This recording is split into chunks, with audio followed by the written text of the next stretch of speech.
Morning, nice to have your company. It's Wednesday, August the 24th. It's going to be another hot day, which means that there's going to be all these people, actually maybe not today, probably more tomorrow, getting the trains to go down to the Reading Pop Festival with a load of people I've never heard of, but it doesn't matter. I'm just talking to a friend of mine, Rich, and he said, you've got to start budgeting nowadays. I don't know how much tickets for Reading cost, but I'm assuming they're not cheap.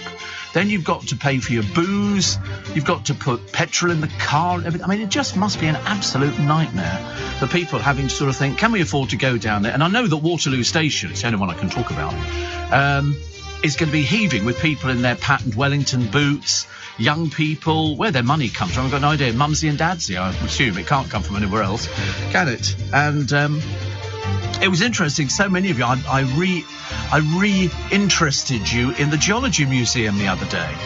Oh, 250 quid for the weekend ticket. I mean, is that for everything over the weekend? That's what you pay for all the groups, just to get in? Oh, right. Actually, that doesn't seem too bad. How many? They've got 3 days, have they? They've got Friday, Saturday, Sunday, and then they all trek back in on the Monday again, looking well the worse for wear. Some of them having done drugs for the first time, I should imagine, which would be fairly interesting. Because apparently drugs are rife at festivals. I had no idea, because I've never been to a festival. I can't think of anything. It's the toilets. I don't fancy the idea of, thank you very much indeed. Definitely not for me. I'd be having to go, I'm sorry, I'm going to wait for a car to take me to somewhere off-site, like a Winnebago or something like that. But no, we rekindled your interest in the Geology Museum the other day, which is fantastic because I've been going there for donkey's years. And of course, as anybody with half a brain cell will tell you, the Geology Museum, I think, is one of the oldest single science museums. It's part of the Natural History Museum.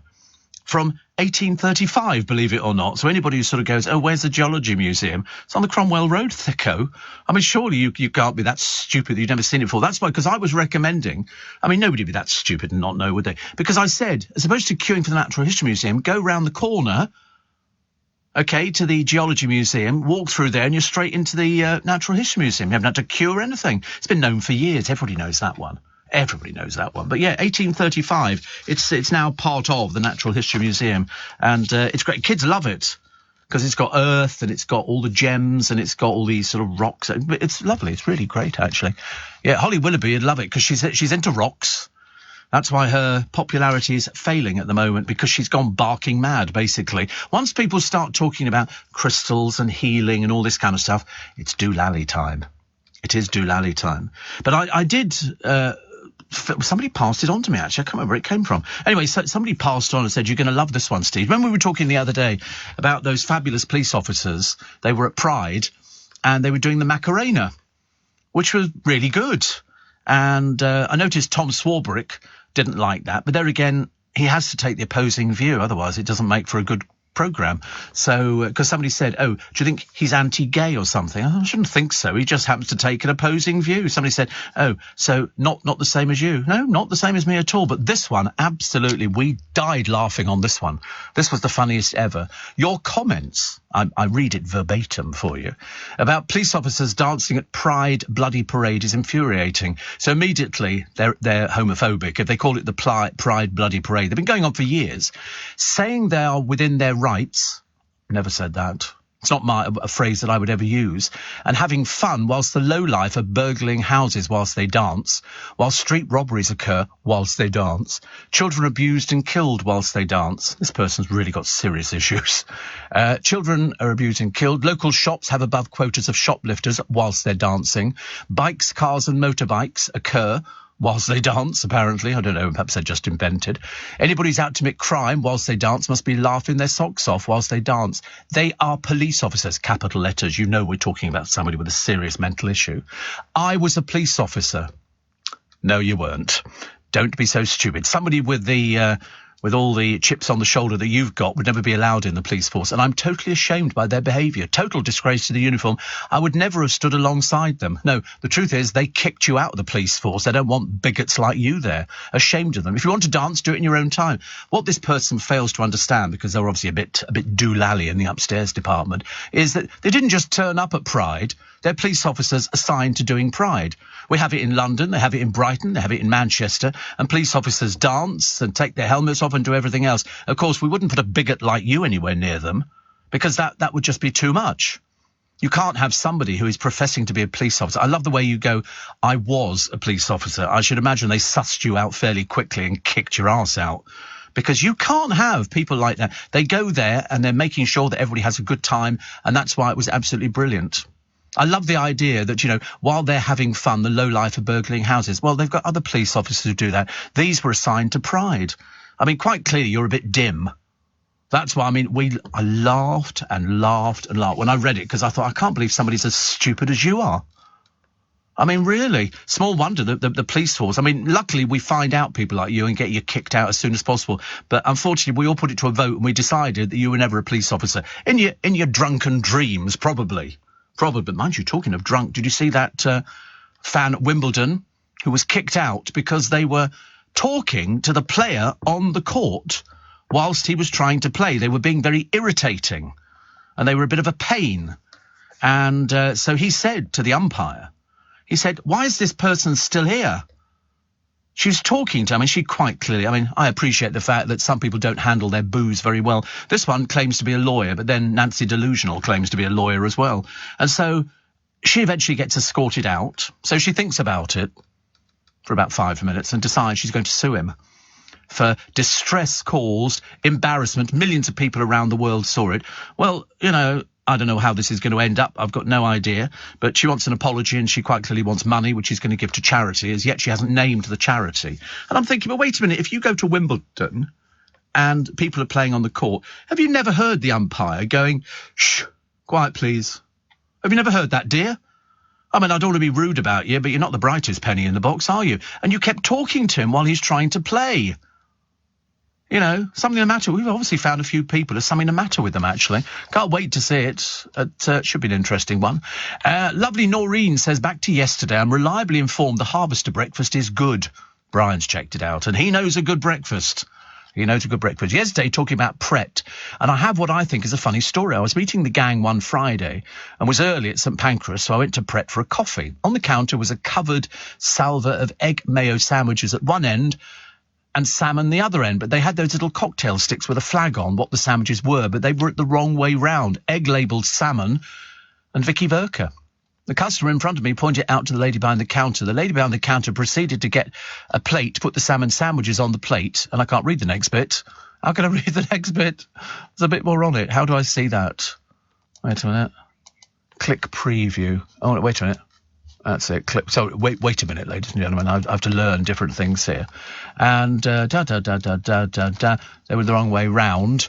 The customer pointed out and then said to the assistant, couldn't you just swap the labels? This went straight over the assistant's head. They, unfortunately, in Pret-a-Manger, English is not their first language, and they don't do irony.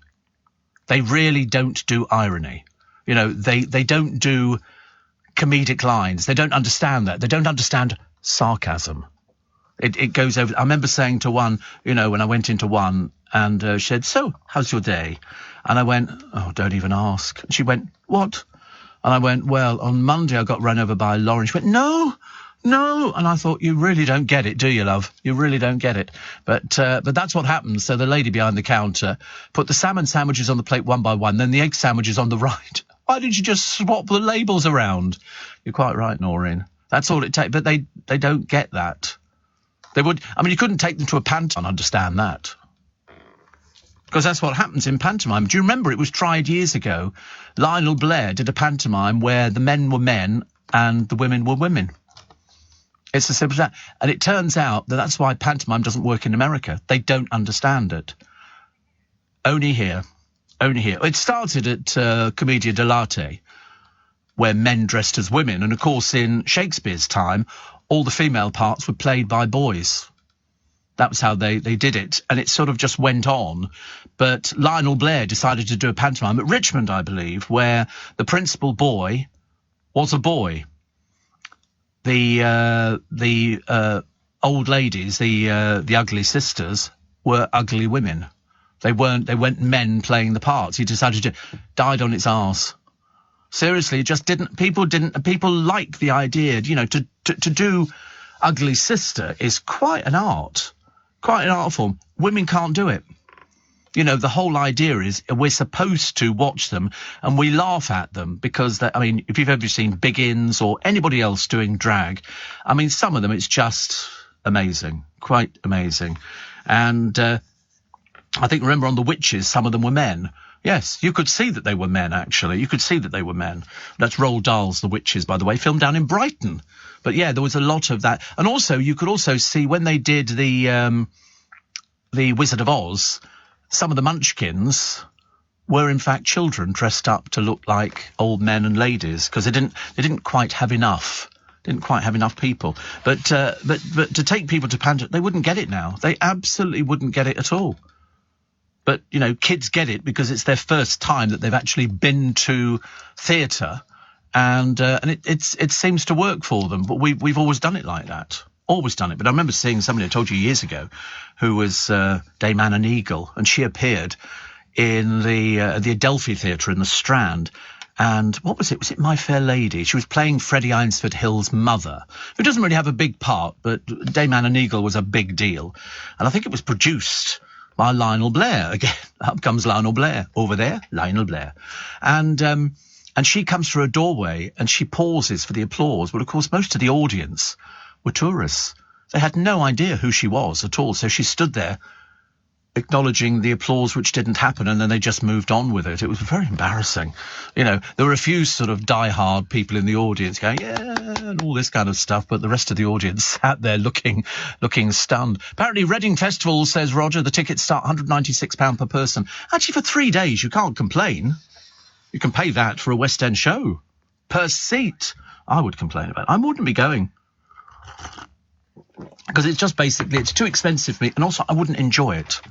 I would not. A friend of mine has managed to get, as I say, free tickets, and he said, I've got to work out, you know, budgeting. You get your money in, and you've got this bill to pay, that bill to pay. He said, then at the time you put in, you know, all right, you got the ticket free to go to Reading Festival. At the time you put in a tank full of petrol, by the time you bought your booze for 3 days, you know, you're in for the best part of 300-400 quid, I would think.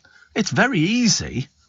I'm not sure if you can bring... I don't think you're allowed to take booze in. Most of the festivals confiscate. In fact, some of them, they take your water away. But I would be taking food in and going, excuse me, diabetic. Want to make a big deal about it? I will.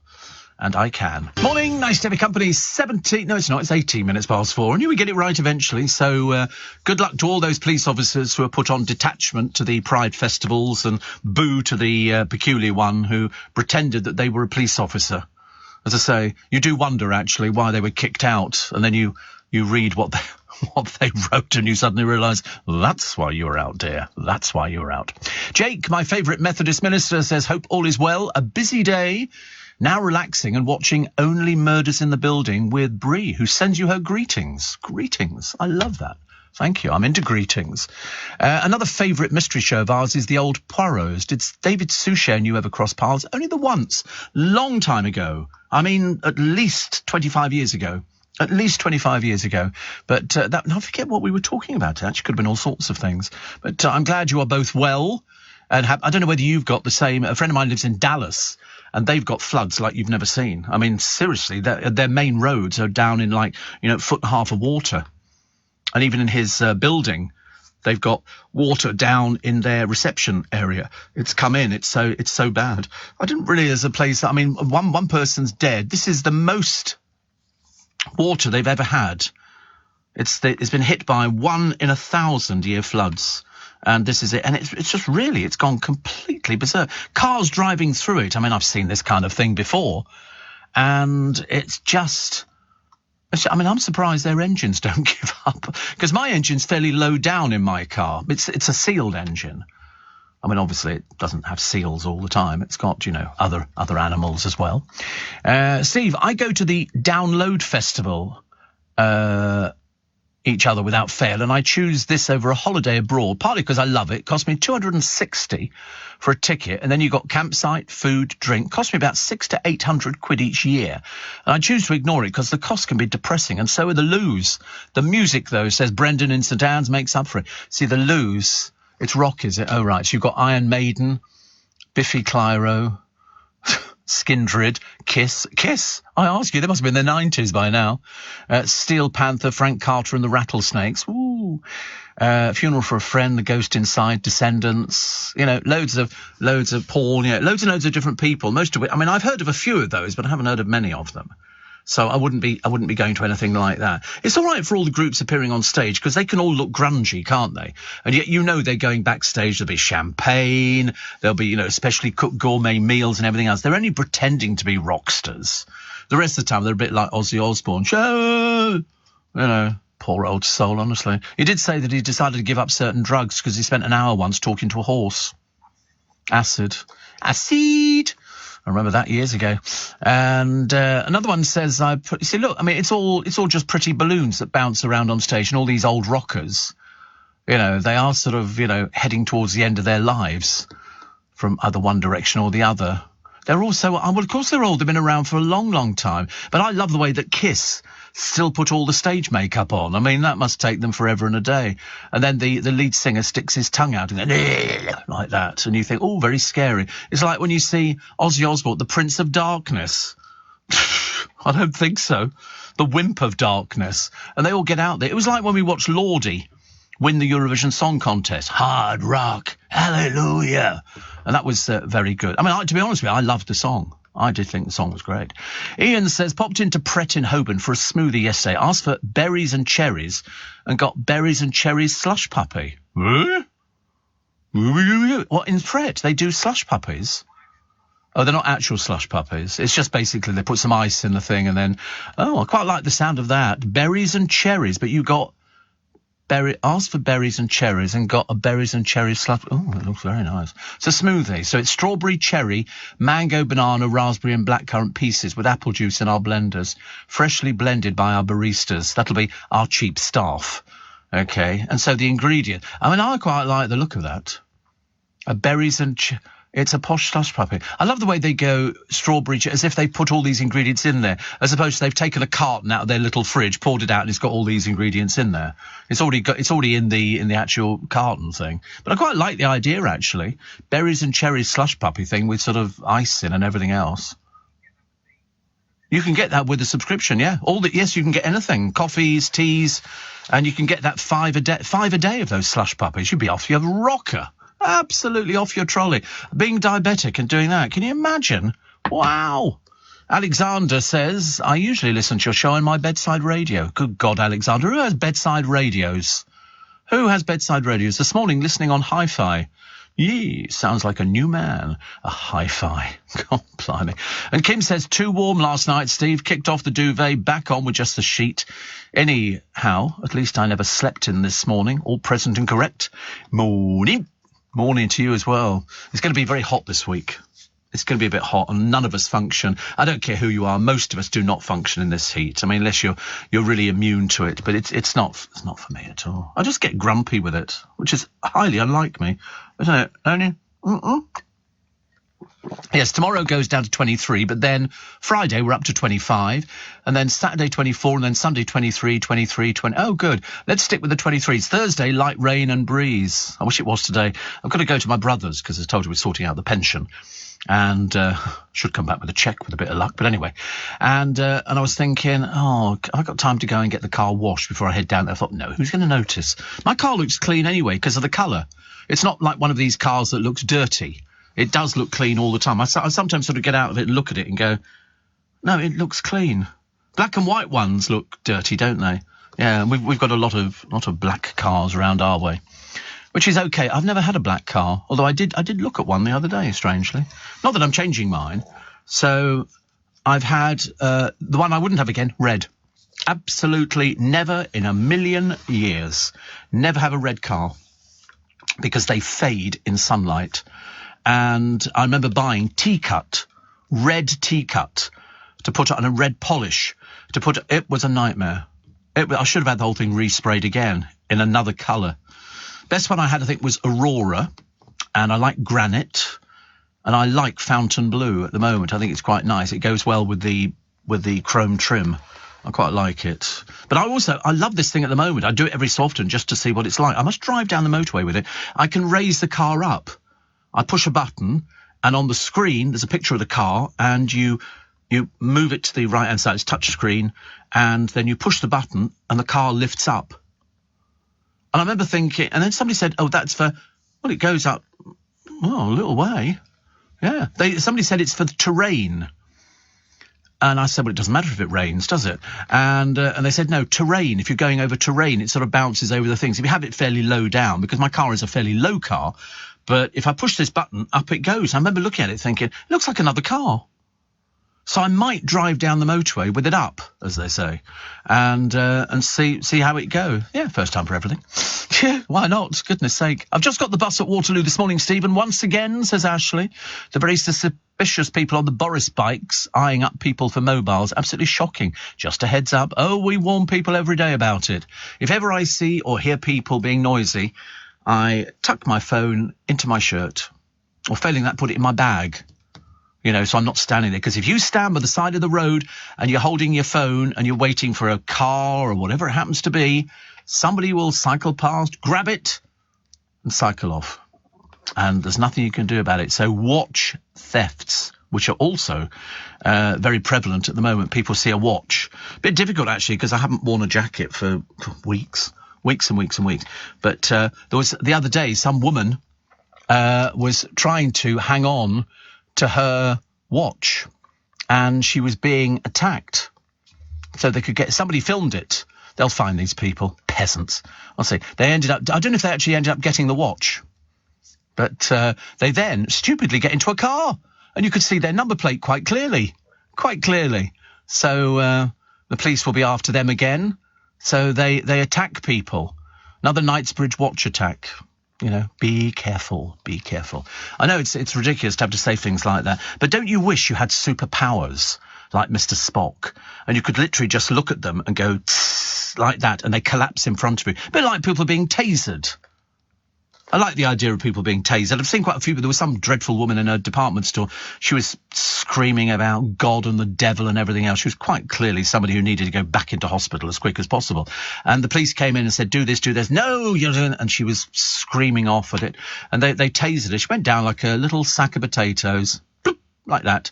Went down. There was another woman. Get out the car, ma'am. Get out the car. I'm not getting out the car. I don't feel safe. Get out of the car. I'm a police officer. You can see I'm a police officer. She wouldn't. And then what does she do? She dragged her car door shut and drove off.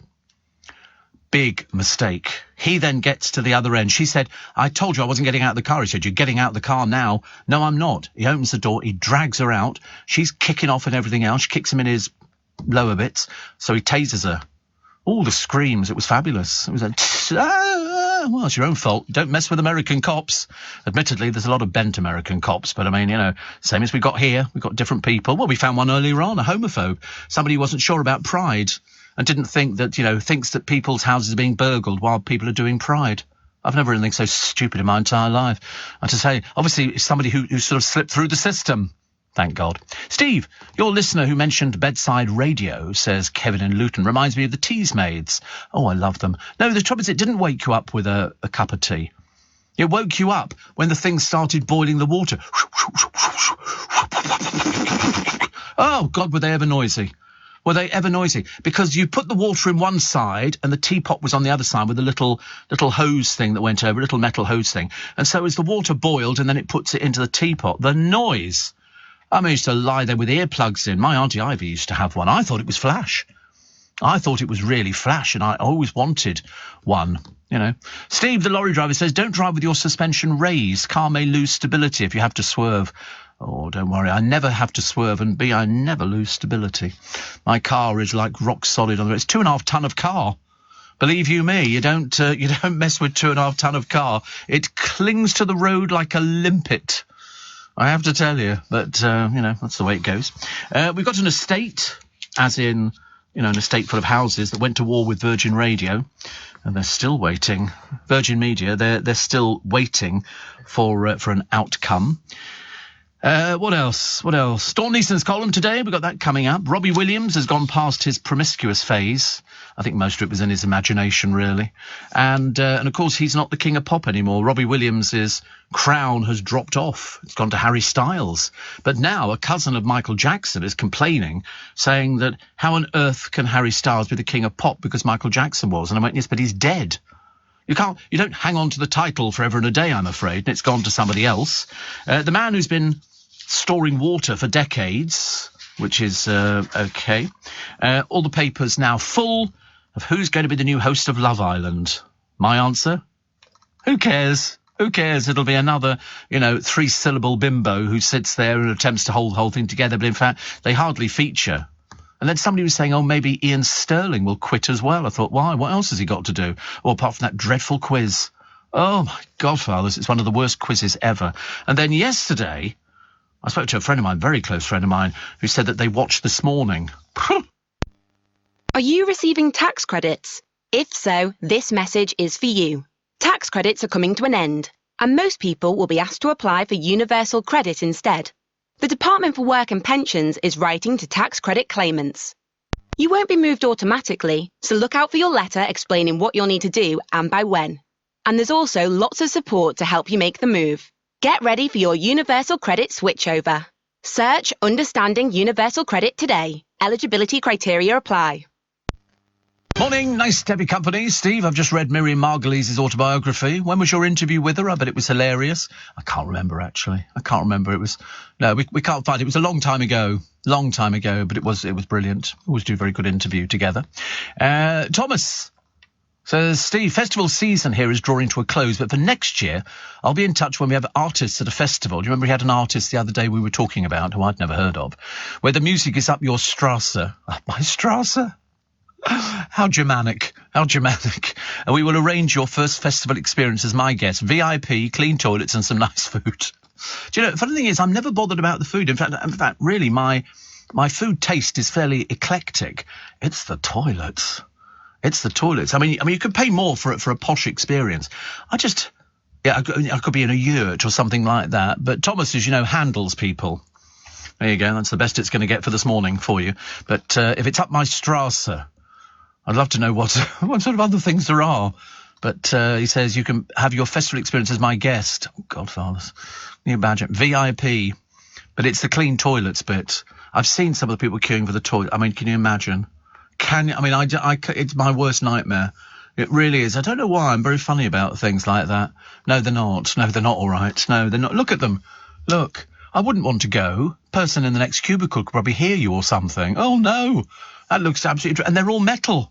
Oh, ghastly. No, no, definitely not. The secret to choosing the cleanest toilet. But the trouble is, if you're sort of standing outside there queuing and then you get one that's only... I mean, look at the state of them. No, thank you. But nice food I can go for. Look at them. I mean, it's just dreadful. Who are these people who go in there? The answer is they're drunks. We went in a very nice toilet. Where was it? Oh, it was down at Marylebone Market.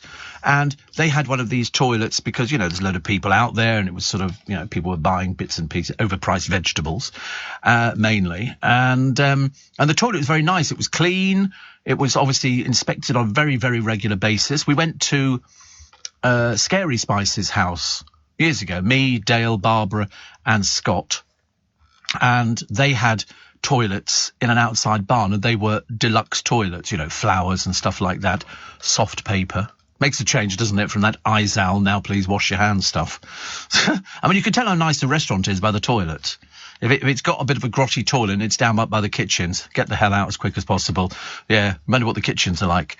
84850, Ian says, if you raise your suspension, there'll be a lower speed limit warning appear on your screen. Oh, I've never noticed a lower... I mean, I just do normal thing, actually. So what's the point of having it? Because I'm whizzing the car up and down, like there's no tomorrow. I love it. Anne, sleepless in pool. I just leapt out of bed after feeling something crawl over me. A big black spider just scuttled under the chest of drawers. Standing here now with a glass and paper in hand, waiting for it to emerge. I shall never sleep now with that in the bedroom. Dum, dum, dum. I would have the vacuum cleaner there, Anne. I've been known to suck these things up. It's the only way you can do it, really. Waz says, I'm going to see Darren Brown on Thursday. I've seen him 3 times before and love it. Does he entertain you? I've interviewed Darren on a few occasions. Yes, he's very entertaining. He has a ride at Thorpe Park. He helped design a ride at Thorpe Park. He's very clever. Very clever. But there again, you see, I mean, you know, being into magic for a long time, I'm very into lots of different bits and pieces. It's how they persuade the British public that they're doing something. You know, they claim it's happening. It's like if you go and see Uri Geller, if you really must, he will tell you it's the power of the mind that bends the metal, which is the biggest lie anybody's ever told, ever since that chocolate won't make you fat, dearie. Chris says, 2002, a Lord recommended that mobile phone thieves should be in prison for at least 18 months and for more than 5 years in cases of extreme violence. This would act as a deterrent, he said. The government said the prisons were too full already and only a few people were ever jailed, says Chris in Open. Oh, that's the same as Priti Patel, or Pretty Useless Patel. And how many people the other day? 1,300 people came in one day on the boats. Excuse me, where were you, Priti? Where were you? Somebody said, she said, my record stands for itself. Yes, the record is the laughing policeman, because we laugh at her because she's never managed to achieve anything. Sorry, Rwanda? Rwanda who? Rwanda where? How much money have we paid over? Answer is we paid millions over. Anybody gone there? No, of course not. She's a failure. A total dismal failure. Listen, 1,200 people, 1,300 people in one day. Where was she? Probably stuffing her face with food or something. You know, but she wants to stay as Home Secretary. My record speaks volumes. It really does. It says you're ghastly and you need to get out as quick as possible because you've achieved nothing. Absolutely nothing. Most people, by the way, don't report phone thefts. I told you when I had a phone nicked years ago, I was going with Biggins to a friend of his, a trichologist who lived in Mayfair, who'd invited us round to his house, very famous trichologist. And I left my phone on the front seat of the car because I was very trusting in those days. And this was a Panasonic. It looked like a flat telephone with a telephone. It was a handset. You lifted off the handset and it had cable. It was a car phone, but it was portable. You could take it with you, just unplugged it from the cigarette lighter. And I left it on the front seat of the car, went in to this private dinner that Biggins and I were having. And all of a sudden we heard this sort of woo, woo, woo, woo. And I said, I must not do that anymore. My stomach's terrible, isn't it? Yeah. And it turned out I looked out the window, they'd smashed the glass, nicked the phone. So, of course, I mean, you know, you just kind of sort of I paid 1,500 quid for it, which was a lot of money in those days. A lot of money. And I phoned up the local police station and said, listen, I've had my car stolen. From where? Mayfair, yeah. He said, would you like to come down and have a look for it? He said, we've got thousands. People do not go back and collect them again because they've got so many. And so I then learnt my lesson. Now I keep all my phones, all of my old phones. So if all of a sudden somebody nicks this phone, it's all up on the iCloud. I just plug it in and it will download everything to it. So I'm back with it again. I mean, I don't think I'd ever leave on the car seat. No, absolutely not. No, it's with me all the time because it's always charging in the car. I've got it sort of plugged in because you do seem to make most of your sort of telephones calls in the car. Steve, same thing happened to me. Felt something on my arm, flung a pillow on the floor as a reaction to it, and clearly the spider found the spider waiting next to the skirting board, now currently sleeping with the lamp on. Oh, see, I sleep with the lights on all the time. I must be the only person. I've always slept with the light on in the bedroom. 2 lights on. And it is, at the moment, I did warn you yesterday, it is mating season for spiders.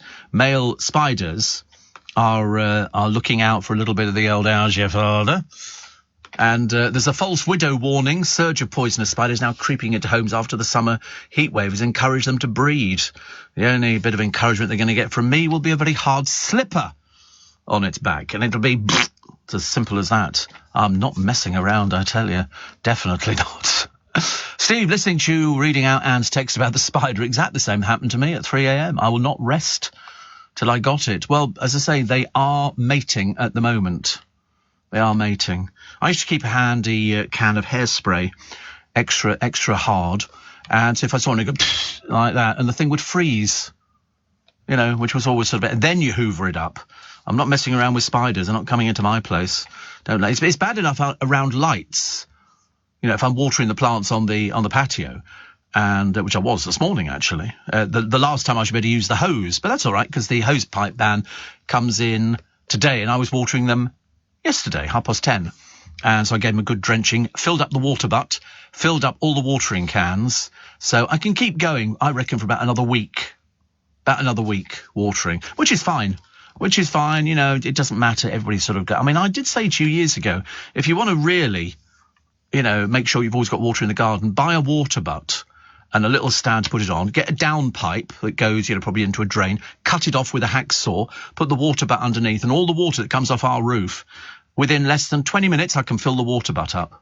Literally to the point of overflowing. I wish I'd got loads of them, because that was the only way. And then you're recycling the water, and I'm not the greatest recycler, I have to tell you. The McVitie's factory may close in Glasgow. Well, it's not really in Glasgow, it's in Tollcross. And I know it because I used to visit it once a month. And the ladies up there were the ones who tried to get me drunk. You would go up and you go and visit the ladies in the laundry, and they'd all go, "Hi, Steve, how are you? What are you doing?" And they'd always give me a nice cup of tea filled to the brim with whiskey. I mean, I staggered round. I used to have to go round the factory and talk to people. I hated it. It wasn't my sort of thing at all. But I go and talk to the ladies, and they'd always give me a load of whiskey, and then I go and hide for about an hour and then disappear. It was a bit like now, actually. Somebody told me years ago, there used to be a presenter at LBC, and they used to have, a long time ago, it was called a production day, where you came into the studio and you set up your interviews for the programme, and then you sort of did those or did the interview, then you toddled off. And I remember talking to one of the presenters before I took over the show and saying, "Oh, so you have to come in on your production day?" So, well, not really. He said, "There's a sneaky way round it." He said, what you do is, he said, you come in the building. He said, get the early train, come in the building. He said, when you get in, get a cup of tea. He said, and walk round the whole building saying hello to everybody. He said, go into the studio, "Hi, how are you?" and all the rest of it, and bouncy back. He said, and then go home.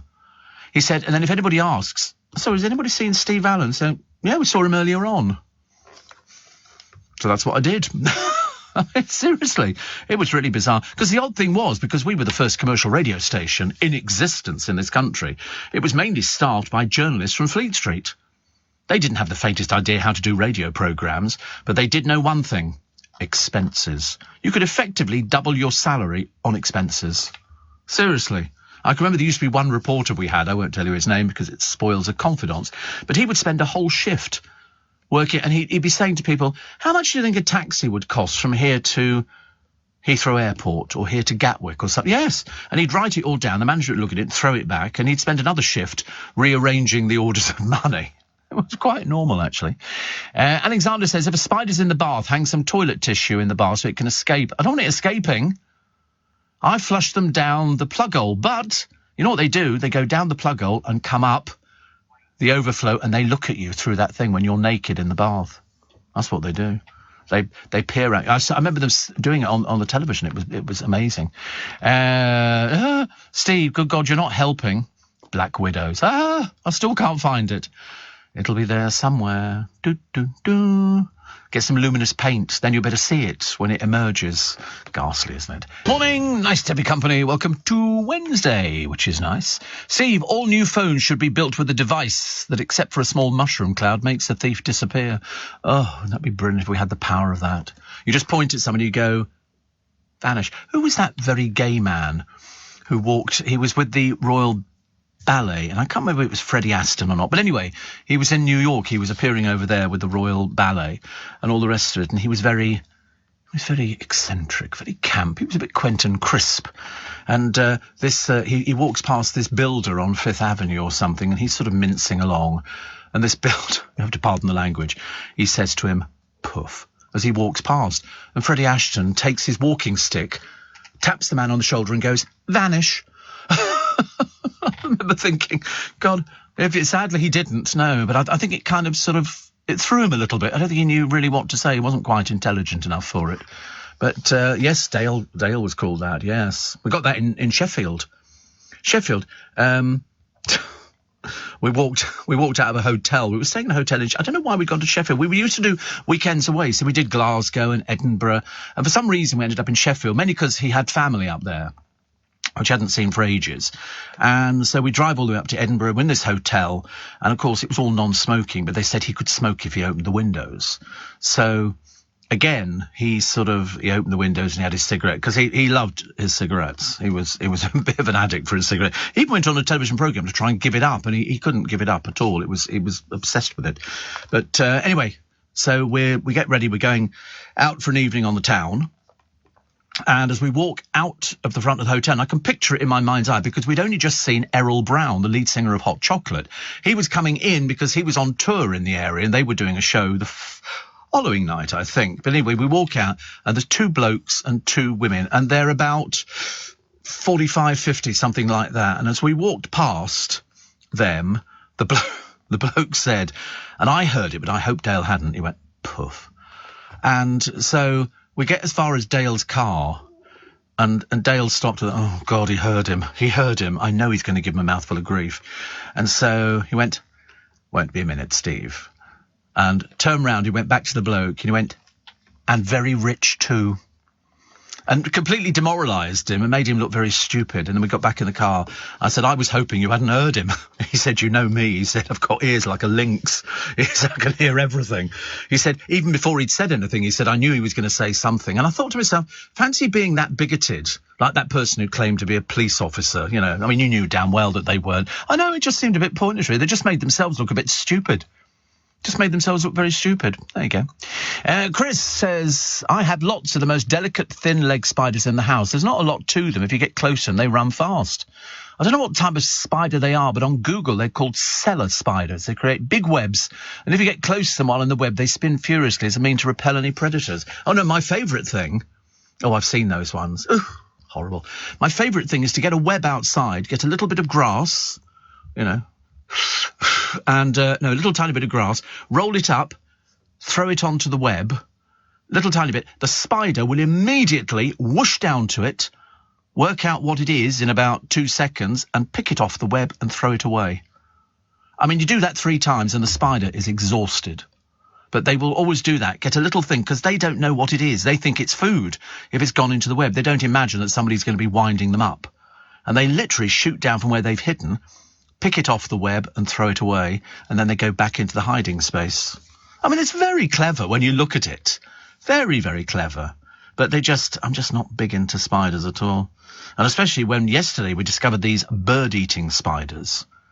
And they were huge. And then you look at all these sort of things, you think, oh, no, I just don't like them. I don't like them at all. It's sort of a bit horrible. But what amazes me is that they can pick stuff off the web. What they normally do, if it's a little flying thing, they literally wrap it up and put it in their larder. And that's what they do. It's a little fly or something like that, or a mosquito. They wrap it up and then save it for later. Yeah, there they are. Look, that's what they're doing with it. And they sort of literally, I mean, it's just unbelievable. I still don't like them. I don't have to like things like that. I get a bit frightened. If they're indoors, definitely. Anita in Tooting, living in Sydney for 12 years, made my fear of spiders and moths vanish. They've got giant ones there compared to the UK. Oh, I know. Tell me about it. Everything abroad's bigger, isn't it? But especially the spiders and jellyfish and stuff like that. Somebody said even dead jellyfish can inflict a very nasty sting on you. I mean, not that you get many in Tooting, I imagine, but, there's always the danger. All these talks, says Connie in Stockwell, about festivals and Glastonbury make me sick. Doesn't look beautiful at all. The Royal Hospital Chelsea is the most beautiful place I've ever seen. A place you feel really safe. Well, they have spiders as well. They have spiders too. Probably loads, actually. I have false widow spiders outside my bedroom windows. Steve, I have a real fear of spiders. I was so scared to open the windows until I brought insect netting. You put it on the windows so no insects can get in. When we lived in Hong Kong, we slept under a mosquito net. We had it was fixed to the ceiling, and it went round the bed. You went in there to keep the mosquitoes out. It was the only way. We thought it was quite normal, actually. Mind you, that was also the place where, we didn't drink water out the taps. Nobody did. You took it out the taps and boiled it in a saucepan. Yeah, you had to, when we came back to this country, we went to stay with my grandmother because the people hadn't left the property that we were renting in Brentwood, or that we owned, that they'd rented. It was a doctor as well, cheeky devil. And so we stayed with my grandmother, and I wanted to drink a water, and my grandmother said, "Oh, just turn the tap on, Stephen." And I went, "Mum, because we weren't used to drinking. I've never drunk out of the tap in 2 years. We'd only ever boiled the water. You boil the water, let it cool down, and then it was drinkable. Shane says, have you seen the Sydney funnel web spider? They're dangerous looking. They're all blooming dangerous looking. Look at them. These 3 of these could carry you off. Horrible. No, we don't like those at all. The world's deadliest spider, the funnel web. No. Why did God create them? What possible use have they got in the world? But yet, presumably, God created all of this stuff. Yeah, I know exactly. If that thing bites into you, you're going to be in big trouble. Seriously, you're going to be in big trouble. It's like being bitten by snakes, isn't it? They sort of run out of ideas on This Morning. Oh, yes, I was telling you. So a friend of mine was watching This Morning, and I don't think he'd seen Ruth and Ryland together. It's not working. It really isn't. She's sort of, I think she wants Eamon there. It's as simple as that. I know she's doing it, but, Ryland's he's a bit of a loose cannon, and she's trying to keep up, but she just looks uncomfortable. Ryland's a bit sort of over the top. He's not a very good presenter, but he's sort of campy, and he dyes his hair, and so people go, oh, that's sort of funny, and all the rest of it. But his interviews are pitifully awful, really. And she's sort of doing her best, but of course she's trying to, she's not, as a kind of person. She's very calm, and she just gets on and does the job. Her and Eamon work very well together. I think she's missing him, but because they're apparently friends, loosely. I mean, they might be friends in real life, but, when it comes to actually presenting, mind you, did you see Loose Women the other day? Oh, I think there was something going on with Denise and Colleen. I think they might have had a bust-up backstage or something, because that wasn't going at all well. And also, as I've said to you before, when people have talked about double headers, as they're called in the business, you can't just put 2 people on and expect it to work. They might be the best of mates, busy mates, but it doesn't mean to say they're going to be any good and have any chemistry. And there's no chemistry between Ruth. I noticed the other day when they had Steps on, producer very excited, and there was H looking like sort of some version of Pinocchio. I couldn't quite work out what it was with his little shorts on and everything else. We know you're gay, dear, you told us, but try and wear some other clothes and sort of make yourself into the modern world, unless they're wearing that in Carmarthen at the moment, which I think is highly unlikely. But anyway, we were sort of watching that, and it's funny because, Ryland was all over the place dancing as the camera moved, and she wasn't. And then all of a sudden she thought, oh, God, I'm on camera. Da-da. So she started dancing as well. You can see it's not sitting well. Not sitting well. What else we got? Maya Jama tipped to be the new host of Love Island. Can't imagine why. She's got no track record of presenting anything particularly successful. And a teen train passenger. This is a 19-year-old girl. A ticket inspector asks to see her train ticket. She doesn't have one. So what does she do? She tries to dodge the fare and attacks him. He falls to the floor, and he's got brain damage. And what does she get? 10 months prison sentence. Suspended. I mean, you're a ticket inspector. Show me a ticket. Don't have one. It's a £10 ticket she was evading. These people are scuzzies, really. What else do we have? Oh, yes, cut back on fish. Or the UK has had its chips. So, I don't know, actually, fish and chips. Well, we got a big shortage of fish and chips. I mean, I should imagine there must be enough frozen fish in this country. There must be, but also with all this sewage pouring into the sea, you don't really like that idea, do you? The Red Arrows, I think we did this one a few weeks ago, actually, engulfed by bullying and assault, which is not what we expect, and another reality show coming at SAS Who Dares Wins, with boring old Pete Wicks again, who's also doing a dating programme. God, why don't you find a proper job, love? Why don't you go and get another tattoo done? Make it marginally more entertaining for us. I mean, he really is boring. Ashley says, I think my neighbours think I'm practising kung fu at 4 a.m. as I walk past my hedge. If only they knew I'm just removing webs from my face that have been built overnight. They build them all over the place, really quite quickly. They'll do them by lights. You know why? Because that attracts the insects, and then they hit the thing. But they're so fast. I mean, if you were a little insect, to do a web? Between 40 minutes and an hour, I would think, something like that. They're very clever. They're works of art when you look at them. But the funny thing is, because they're sticky, but the spider can run up and down. There you go, 30 to 60 minutes for a spider to weave a web. I know everything. This is unbelievable. But it's a case of they can run up and down the web and they don't sort of get themselves trapped on it. And yet insects fly into it And the spider then, because they're so full they can barely move. Oh dear, another insect.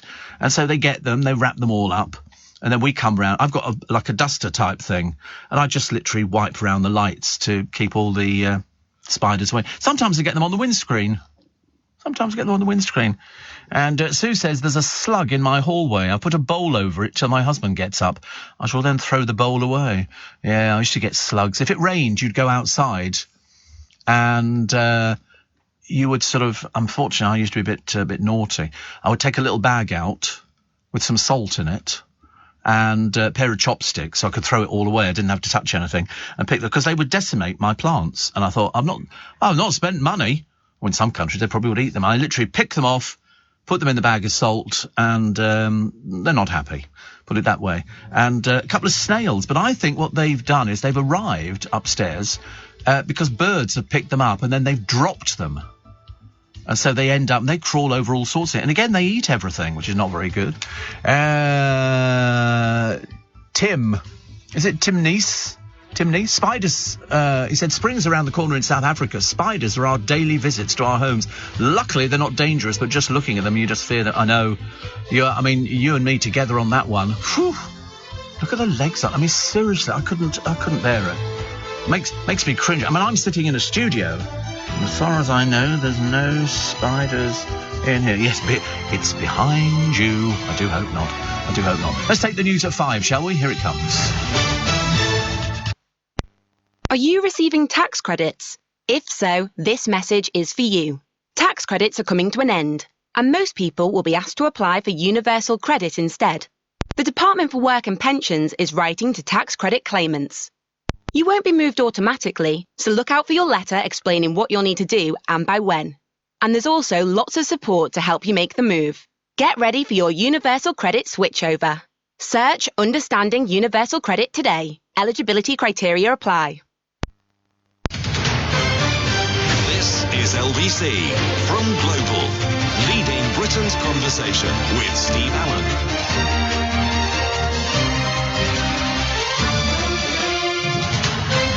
Morning, nice to have your company at Steve Allen's Early Breakfast. You are very welcome. Wednesday, August the 24th. I keep reminding people actually every day to download the podcast, because it's one of the few things in this day and age that is free. It costs you nothing, absolutely nothing at all, to download the Global Player app. If you go to lbc.co.uk and then you download the Global Player app, free, and you can download it really quickly, then it means you've got LBC on your telephone. It'll come up as an app. And so wherever you are, you can push on that and it will play you LBC. And you can then download all the podcasts. But I advise you to download the podcast. Go back as far as you can, because unfortunately, as we add new ones every day, they drop off the back. It's like a conveyor belt. And we go back about 6 years. We worked out, I forget how many thousands of podcasts there are for you to download. Several thousand. But, I mean, well worth getting. Well worth getting. So it means if ever you go on holiday, and, you might be in one of those peculiar places where you can't get reception and you can't pick up the station, then at least you can play back the podcast. Loads of people, thousands of people. We have, over 1 million downloads every single month. So that's why we quite like you to do it, because it's free as well. And there's everything. There's the Steve Allen Little Bit Extra, Steve Allen The Whole Show, and Steve Allen's In Conversation. So lots and lots of them, which is good. Jamie says we are battening down the hatches this Wednesday in Hong Kong. The rest of the world have had their share. Now it's Hong Kong. You must have a typhoon then. You must have a typhoon coming up. We had one back in 64, I think. This is Storm Ma, M-A. And they think it'll remain in force, this problem, until at least 6 a.m. on Wednesday. Many districts experience maximum temperatures above 34 degrees. It's a high risk for health. And so Ma is heading in by the look of it. Doesn't look very good, does it, really? Not very good at all. It'll move north-west or west-northeast at about 22 kilometres across the northeastern part of the South China Sea. Ours was Typhoon Mary. It would have been about 62 or 64. 62 or 64, and I can't remember. Typhoon 1960, even earlier than I thought, actually. Nicknamed Bloody Mary. But, yes, by me. I was only little. But, Mary. Typhoon Mary. Interesting, isn't it, really, when you look at them now? I mean, there are certain parts of the world you go to and they go, oh, you're going there, are you? And people go, yeah, we're going for honeymoon. They go, you know, it's the rainy season. And people go, oh, right. Mary caused significant damage to Hong Kong and China. The worst storm to hit Hong Kong since the typhoon in 1937. And in fact, all the shacks on the hillside in Hong Kong, the whole lot destroyed. The wind came in, whoosh, they all went. There were multiple landslides. Most of the infrastructures were damaged. 400 small watercraft were either damaged or destroyed. Dikes and dams were damaged quite severely. They always suffer with, don't they, those dikes and the dams and everything else. Multiple public buildings collapsed and destroyed large swathes of farmland. Significant wind and rain was also reported in Taiwan. 1,600 people died during the storm. It's all right if you were in a purpose-built flat, but if you were in a, you know, if you were sort of, you know, near one of those dikes or anything else like that, they used to have all the, on the hillsides in Hong Kong, you could see squatters' huts.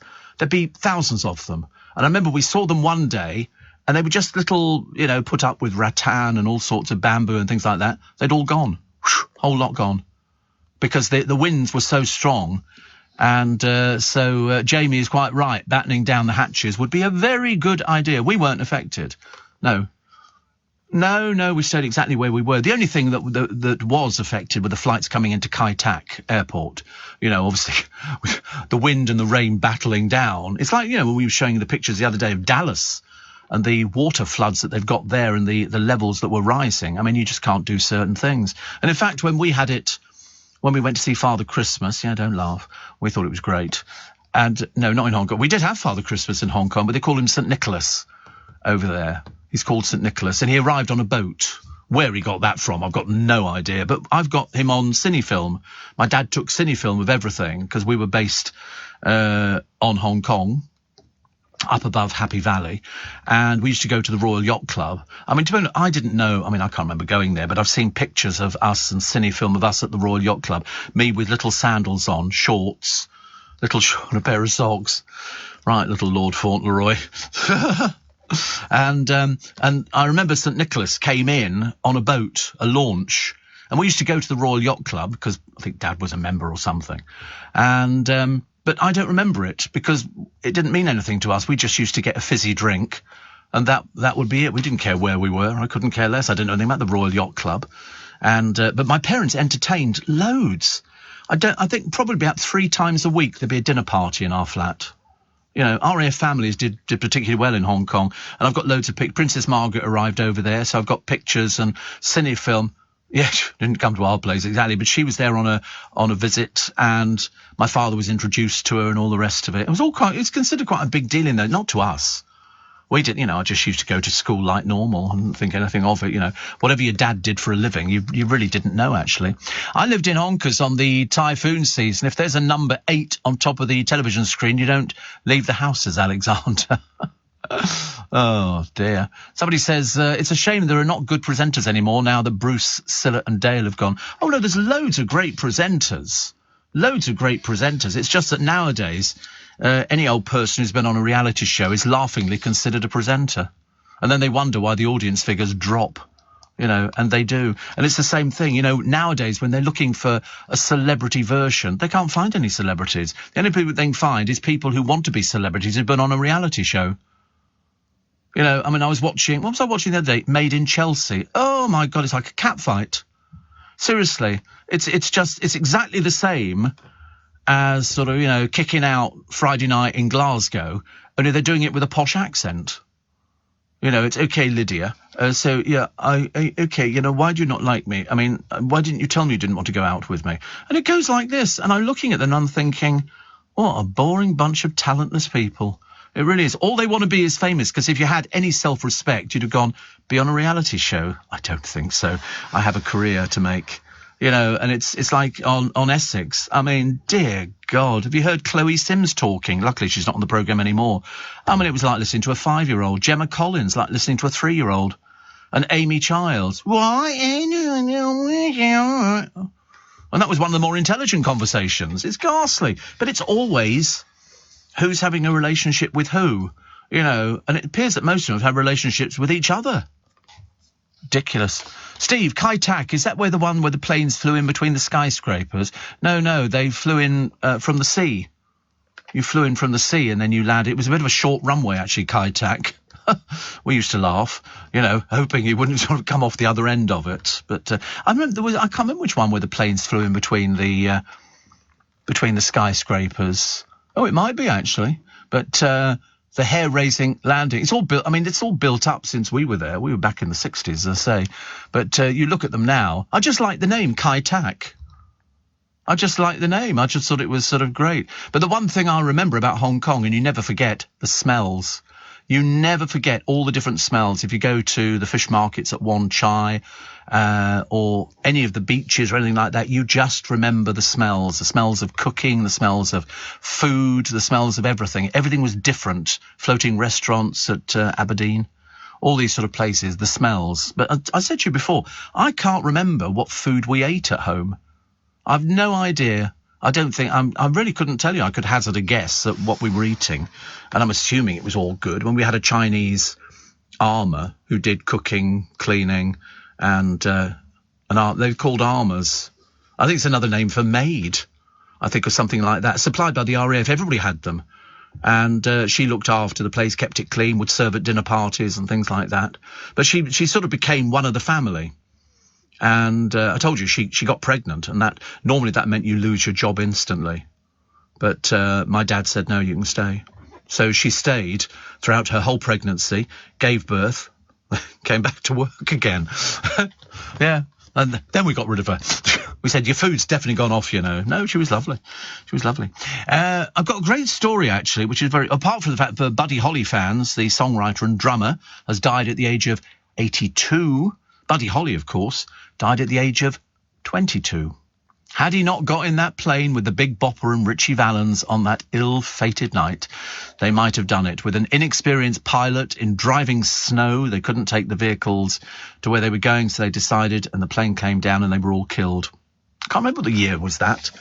I just remember he was 22. I remember looking at a picture of the plane smashed to pieces, and because of the appalling weather at the time. But Buddy Holly, in fact, I can remember going to see the show about Buddy Holly called Buddy, and it was at the Victoria Palace.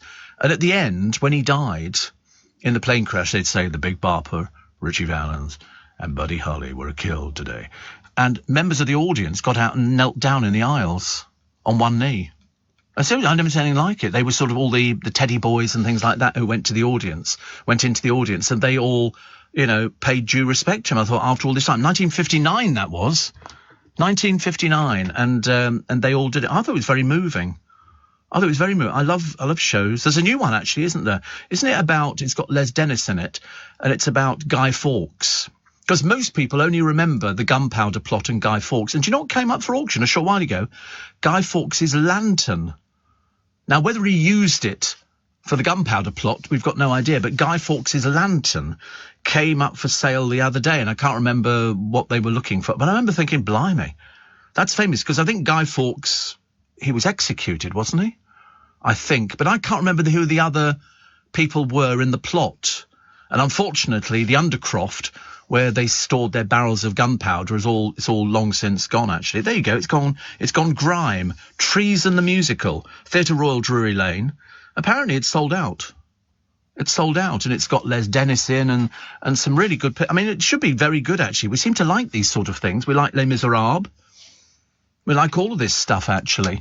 So it takes on the fact that Guy Fawkes... Now, I'm sure that Guy Fawkes was executed, but I cannot... Should we find out after the break? I can't honestly...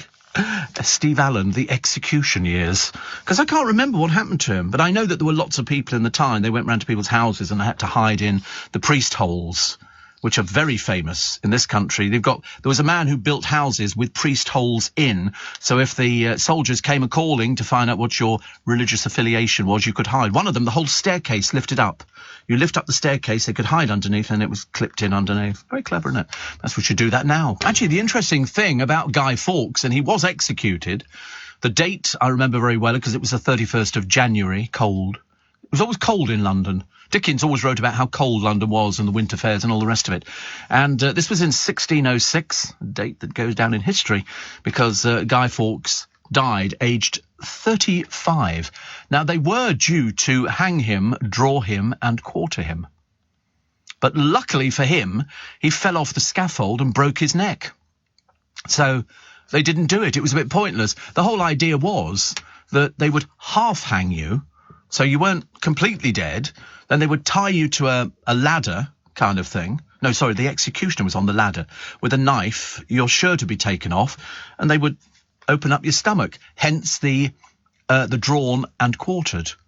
And then they would cut your limbs off, and you'd be buried in all different parts, so nobody could ever reassemble you, as it were.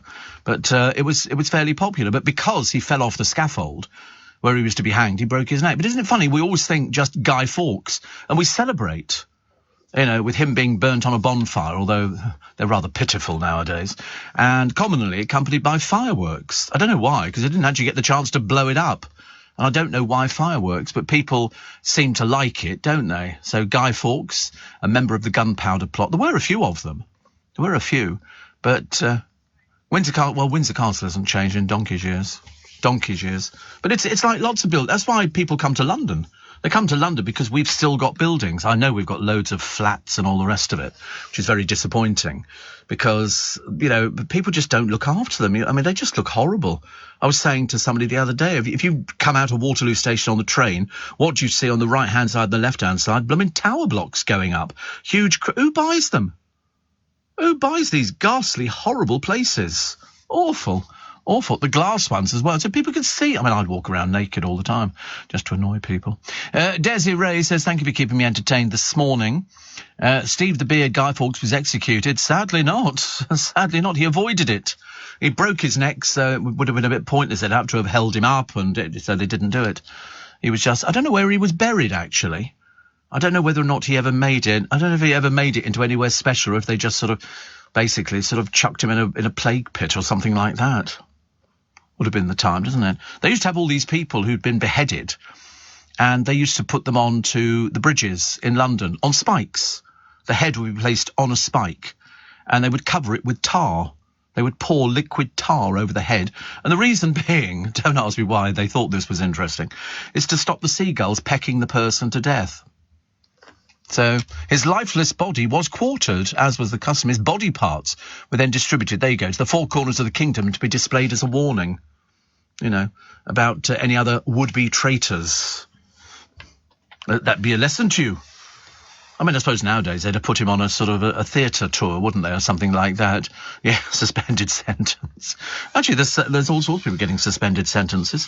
What else we got? 1,000 new charging points for electric vehicles to be installed, which is very nice. Which reminds me to tell you, actually, I've got a lovely competition. I mentioned it the other week, and it's a chance to win a brand new Ford Cougar ST Line Edition plug-in hybrid car, thanks to our friends at Auto Trader. I shall tell you all about that a little bit later on, and all the money raised goes to Make Some Noise, which is Global's charity. So that sounds quite nice. Bad news this morning, and there is bad news. 7 in 10 pubs could shut for good this winter because of the rising energy costs. I spoke to one friend of mine who runs a business. It's quite a big business. They have a lot of people who've got a big building. He says, I think that our electricity and gas bill will go up to about £20,000. He said, where we're supposed to get the money from, I've got no idea. But 70% of pubs could be extinct this winter. 2/3 of pubs say their bills have more than doubled, with some rising 500%. Businesses are not protected, as you know, by the Ofgem energy price cap, so they pay the high rates. Forecasters say household bills will hit £3,576 in October and £5,066 in January. It's amazing, isn't it? I don't know what the answer is. I really don't know what the answer is. They're going to go through. Does that mean it's all going to come in one go, or it's going to be spread out monthly? It'll go up quickly, right? Wow. Not good, is it? I'll tell you, a lot of people in for a bit of a shock on this one. Bit of a shock. Colin says, what do you think of the new road layout in Holborn Junction, Shaftesbury Avenue? I don't know, I've never noticed it, actually. I haven't been up that neck of the woods for a while, so I've got no idea. They're always doing things, aren't they? So, Holborn Junction, Shaftesbury Avenue. Shaftesbury Avenue, Holborn Junction. Do they cross over? I'm not sure about that, actually. Anne says, you're never going to believe this. I reluctantly got back into bed and it happened again.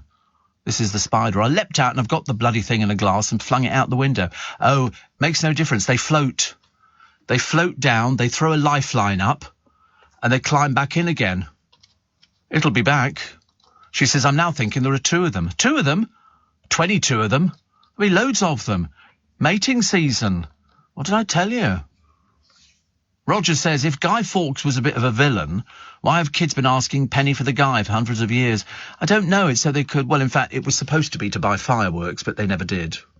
They used to spend it on sweets. You'd see them sitting outside station. You don't see it so often now. It's too dangerous. They'd have an old perambulator, and they'd stick, you know, some sort of guy in the thing with penny for the guy on it. And there'd be kids standing saying, penny for the guy. Mind you, it beats all those beggars on the streets of London and Twickenham and Richmond and Kingston, just about everywhere else you can think of, who just sit there plaintively going, got any money? For some reason, it affects your voice. You know, and you think to yourself, no, I don't think so. We had one sitting outside Twickenham station the other day. And I thought, wait a minute, why has nobody kicked him off? You know, you can't just sit there. He looks perfectly fit and healthy, but he's just decided he's gonna take money off people. Steve, isn't it awful how violent and evil we were? I've just heard what you said about Guy Fawkes, and you're right about the terrible flats that are being put up, ruining our history, says Rez. It's cheap housing, isn't it? On a little space, you build up. Years ago, you built out. Now you build up. So you can get these huge office blocks. What happens if the lift breaks? What happens if the lift... I mean, do you have to walk or something? I mean, I'd never make it. But they have generally about sort of 4 lifts in some of these blocks of flats. And they have swimming pools. You imagine being in a flat and then you look at it and think, oh, God, I don't think so. I'm always frightened by anything that says the word infinity pools. I don't like infinity pools at all. You can swim right to the edge. And I don't like that. There's a block of flats in London which has got a swimming pool in the middle, which is glass. Say it breaks. Say it breaks. Glass breaks. It's one of those sort of things. I wouldn't want to be in it. Well, in fact, you wouldn't be surviving it, would you, really? What else do we have? Oh, yes, I don't like that at all. I couldn't do it. Oh, God, I couldn't do it. I really couldn't do it. This is the world's first 360-degree infinity pool. Not for me, thank you. Not for me. It's just, I don't know why. It's just... doesn't appeal to me in the slightest. I mean, I suppose if it's heated, no, that still wouldn't make a difference, would it? That's not the one I was thinking of. That's not the infinity pool I was thinking of. There's the other one which is strung between 2 buildings. I think I might sneeze, actually. There you go. Yeah, it's the one slung between the 2 buildings. Very common. Not my sort of thing at all. Imagine if you're one of the flats who lives near it, you've got to watch half-naked bodies swimming backwards and forwards. All that splashing around. Oh, dear. And, of course, it's only available to a few people who live in the flats. It's not available to everybody. So all the poor peasants who didn't buy the right flat, you can't swim in the pool, can you? Ridiculous, honestly. There's a pensioner who's just attacked a neighbour. This week, actually, with a jar of gherkins. And, I mean, to be honest with you, you know what pensioners like when they get these gherkins in their hand? Fancy attacking somebody with a... I don't know. I don't understand really why that would be. Adrian Childs hates Corby trouser presses. Yeah, well, there you go. Hello, welcome to Adrian Childs' show, and here we are in the morning. I remember when he was doing that programme with Christine Lampard. She looked like she was on sort of acid, and he was sort of so dour. No, she wasn't, but well, quite clearly she wasn't, unless, of course, you know something different. But she would sort of sit there being all bouncy, and he was sitting there, looked like he'd just been told he had the biggest tax bill going. Teen train, have we done that? UFOs have got to be renamed, says a lawyer. Is it? It's barristers who've gone on strike, isn't it? Apparently one of them said they weren't more as a barista than they do as a barrister. They reckon as a barrister they're earning $7,000 a year. They're obviously in the wrong profession, love. Need to get a proper one. Go and be a barista then, earning $10,000 a year. You know, you might as well go and do it. I can't believe anybody, you know, with all those robes and everything else, is only earning $7,000 a year. I mean, that... Yeah, well, but they don't train for very long, do they? Okay, guilty. Do you want to take the case? I'm not bothered. Couldn't care less. You know, and then they sort of go there, and then they sort, you know, it's lovely. So Will's and Kate's school days were mixed lessons in childhood happiness. They're trying to make out they're just an ordinary couple, but we know they're not. We know they're definitely not, because I've had to buy the kids school uniforms. Prep school, a bit more expensive. So it works out. I mean, even though you can go to George at Asda and get very, very cheap 2 shirts for £6 for the kiddies and a skirt. Prince George at Asda, they've had to pay £2,000. Do you think he paid by credit card or wrote a cheque? He didn't pay at all. All they do is the bill goes to Buckingham Palace. That's how it works. Buckingham Palace pay, which means we're paying. We're paying. But also the amount of columnists, because Meghan Markle, the talented one in America, the one who single-handedly wants to bring down the royal family but is failing miserably, has brought out a podcast. We're told, dull. What does she know about? Nothing. She reads a script. And the Times, front page, listen to Meghan. Do I have to? They've all done it. It's very, very interesting. None of them are fans of Meghan Markle, because apparently the podcast is absolutely dreadful. And there's one on the front of the Telegraph, Celia Walden, on the Duchess's new podcast that's heavy on the navel gazing. She says Meghan's all about me show, because she can only talk about herself. Me. Luckily, no more films in the offering, thank God. And still to come, Dawn Neeson's column today, which, as always, is very pertinent. And you know, if you have 20-minute sex sessions twice a week, it's as good for you as quitting cigarettes. Having 20 minutes, who in God's name makes it last 20 minutes? How I've never heard anything so stupid in my entire life. What, so 20-minute sex sessions? That's probably including a shopping list and a cup of tea and probably a break in the middle, I should imagine, for an ice cream or 2. It's as good as quitting fags, medics say, but can you get it on prescription? What, a 20-minute sex session? You imagine going to the chemist, I've got in for the sex session. Yeah, I can imagine me trying that in my local chemist. That'll go down like a lead balloon. And do I have it here or no? Take it home or something? Yeah, take a seat. She'll be with you in a moment. Can you imagine? I think not.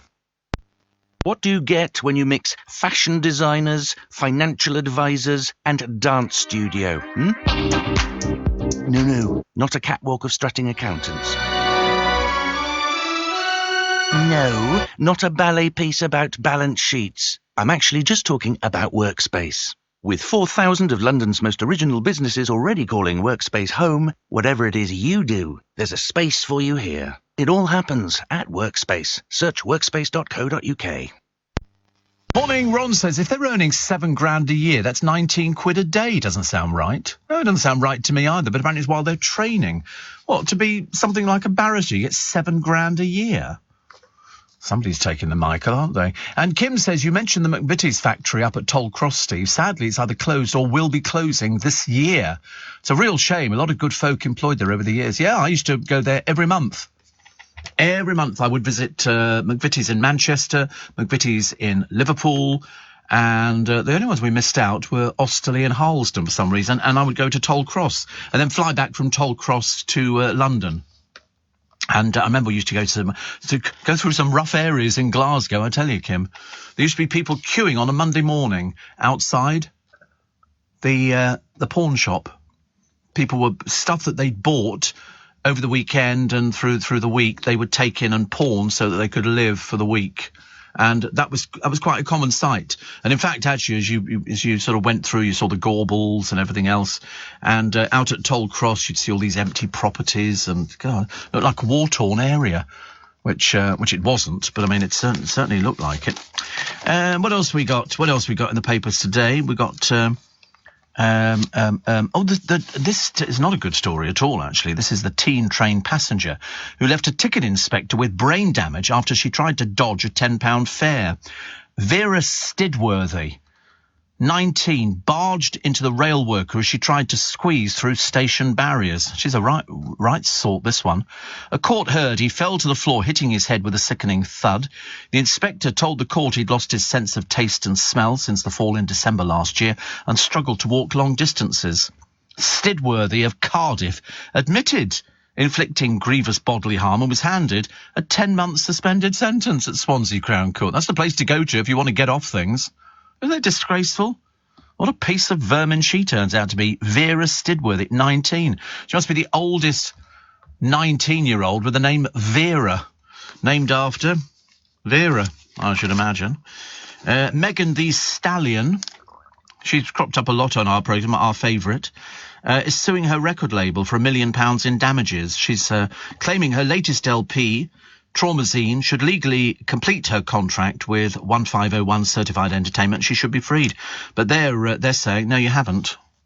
They always argue, don't they? I always remember George Michael argued with his record company because they wanted to tie him into it, and he said, no, I don't want to be tied into it. But unfortunately, young people now in groups get sort of tied into all these contracts where you have no choice at all. I think if you signed into Simon Cowell's Psycho label, you recorded what they told you to record.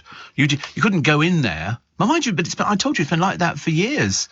You know, I've written my own music and I play guitar. Yeah, forget that. The Monkees, exactly the same. If you watch the documentary on the Monkees, they thought they were going in there and they could sing their own song. No, not a bit of it.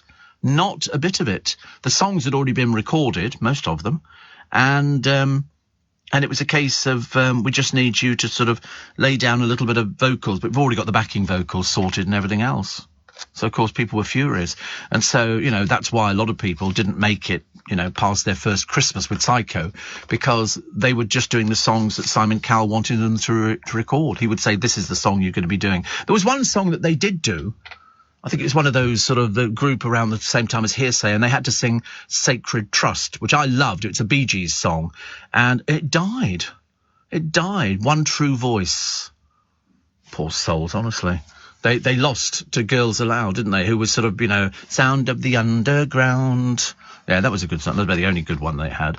But again, they all just sort of split up because if you don't start selling records, you're stuck.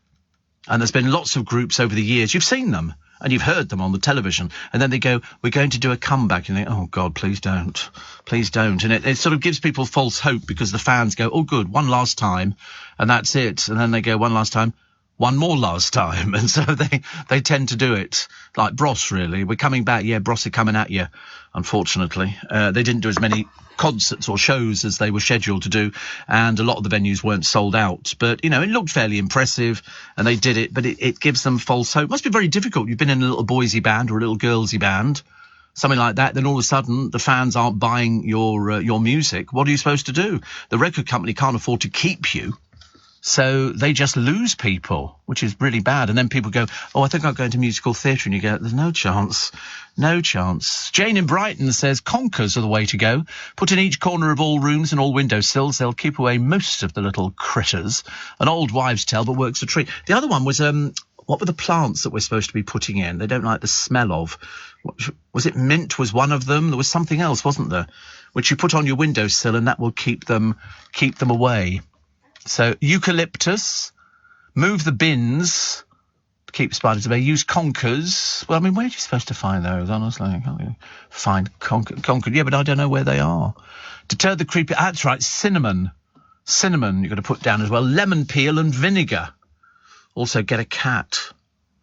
Do you think cats eat them? Oh, God, can't even bear to think about that one. That's just too awful, I'm afraid. Pete the Pool Man says, Steve, the winter is set to be so miserable that when the Christmas tree goes up, it's not coming down till March. He said, I'm poolside again, cleaning another water-filled money pit. They are money pits, aren't they? They are money pits. Oh, plum, is that him? Who's that? Oh, no, this is Pamela. She said, look at this barley breakfast that my son had for his birthday. What the dickens is that? Juices. It's floating in the Pete the Pool Man. And then I suddenly thought, very exotic location for a swimming pool. Very nice. That's in Bali, is it? Oh, wow.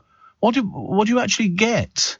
Well, I can understand the fruit and all the rest of it. It looks lovely. We like that, Pammy. That looks fantastic. I couldn't eat it while bobbing around in the pool, though. I get indigestion, I think. But very nice.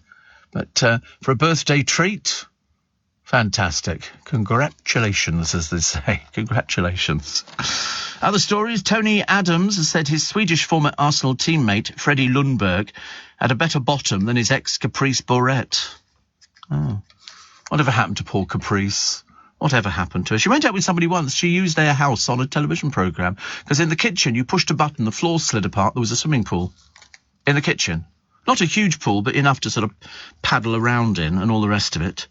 And so his Swedish former Arsenal teammate, Freddie Lundberg, I think that's how you pronounce it, had a better bottom than his ex-Caprice Borette. Poor old Caprice, honestly. Some bloke's got a better bum than you. Maya Jama tipped to be the new host of Love Island. No, she's not. No, she's not. Every agent's putting their clients forward. So they've gone, it could be Emily Atack, Maura Higgins from Love Island. Oh, God, I do hope not. You can barely understand what she says normally, let alone anything else. And there's loads of other people. Loads of other people. There'll be plenty of competition to replace Laura. Well, because it pays quite well. But, I mean, to be honest, I think you can get them cheap. You can get them much cheaper now than you would have to pay for them normally, because the job isn't all that. It really isn't. James in Kent says, you mentioned basil plants the other day. Basil. Oh, he's called Basil, is he? That keeps eight-legged swines away. Basil. I love the smell of basil. What's that one that I run my fingers up and down on a plant? It's not rosemary. Not cactus, honestly. No, not lavender, no. You put it with meat, don't you? Put it with lamb? Mint. No, not mint. No, it's not. I would know it if it was mint. It's something else. It smells delicious. You run your fingers up and down it, and it smells delicious. Somebody will know what it is. There's so many nice smells out there. And so James says basil plants, that it keeps them away, which is good news. Dawn Neeson's column talking about the Poldark actor Aidan Turner, admitting that the famous bare-chested scenes of him scything in the show was just fun and he didn't feel objectified. See, I would have felt objectified. But unfortunately, nobody would ever ask me to take my shirt off and start scything in a field. I could take it off if I really wanted to, but why make people jealous? Why make them jealous? There's no point, is there? And a girl started identifying as a cat, while a young man appears to think he's a dog. It's nothing strange, says Dawn. Many of our politicians have been channeling their inner male chickens for years. Same sort of thing. And she says, have you ever had one of those moments where you get a stop the world, I want to get off kind of thing? Do you remember that? You probably didn't remember it as a show. I mean, but if you look at it, it beggars belief. A 9-year-old girl shot dead in her own home. A 28-year-old woman gunned down in her own back garden. Another in her 50s stabbed to death. Gun crime has risen by an astonishing 51% on Merseyside. Meanwhile, solving crimes of any kind is going in the opposite direction. Unless it's a non-crime hate incident, obviously. Hurt somebody's feelings online and 4 burly officers will turn up on your doorstep. Exactly. But, the thought of police of George Wells 1984 are alive and well in 2022. Of course, there are criminal laws to stop racism, homophobia, sexism. But in our mad world, opinions are increasingly deemed as dangerous as thugs running around with guns. They've all got them. Guns, knives, everything. Time. Might be time. Pamela said, I think it might be time. Parsley, sage, rosemary and thyme. It could be time. It smells lovely, doesn't it? You just rub it. It just smells just nice. I'm pretty certain it's time. She might be right, actually. Somebody else has said that. Also, Dawn Neeson says Kate and Wills have moved into something laughingly described as a cottage. We saw this mansion the other day, making them the proud possessor of 3 homes. Because I told you before, but in fact, really 4. They've got Anne Hall, and they've got Kensington Palace, Buckingham Palace. So they have, so they've got 4 homes now because they've got this little cottage at the moment. The 3 Cambridge kids will attend a £21,000 a year prep school. That's per child, with its own golf course. The politics of envy is never a good look, says Dawn Neeson, but a little thought is due about the message all this sends out when a nurse is on an average salary of $33,000, staring at a £5,000 energy bill. Oh, you don't think they worry about it, but they try and pretend that they're like us. But they're not. Not like us at all. I mean, they don't have to worry. So you imagine them going, well, the Queen said you've got to downsize. We can't afford to keep all these lights on. Are you mad? And somebody said fennel. No, definitely not. Face Bexley. Dave. Yes, time. I think it's time, actually. I'm pretty certain. Pat in Hertfordshire says, Steve, I spray water with a few drops of peppermint oil on windowsills and around doors. I do like time. Yeah, it's time. I'm pretty certain it's time. Definitely. My bulldog, says Lloyd, Ernie, loves to chase and eat spiders. They must be tasty. He's very happy with himself. Oh, you sure? Time, dear chap, says Ben in Manchester. Love the show. Rachel says, it's my birthday today, listening to you by the pool in Bali. Is everybody in Bali at the moment? Indonesia, having a great old time. Oh, how lovely. I just wish I could drink orange juice. I do miss ice-cold orange juice with loads of ice cubes and things like that. That were not allowed. Always bits it used to be. No, well, that's why I'm presenting the programme and you're not. If you go for smooth orange juice, I mean, that's completely out of order. It's got to have the bits in it. Got to have bits in it. And I used to like grapefruit juice as well, but I can't have that either. I can't have any of these blasted. Can't have mango juice. What a depressing situation to be in on a Wednesday. All these juices that I've quite... And yet I can drink tomato juice. I quite like tomato. You know, you see, a lot of people don't. They go, ooh, yucky yuck. No, I love tomato juice. I mean, it's especially livened up with a triple vodka in it, but I mean, let's not push it this time of the morning, for goodness sake. Morning, nice to be company. It's 11 minutes to 6. Welcome to Wednesday. Welcome to... Tomorrow it's going to rain. I was going to get the car washed today, but I don't think I'll bother. Producer said, no, don't. Save your money. Save your money, because tomorrow it's going to tip it down, so I can probably get through it. Dawn Neeson says, guest boasting about my huge new column. Probably a bit saucy, given the rest of today's Daily Star front page. But great to be featured on at Steve Allen Show. Well, always a pleasure. Always a pleasure. Never a chore, as they say. Lovely to have you back from your holiday. We've seen more pictures of Dawn now with her in her bikini and other items. I wish she probably was in, but are you back, Dawn? Are you back? You're not still on holiday? I get confused now. Steve, it's my birthday today, says Ray. Oh, she's listening. That's right. Everybody's gone to Bali. I don't think Dawn went to Bali. Lamb with garlic and rosemary. Delish, says Rachel. You see, I like the idea, but I can't eat lamb. It makes me ill. Isn't that funny? All of a sudden, at this time of my life, I get ill with it. I don't know why. I did try it a few times, and I did used to like lamb. I used to love it. I used to have lamb, little cutlets and stuff like that. I don't know. I went to bed one night. I'd eaten some lamb, and I was violently ill. And I just put it down to the fact that maybe I'd had a couple of glasses too much of Prosecco. And then about a week later, I had some more lamb without the Prosecco. And again, I was violently ill. I woke up, I remember sitting in the bathroom, because I always have to sit in the bathroom. And you sit there on the edge of the bath going, I'm going to be sick.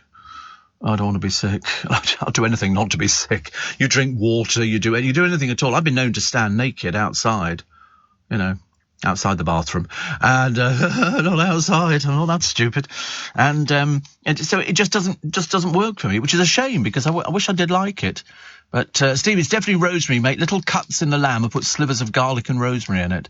Oh. And if you cook that with lamb, Steve, I think it's rosemary. It's got a lovely smell. Yes, I mean, it is definitely very nice indeed. New research, according to Dawn Neeson's column today, has shown that electricity to the brain helps memory. What it doesn't tell you is how we're meant to pay for the damn stuff in the first place. I'm dreading it. Seriously, I mean, I'm trying to be good about it and sort of going, well, if I don't go berserk, I can pay my bills, which is the best bit of it. UFOs have been wiped out by lawyers. When I say wiped out, they say they must now be called unidentified aerospace undersea phenomena. This is only in America. Only in America. Apparently, the name change was ordered by experts drafting bills for US Congress linked to the ongoing American government probe into 144 reported close encounters. They're all explainable. Okay, there's no such thing as UFOs. And they're called... How do you pronounce that? UAUPs. Is there supposed to be a joke there or something? Am I messing the joke? UAUPs. That's what it is. I know I just read it. Don't start. Very aggressive recently. Obviously not getting your medication properly. Yes, well, I think not. Mike in Somerset said it was basil. No, it was definitely rosemary. It was definitely rosemary. And Steve, it's citronella. No, I've seen those candles, Kate, though. You can buy them in the garden centres, especially Adrian Hall at the moment. Do you know, I was wondering about that, actually. I was sort of thinking, because this is the garden centre that's closed near me. They've closed them all, which is tragedy as far as I'm concerned, because I was a regular customer there. I bought loads of bits and pieces, and I bet you anything it's going to become a housing estate. It's so big, the site. But what happens to all the stock that they've got? Do they sell that off cheaply? Dawn says just a few days in Ibiza. A few days. I bet she loved it.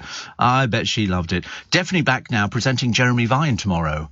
Woo, cool. How cool. But Ibiza. Do you know, the first time we went to Ibiza, we didn't go to Ibiza, we went to San Antonio, which is just around the bay, but you could walk round. It was quite feasible to walk round.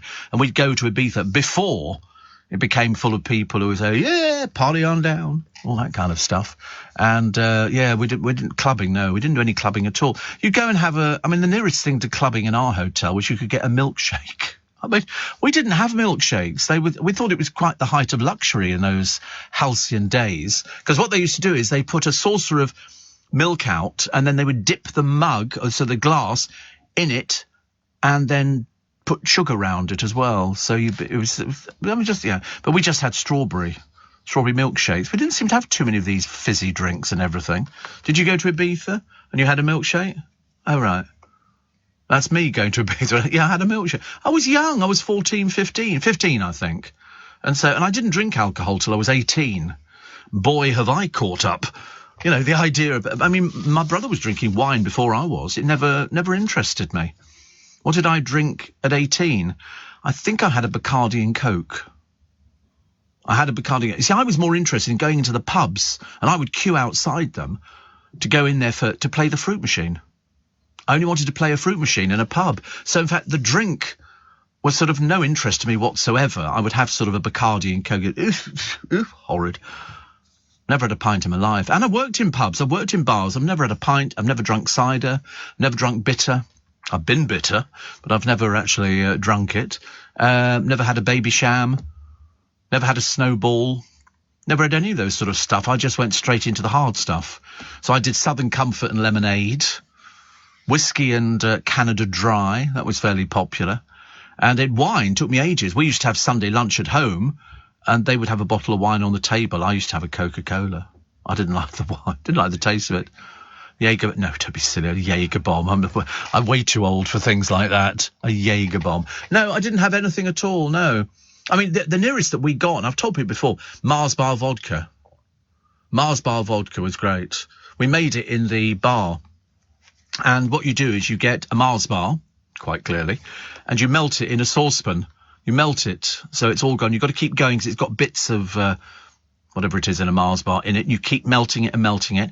Pour off some vodka out of the bottle. Pour in very carefully the melted Mars bar. Shake it. Stick it in the freezer. It won't ever freeze because it's alcohol. And when you take it out, you shake it up, and then you pour it all out, and it's like drinking an ice-cold chocolate milkshake, but with a hell of a kick. It's really nice.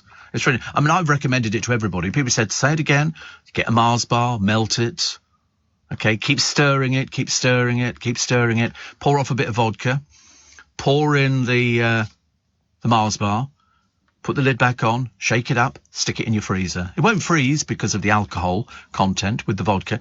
And then leave it in there, about a day, if it can last that long. Take it out, shake it up, and it's ice cold chocolate milkshake, which will blow your socks off. It's fabulous. Seriously, 2 of those and you're singing, I'm a Yankee Doodle Dandy. It's as simple as that in Chinese. I love it. Steve, greetings from sunny Estepona. Got 3 wild kids driving me mad, says Marcus, to go in the pool. I said, wait until the Steve Allen show's finished first. Honestly, can you imagine sitting by the pool in Estepona? Oh, that's nice. It's pretty, isn't it? See, I like places which have got baskets of, geraniums and stuff like that. Yeah, a bit like my garden at the moment. It's sort of, I was going to take one last picture. Anyway, that's got, but you never see any people around. Do you know what I mean? You see tourists, but you never see the people who live in the houses. I've always thought that was a little bit... It's like going to France. There's nobody around at all. You can drive through French villages in the middle of the countryside. Won't see a living soul. Nobody. You could... Yeah. We drove down to Cannes. And every road sign in France has got on the road sign, Paris. In this direction, 3,000 kilometres, 2,000. It'll just tell you wherever it is. It's unbelievable. You can never lose Paris, which is a shame because most people want to. It's so expensive. Have you ever been to Paris? We went there for a day out on the fabulous Eurostar with my favourite girls down there. But, oh my God, is it expensive? Seriously, we were paying like €20 for a croque monsieur. Cheese on toast, I ask you. €20. Oh, it was so expensive. We were trying to find cheap places. Not in France. Rosemary is gorgeous, says Kathy.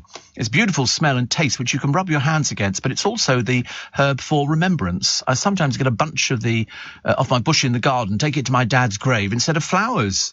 And it also brings your house good luck and keep away negative people if you hang sprigs by the front door. Well, it's putting it a bit too far. I mean, I don't think I've really got people who turn up at my front door. I've got to wait a minute. I'm hanging the rosemary up. Yeah, get the rosemary out quickly. Definitely not for me. Over half of teenagers want a career that makes a difference rather than one that pays well. Yeah, right. Who have they asked? It's ridiculous. Apparently, 42% recognise they could make more money elsewhere. They claim cash is not their motivation. Yeah, right. What rubbish. And the bowling club chiefs. Oh, I'm going to save that. I'll save this one, actually, for a little bit later on.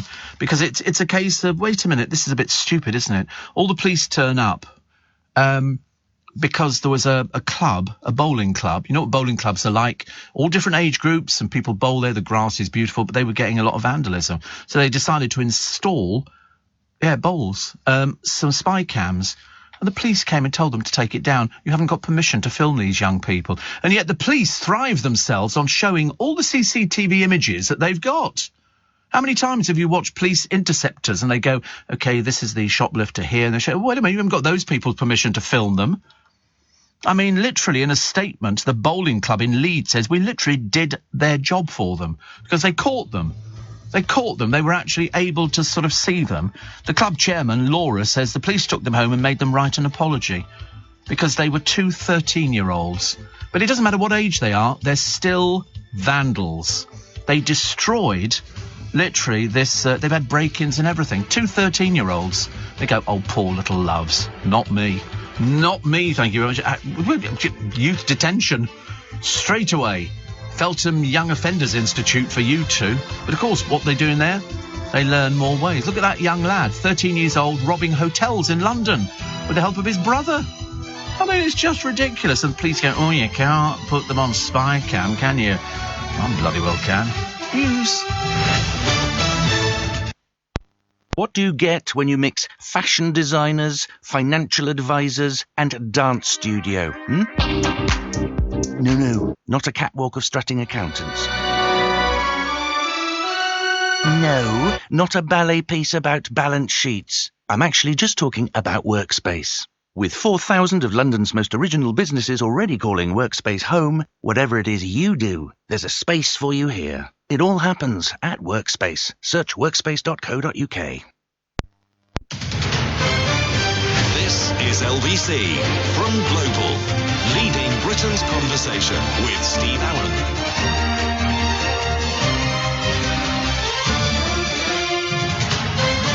Do you know, the more you think about the two vandals at the bowls club, so this bowling club who fitted CCTV to catch vandals were told off by the police for filming kids without permission. This is kids who've been breaking in, stealing stuff, and they vandalised the shelter where they all sit in there. These are two 13-year-olds, okay? And they'd had, it'd been going on for 8 months. 8 months. Shelters had been destroyed. Someone tried to break into a shed, causing £3,000 worth of damage. Footage helped nick the youth suspected of the vandalism. However, West Yorkshire Police complained to the Bowls Club for taking the video of the kids as their kids. I mean, to be honest with you, does it make any difference what age they are? You sometimes wonder, actually, and there's a picture. 4 police officers turn up for these two little, let's just call them sweet little children. In a statement on social media, Hare Hills Park Bowling Club in Leeds says, we literally did the job for them, instructed them how to apprehend them, yet protecting them because of their age. The law is not on our side when it comes to youths. Club chairman Laura, as I say, said the police took them home and made them write an apology. They're two vandals, made them write an apology.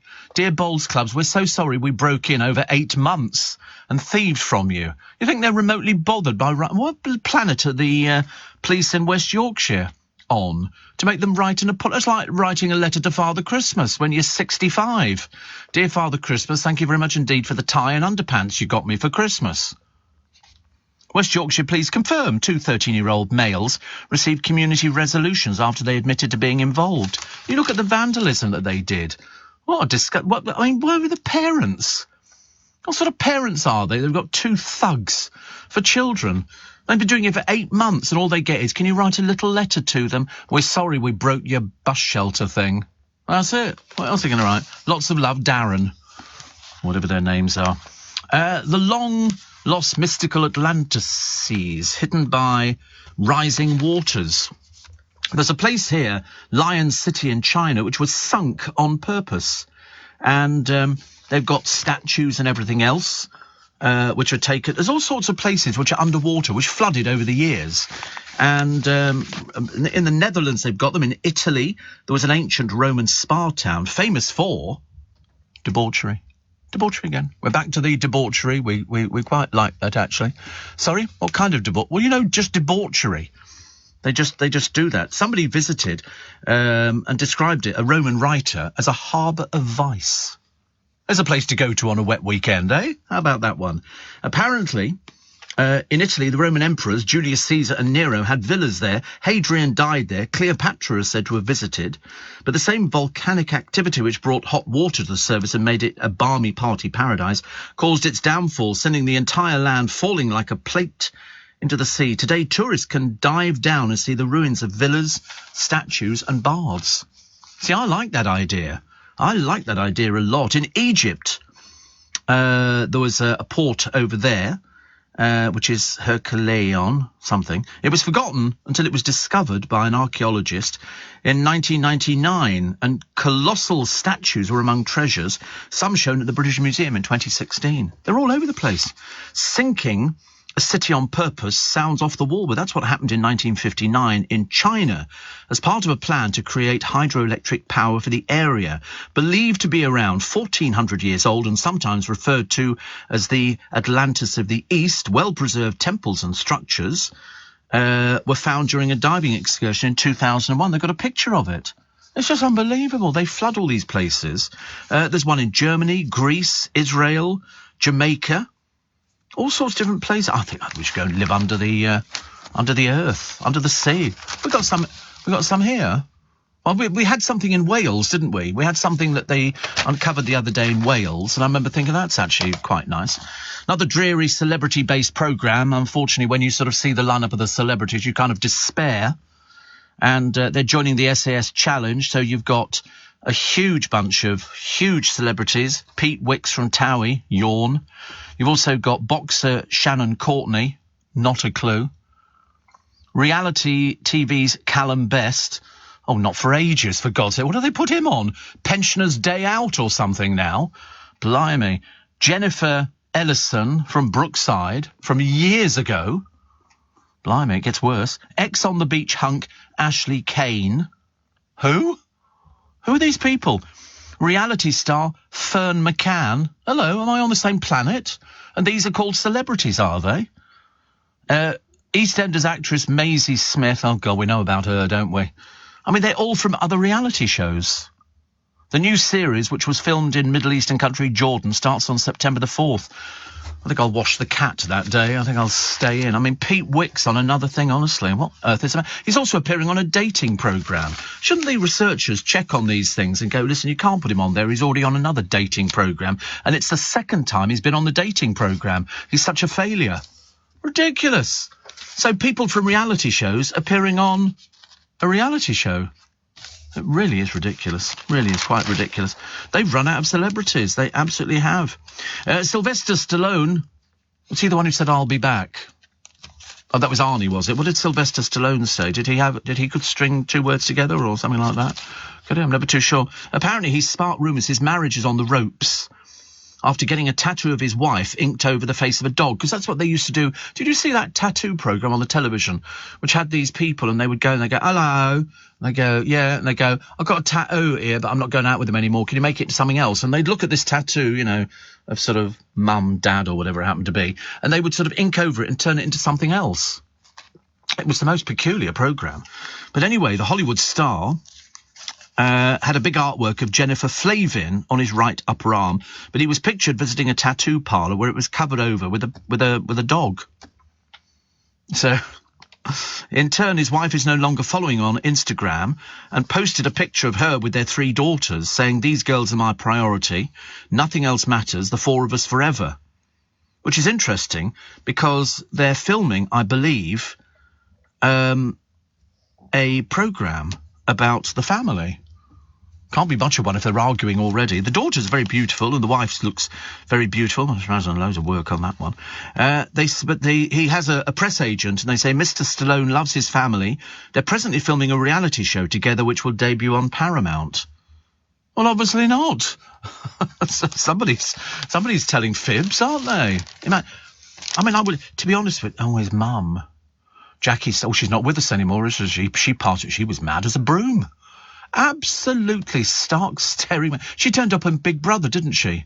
She was another one of those, which nobody knew who she was. Nobody had the faintest idea. She looked as though basically she was inside out.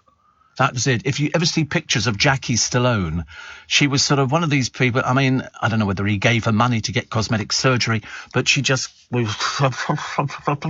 nothing worked on her face. There was too much work she'd had, and it kind of spoils it, because if you have too much work done, it starts going the other way, which is a little bit of a pain, I'm afraid. Steve, we've woken up on the cruise ship, doctored Corfu town, says Mark and Les from Loughborough. Funnily enough, I ordered a grapefruit juice with my breakfast. I'll raise it and cheers you while you keep us company on the balcony. Oh, I'm not sure about that. I'd love a grapefruit juice, but I can't have it. Yeah, it's verboten. I'm on medication that says you can't have it. As I say, I can't have any of these juices. The only ones I can have are tomato juice. And I'm not sure I should really be having that either. But I do like it. It's got to be proper tomato juice. I don't want made from concentrate or anything like that. But if ever you can have, tomato juice or any sort of juice, make sure it's proper from the fruit, not from concentrate. Tropicana says made from the fruit, not concentrate. Well, I mean, squashes I haven't had for donkey's years. They do all sorts of different ones, but they all smell a bit chemically to me. Do you know what I mean? It's, years ago we'd have had orange squash or Robinsons or this and that, and there's a bewildering array of colours. Most of them looking like they've come out of nuclear power stations. And you look at this thing. They used to do that Sunny Delight. Do you remember that stuff? They used to go, oh, kids love Sunny Delight. It was nothing to do with fruit at all. They used to say, find it in the chiller cabinet. You might as well have stuck it on top of the wardrobe. It didn't make any difference to it. It was long life. I've never even seen that recently. I'm not even sure if it still exists. Most of these things, does it still exist? Do people buy it? Good Lord above. It must be kids, though. It's not an adult drink, is it? We're all into, we're all into Ribena.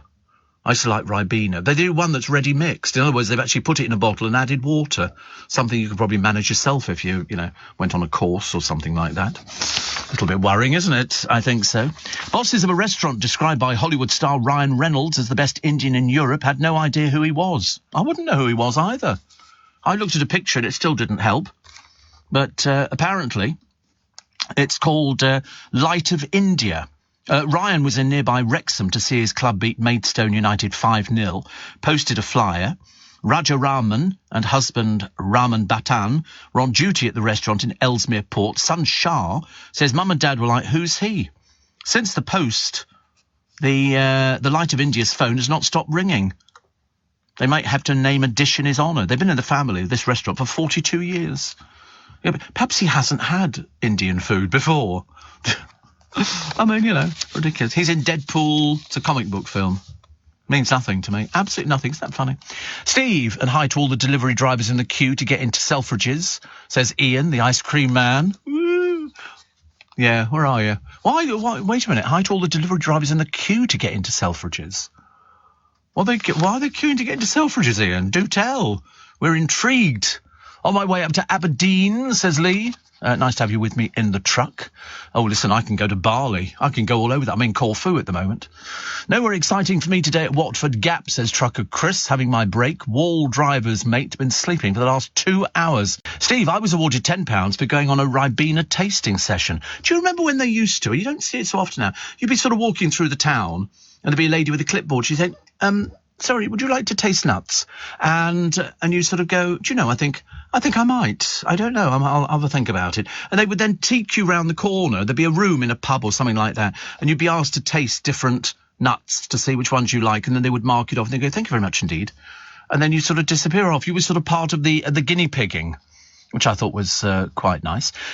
Dennis, the Grantham insomniac, says Rutland Water, Britain's largest reservoir, sank the village of Epringham in the early 70s. When water is low, you can see the buildings. They're funny, they do that a lot. They did it in Turkey, didn't they? Do you remember I told you? They discovered these Roman villas which were perfect. The flooring, the mosaics were just mind-blowing. Mind-blowing. They did a documentary on the television about it, and it was just amazing. Just amazing. And do you know over 90% of blackcurrants in the UK go into Ribena? Well, I didn't think that we grew blackcurrants. I thought they came from somebody else. Are they? Oh, well. There's a light version of Ribena. So it doesn't have the sugar in, but I mean, to be honest with you, we used to have hot Ribena. That was quite nice. When I was ill, yeah, we had hot Ribena. Even if we weren't ill, we'd have hot Ribena, because that was quite nice. And they did it in a plastic bottle. In our day, it was glass. It was a glass bottle. Now it's a plastic bottle, which is very nice. I bought some water. Do you know water's dirt cheap at the moment? Isn't it funny? It's really cheap. I bought 12 bottles of water, and it was £3.40 the other day. And so what I do is I keep them in the car. And very useful during Christmas time because it acts like an extra fridge. And then I pop 2 in the fridge at any one time. So I've always got cold water in the fridge because I know it's not popular to drink it. Ruth Langsford has revealed she was traumatised when her son left home for university. And she says, I truly understand the pain of empty nest syndrome. She said, I mean, they've done a whole page in the Mirror on this. Seriously. So her son went to university. She said, I'd sit on his bed and sniff his pillow. Slightly bizarre, isn't it? Slightly bizarre. But she says, I'm not ready to say to hell with it. She said, these days I put on weight much more easily. I have a slightly underactive thyroid that's not medicated, which makes it harder. See, I'm medicated for a thyroid that doesn't work at all, so I'm on levothyroxine 3 times a day.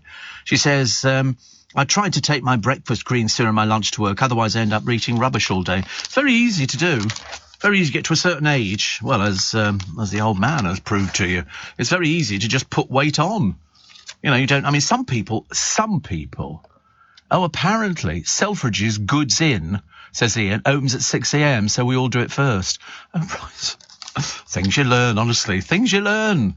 I'm looking forward to having a cooked breakfast, but not today. Not today. I've got to sort of head off down the motorway, and then it'll be nice. Britain's trees are turning brown and dropping their leaves, because we've now got what they call false autumn. False autumn. China, they've had 70 days of heat and drought. I mean, it's hot enough over there as it is, actually. For 70 days, they've been roasting in a vast swathe of the south of the country. The government's also reduced power to key industry hubs in the Sichuan province. Opening hours have been cut, as shopping centres have to cut back on power consumption. That's what we'll be like. That's what we'll be like. They'll be cutting back on it. But the latest area to be declared in drought, the West Midlands. The West Midlands.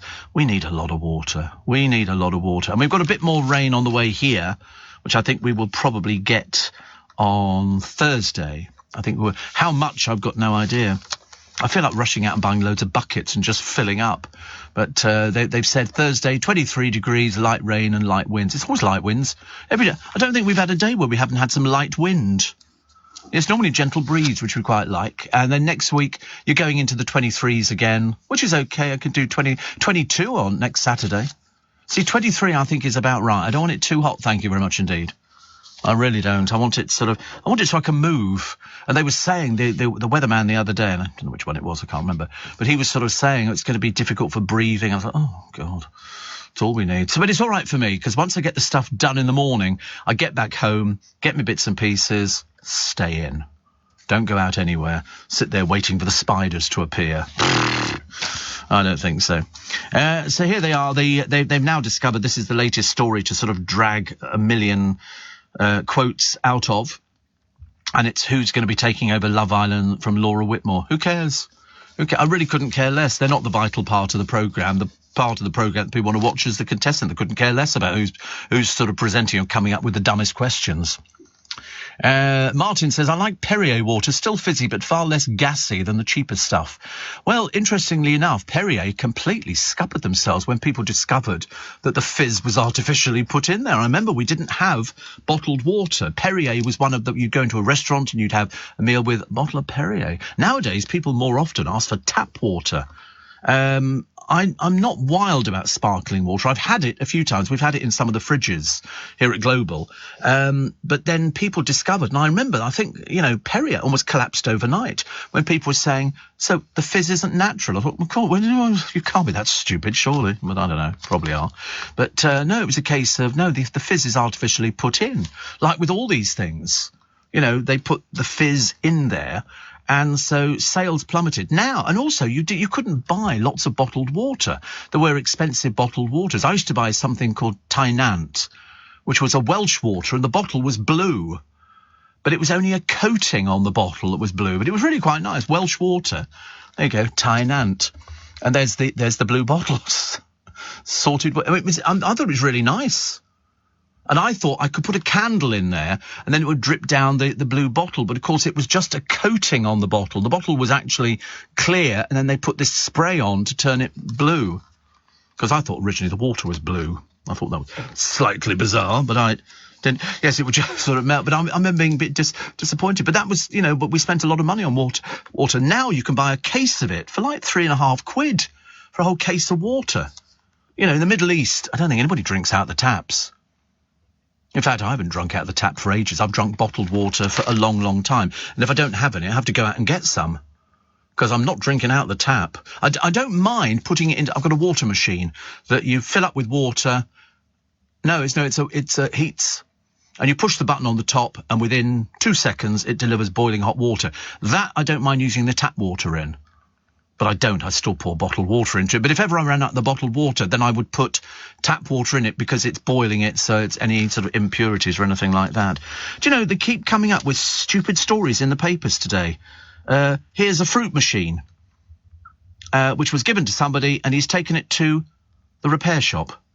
And that is the whole page story in the Mirror today. Rearmed bandit. It's a one-armed bandit, and it's in the repair shop. And you go... Well, that's what it's called. It's called the repair shop. They repair things. Why should this be any different? Where somebody the other day was repairing an old, squeeze box and all the rest of it, and now you've got a fruit machine fixed on the repair shop. That's what they do it. They do fixing. Every day they've come up with some rubbish story. I've seriously never seen anything. They've wasted a whole page on telling you can see the repair shop tonight, where you'll see them repairing a fruit machine. Well, nothing special about that. We've seen it before, thank you very much indeed. I know how it works. Ridiculous, isn't it, honestly? In the repair shop, no kidding. It's like Bianca Gascoigne, another marvellous person. She's finally announced she's having a baby. Unbelievable. Woman has baby. Unbelievable. Bianca Gascoigne, famous for nothing. Nothing at all apart from carrying the Gascoigne name. And that's about it. But I think she's only stepdaughter. I seem to remember. I can't remember exactly. I lose track with all these minor celebrities on the tip. But she is expecting a baby. Isn't that good news? I was so thrilled I sent a card. Are you receiving tax credits? If so, this message is for you. Tax credits are coming to an end, and most people will be asked to apply for universal credit instead. The Department for Work and Pensions is writing to tax credit claimants. You won't be moved automatically, so look out for your letter explaining what you'll need to do and by when. And there's also lots of support to help you make the move. Get ready for your universal credit switchover. Search Understanding Universal Credit today. Eligibility criteria apply.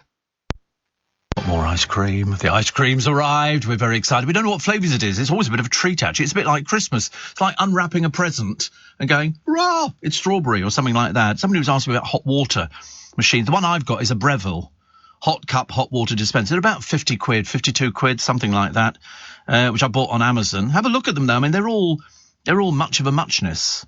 All much of a muchness. Hot cup hot water.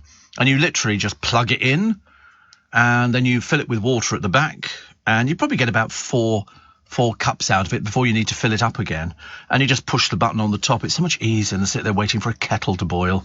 So much easier. So about 50 odd quid. They do different sizes. And in fact, there is a bewildering array on Amazon of these water machines, which are good. Steve says, Terry and Lounge, just to let you know, I bought 2 tickets to the Steve Allen Christmas Cracker. I'm looking forward to it. You'll not be disappointed. Not be disappointed. Jane says, I've got my own repairman and his workshop. He's my husband. And Luke says, I've just finished my shift as cabin crew, bringing 200 holidaymakers back to the UK, now tuning into the last part of your show to get me home. There you go, cabin crew. Who are you working for? You know, EasyJet have started saying, we've got loads of seats on our planes. This was after British Airways announced they were, Ryanair was it, after they announced they were axing 10,000 flights.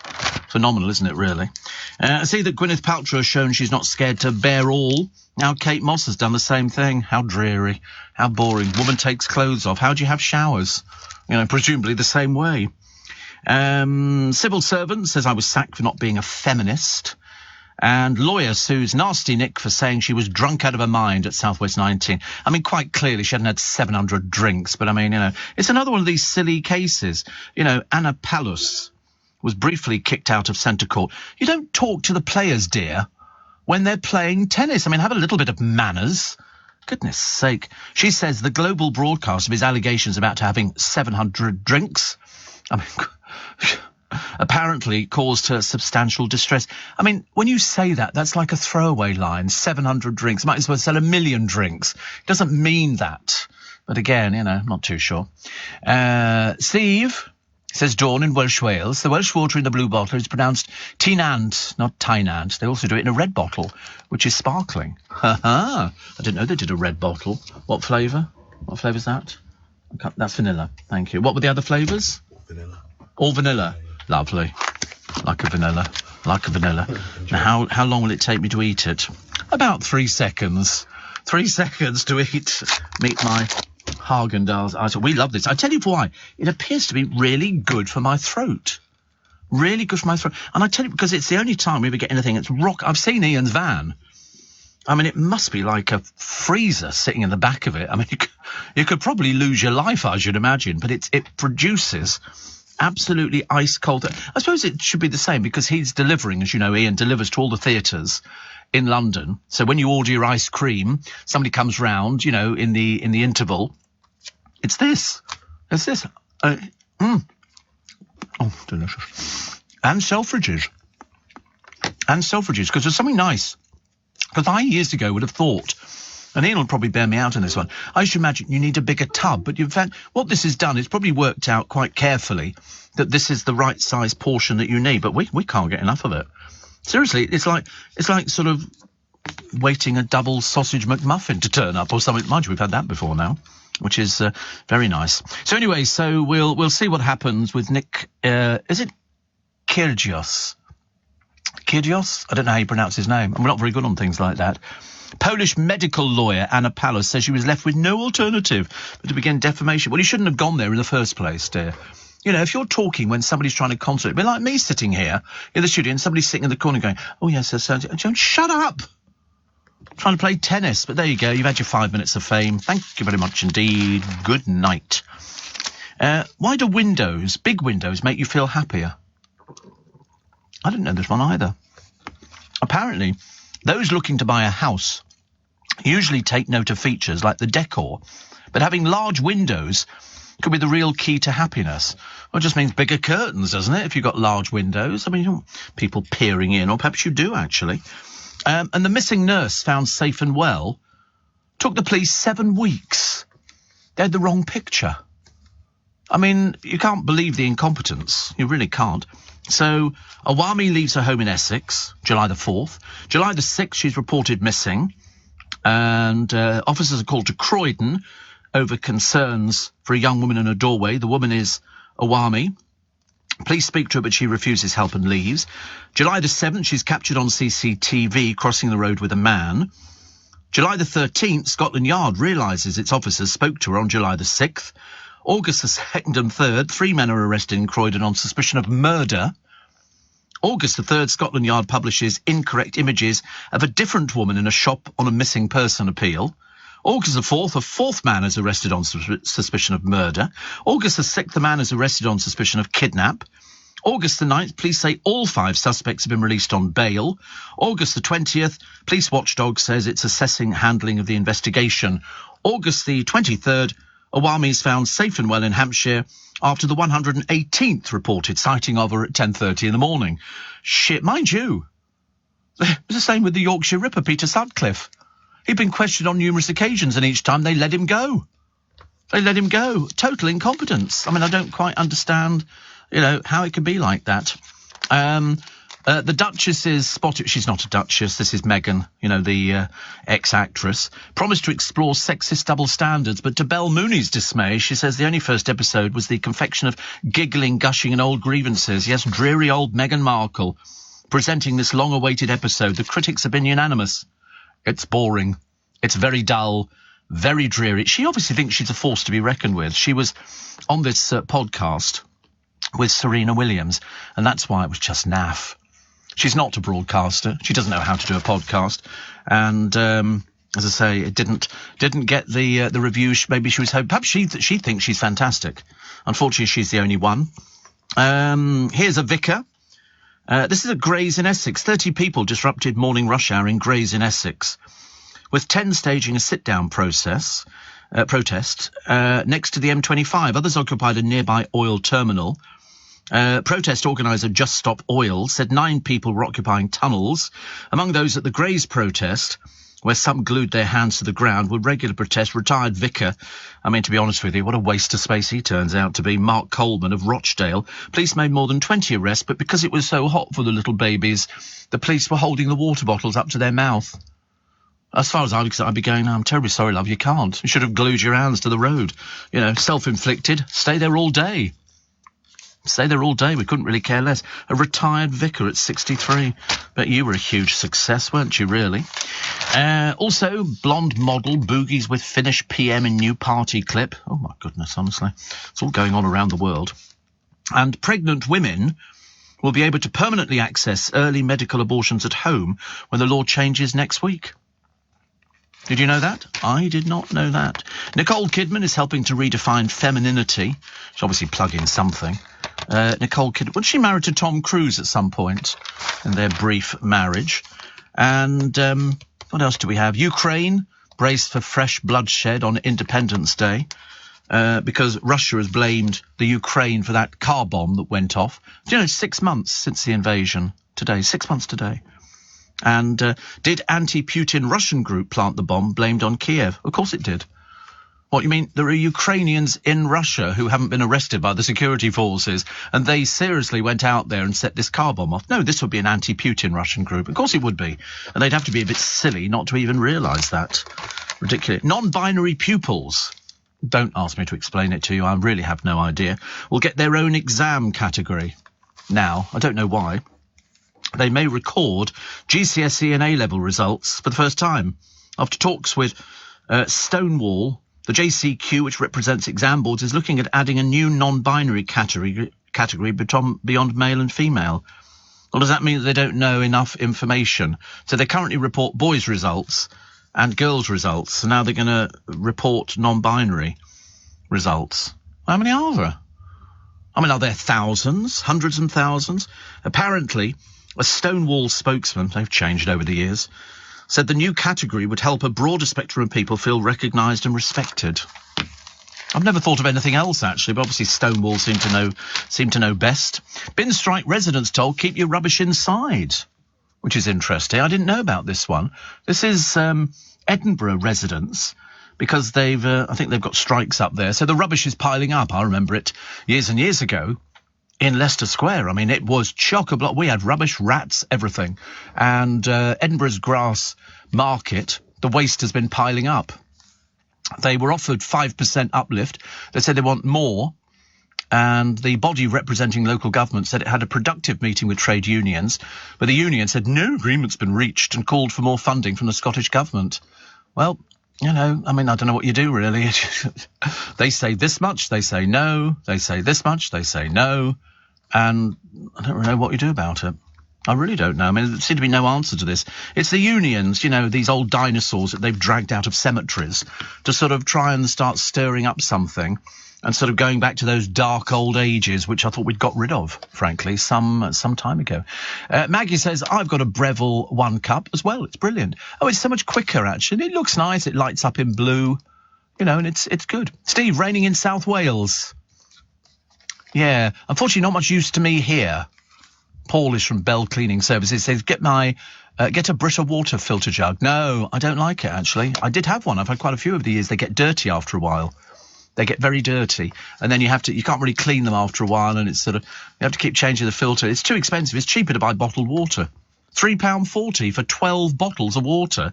Cheap, let me tell you. Morning, everybody. Nice to have your company. So now we know it's raining in South Wales, which is quite nice. It's going to rain in London tomorrow, so they say. Birthdays today. Ali Smith, the winter author, poet and playwright from Inverness, who has won Whitbread, Costa, Baileys and Orwell Prizes, shortlisted for the Booker Prize 4 times. And Rupert Grint, who was Ron Weasley, 34 years old. He says, even though the Harry Potter films made him a multi-millionaire, he said in 2017, I only had one pair of shoes. He said the end of the franchise was like stepping out of an institution. He said something that was really symbolic was I had my tonsils out. I was never able to while we filmed because of the recovery time. So he's 34 today, 34. So many happy returns of the day. 1991, Mikhail Gorbachev resigned as head of the Soviet Communist Party. And 1971, there was a worldwide fight on August the 24th to preserve wildlife, launched with the backing of international furriers. From next month, fur traders will ban the handling of the skins of 5 animals close to extinction: the tiger, the snow leopard, the clouded leopard, La Plata otter and giant otter. They make clothing out of giant otters. Dear me. I mean, I've seen the programmes about the snow leopards. I know otter fur. I like the sound of that very much indeed. There's a very good story, actually, in the paper today. I mean, it doesn't bode well for the future, I have to tell you. And it's the little businesses that are not protected by the price cap. They don't get any government support, and they're closing in their thousands. I said earlier on that they reckon 7 in 10 pubs will close this Christmas. And the reason is they won't be able to afford the electricity. There is one business here. This is just one out of thousands, and it's T&PA Murray in Bristol, known as Murray's Butcher Shop. It was the first butcher to occupy, was in the 1800s. Tom Murray had planned to leave his business in the safe hands of Nathan, who has worked at Murray's since he was 16. He's 32 now. Tom hoped the former apprentice would continue the legacy and keep up the show's popular tradition of barbecuing burgers and sausages outside the store on Saturdays, because that's what a few people do, actually. But that dream is now in tatters. Supply costs have been steadily rising. The price of beef and cheese for the deli counter up 15%. The business rates bill, currently $11,000 a year, is also expected to rise. However, when Tom's energy supplier hiked his annual bill from, wait for this, $7,000 to $22,000, he was faced with no choice but to close in one move. He said it was the straw that broke the camel's back.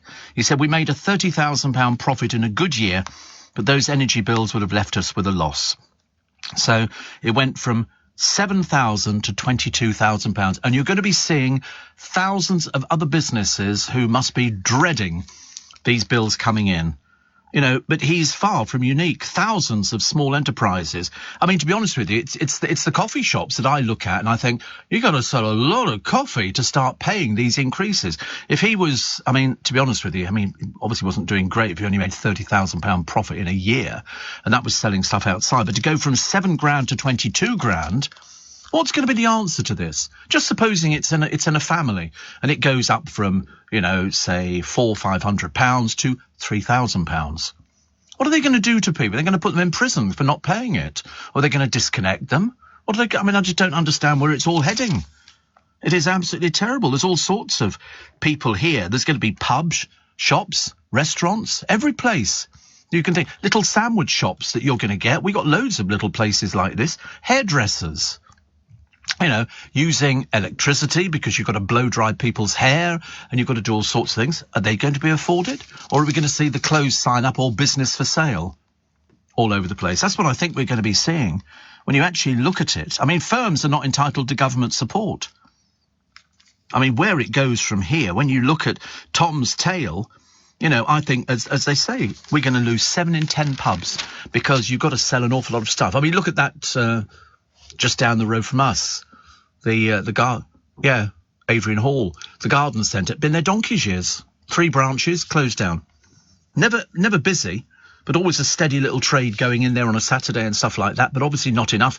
And that ground is large. We looked at it. It's quite a big site. You could knock all the buildings down, get rid of all the stuff inside there, and put up a housing estate, which I suspect is what's going to happen.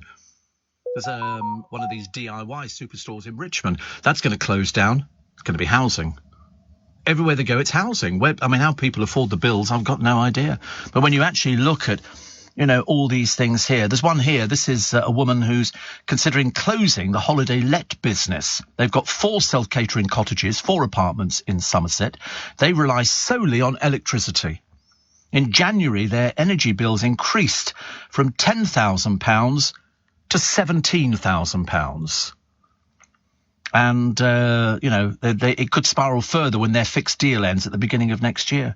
She said if you raise the prices, because they've got to raise their prices to cover this, she said people just stop coming. It's as simple as that. People will not be dealing with it. And I think you're going to see, unless something is done very, very quickly, you're going to see the high street decimated. Lots of little businesses who are going to look at, the bigger the business they are, the bigger their bills are going to rise. If this little butcher's shop, goes up that much and they can't find the money, what about some of these big shops on the high street, the Poundlands, and all these other places? It's just going to rocket. Just going to rocket. I tell you, people are not really prepared for this. But, I keep reminding people on a daily basis. Steve says, Chris, £1.25 for 4 2-litre bottles of Scotch water from Aldi. And Roger in Brentwood says £1.60 for 12 500 millilitre bottles of English spring water in Aldi. Obviously, Aldi doing very well in the water department. And Mandy says, I'm away for your Christmas cracker shows. Any other dates? No, sadly not. It's only the 1 a year or 2 a year this year because we missed a year. And another one to say, looking forward to your Christmas show, says Zara. And Steve, I have a little cafe in Somerset. Our electric bill this summer has been over £200, so I'm dreading how much it'll be over winter with the heating on. I wouldn't even like to think about it. I couldn't even calculate a guess on that one. My business, electric, says Craig, gone from 26 grand to 118 grand. See, I just know where people are going. You see these businesses closing. People have had them for donkey's years. There's one here says, we've only just been open 6 months, but I fear we won't make it through. I couldn't comment, but I have a feeling I might be with you on that one. I don't know how people are going to find the money. You can't just sort of produce money from nowhere. And when you look at some of these little shops, where you use electric and you start thinking, all these cafes down here, we lost a lot during the pandemic and there's a few that have gone in, but there's equally more that have gone completely, never to see the light of day ever again. And you think to yourself, what's going to happen? What is going to happen? I don't know. I wish I could tell you. But I think it's going to be the same for households. And who gets all that money?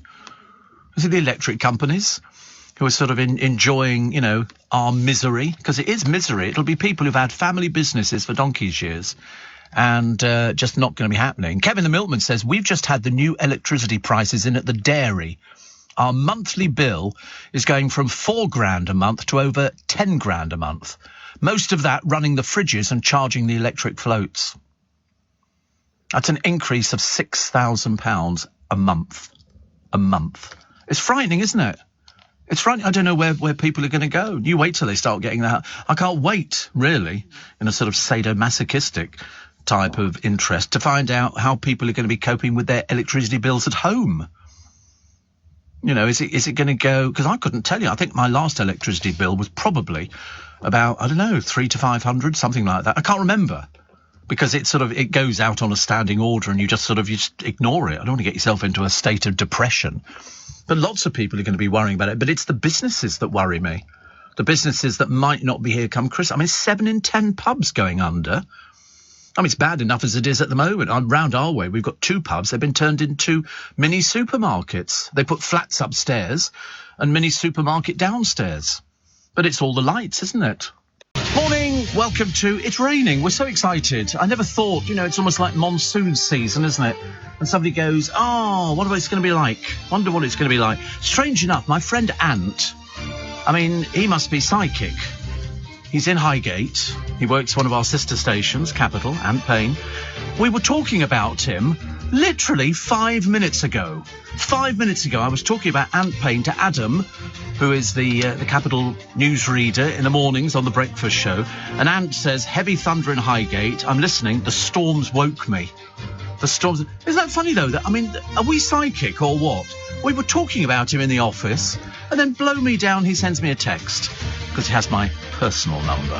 Very few people have that, even though I've written it on motorway bridges and, and in toilet cubicles for the last 1,500 years. And eventually somebody responds, which is quite nice. I heard a story yesterday. Got to tell you about it in a sec.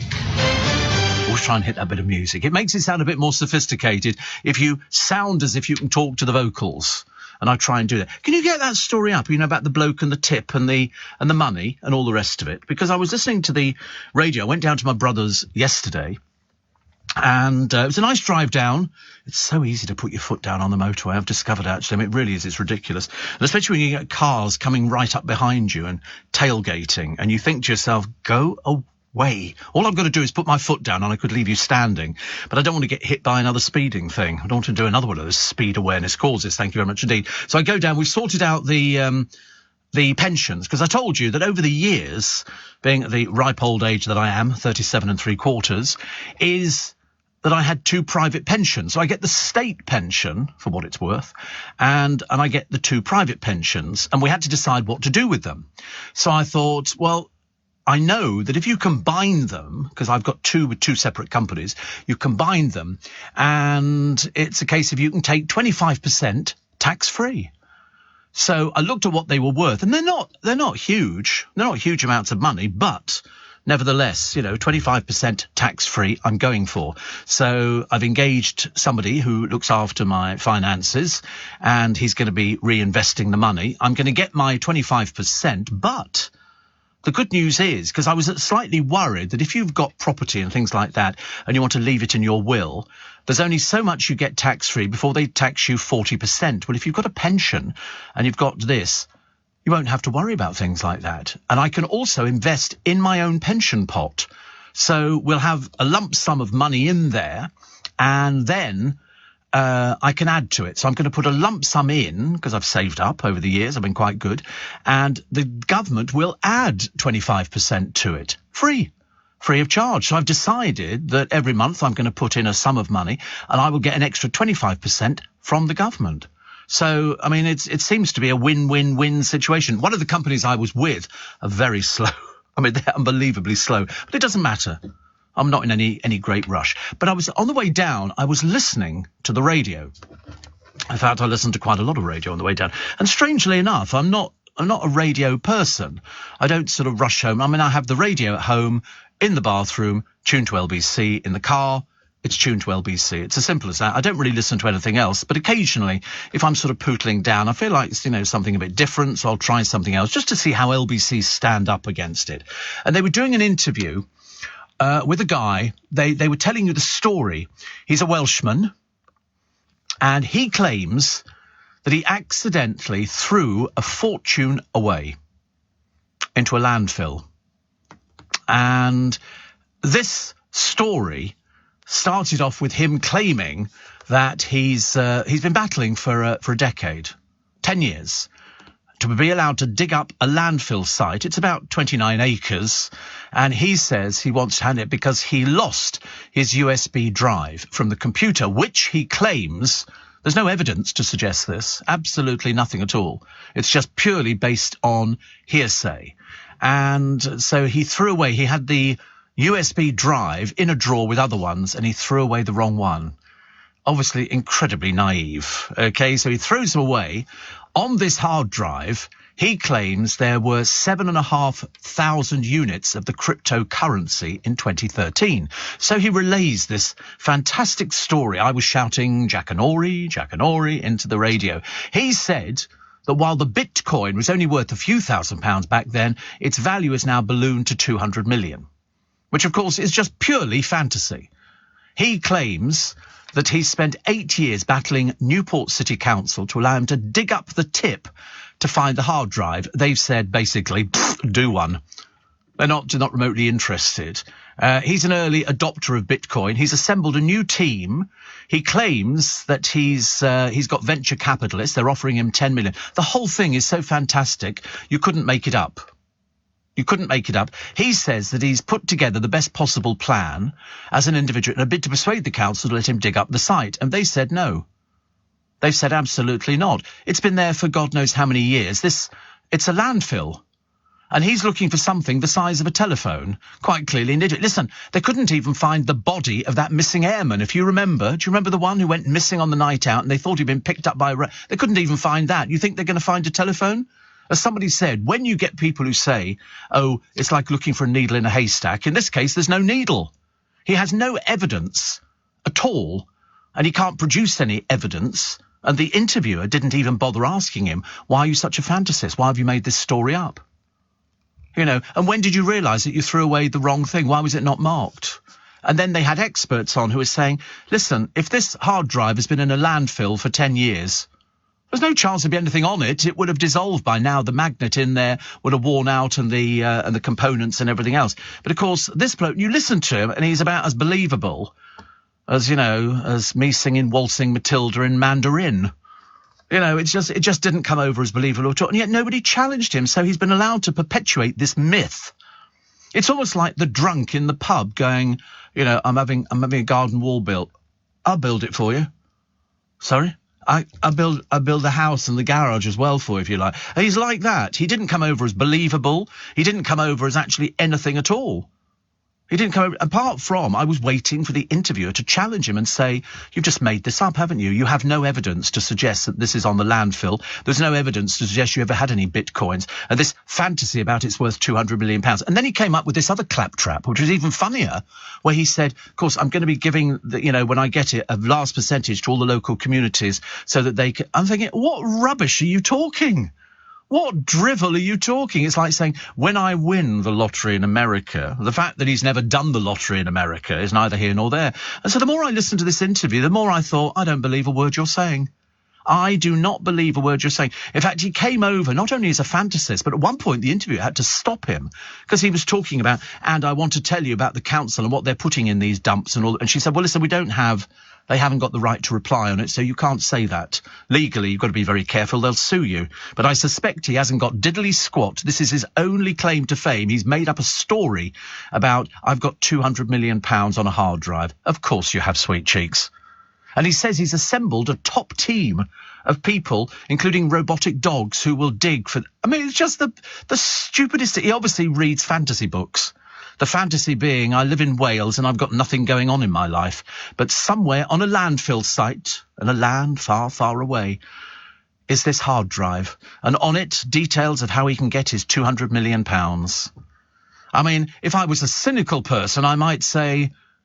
When did you start drinking? At what point did you decide that this fantasy was going to take over? Because he offered not one scrap of evidence apart from the hard drives were in the drawer. And the interviewer said, why didn't you label the hard drives?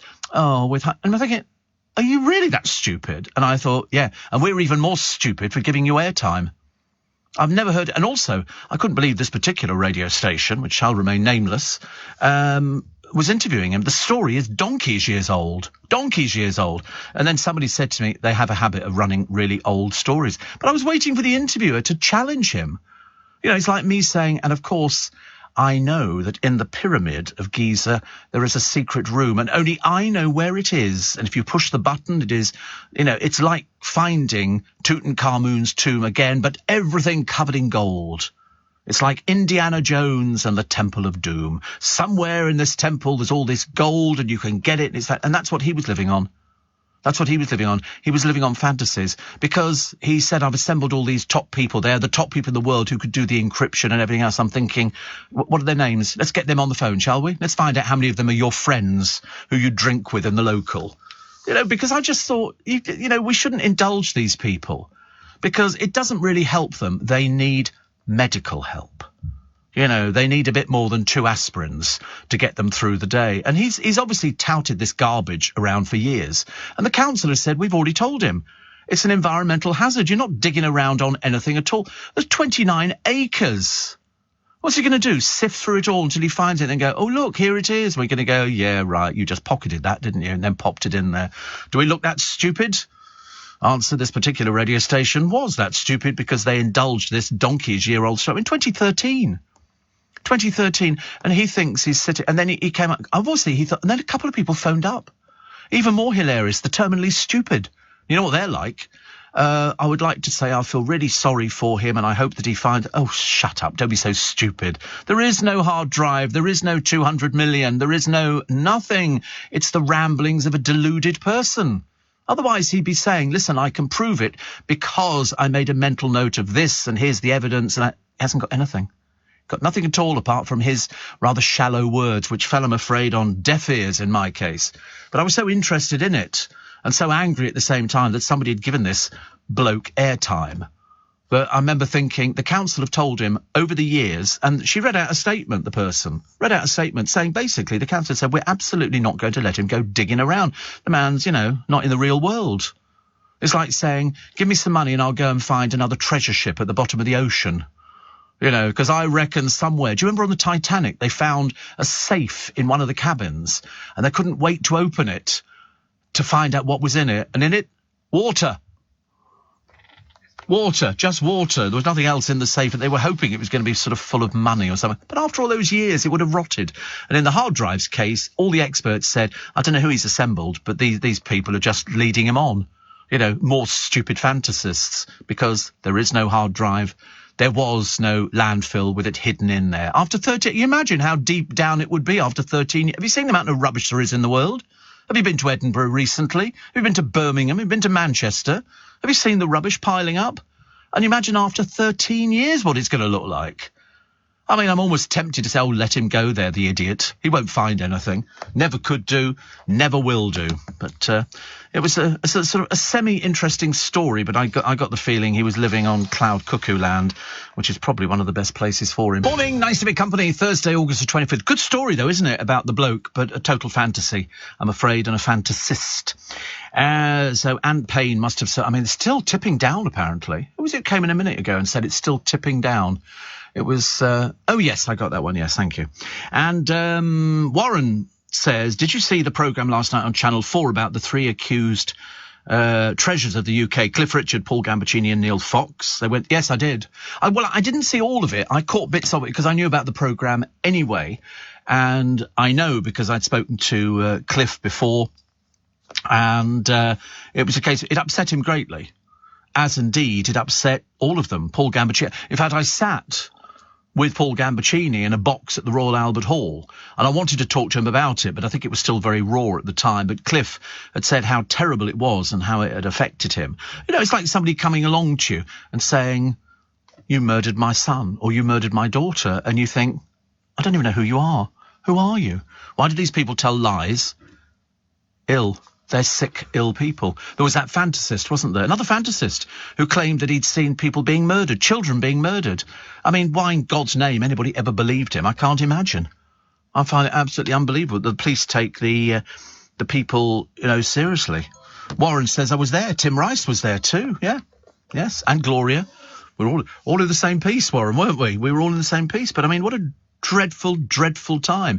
But I know for a fact, and I can tell you this now, and I'm not breaking a confidence, that Cliff said during all this time, he listened to my programme. He said because it kind of took him out of himself and it kind of got him through a really terrible period. It didn't matter. I can imagine, when he was sort of sitting there and there's the police helicopter flying over his flat. Nobody told him about it. The BBC being a little bit devious with some of their news gathering, if indeed you can laughingly call it news gathering, and all the other people who suffered very badly going, what are you on about? Why would you be saying something like that? I don't even know who you are. But the police go, we have to investigate. And police see plods out there doing the investigation and yet getting all... Look at that girl the other day who went missing, the nurse. Took them God knows how long to find her. They were issued with the wrong photograph and nobody realised. They were the same with the Yorkshire Ripper, I told you yesterday. It's dreadful. Steve, massive thunderstorms happening in Southend. It's rather intimidating. Apparently, it's amazing. Luckily I am protected inside the building, but I've seen flooding before, and I'm sure that we will get flooding in London. Somebody will complain about it. They'll have to print pictures of, oh look, water running down Whitehall, and oh, the drains are overflowing. Oh, it'll be a nice little bit going on. Steve, I've gone for a shower and watching the lightning in the distance. So not me in Kent, not near me. I love looking at lightning. There was that woman the other day. Do you remember she was on holiday in Croatia or something on the beach, and lightning struck her? Mind you, there was that bloke from the national parks in America. He's the man who's been struck most times by lightning. Most times by lightning. It's just very unlucky. Jeannie says, when Dale got caught on the gotcha Oscar, did he really fall for it, or did he play along? Either way, he came out as a truly nice man. Well, to be honest with you, I mean, I asked him about it, but I didn't need to ask him because I'd known him since we were 18. I thought he was playing along with it. That's what I thought, and I said that at the time. And he said, oh, no, I didn't know. And I thought, no, I know you. I know you so well. You know, when you've known somebody since they were 18 up till the age of about 60, you know, and beyond, you know somebody.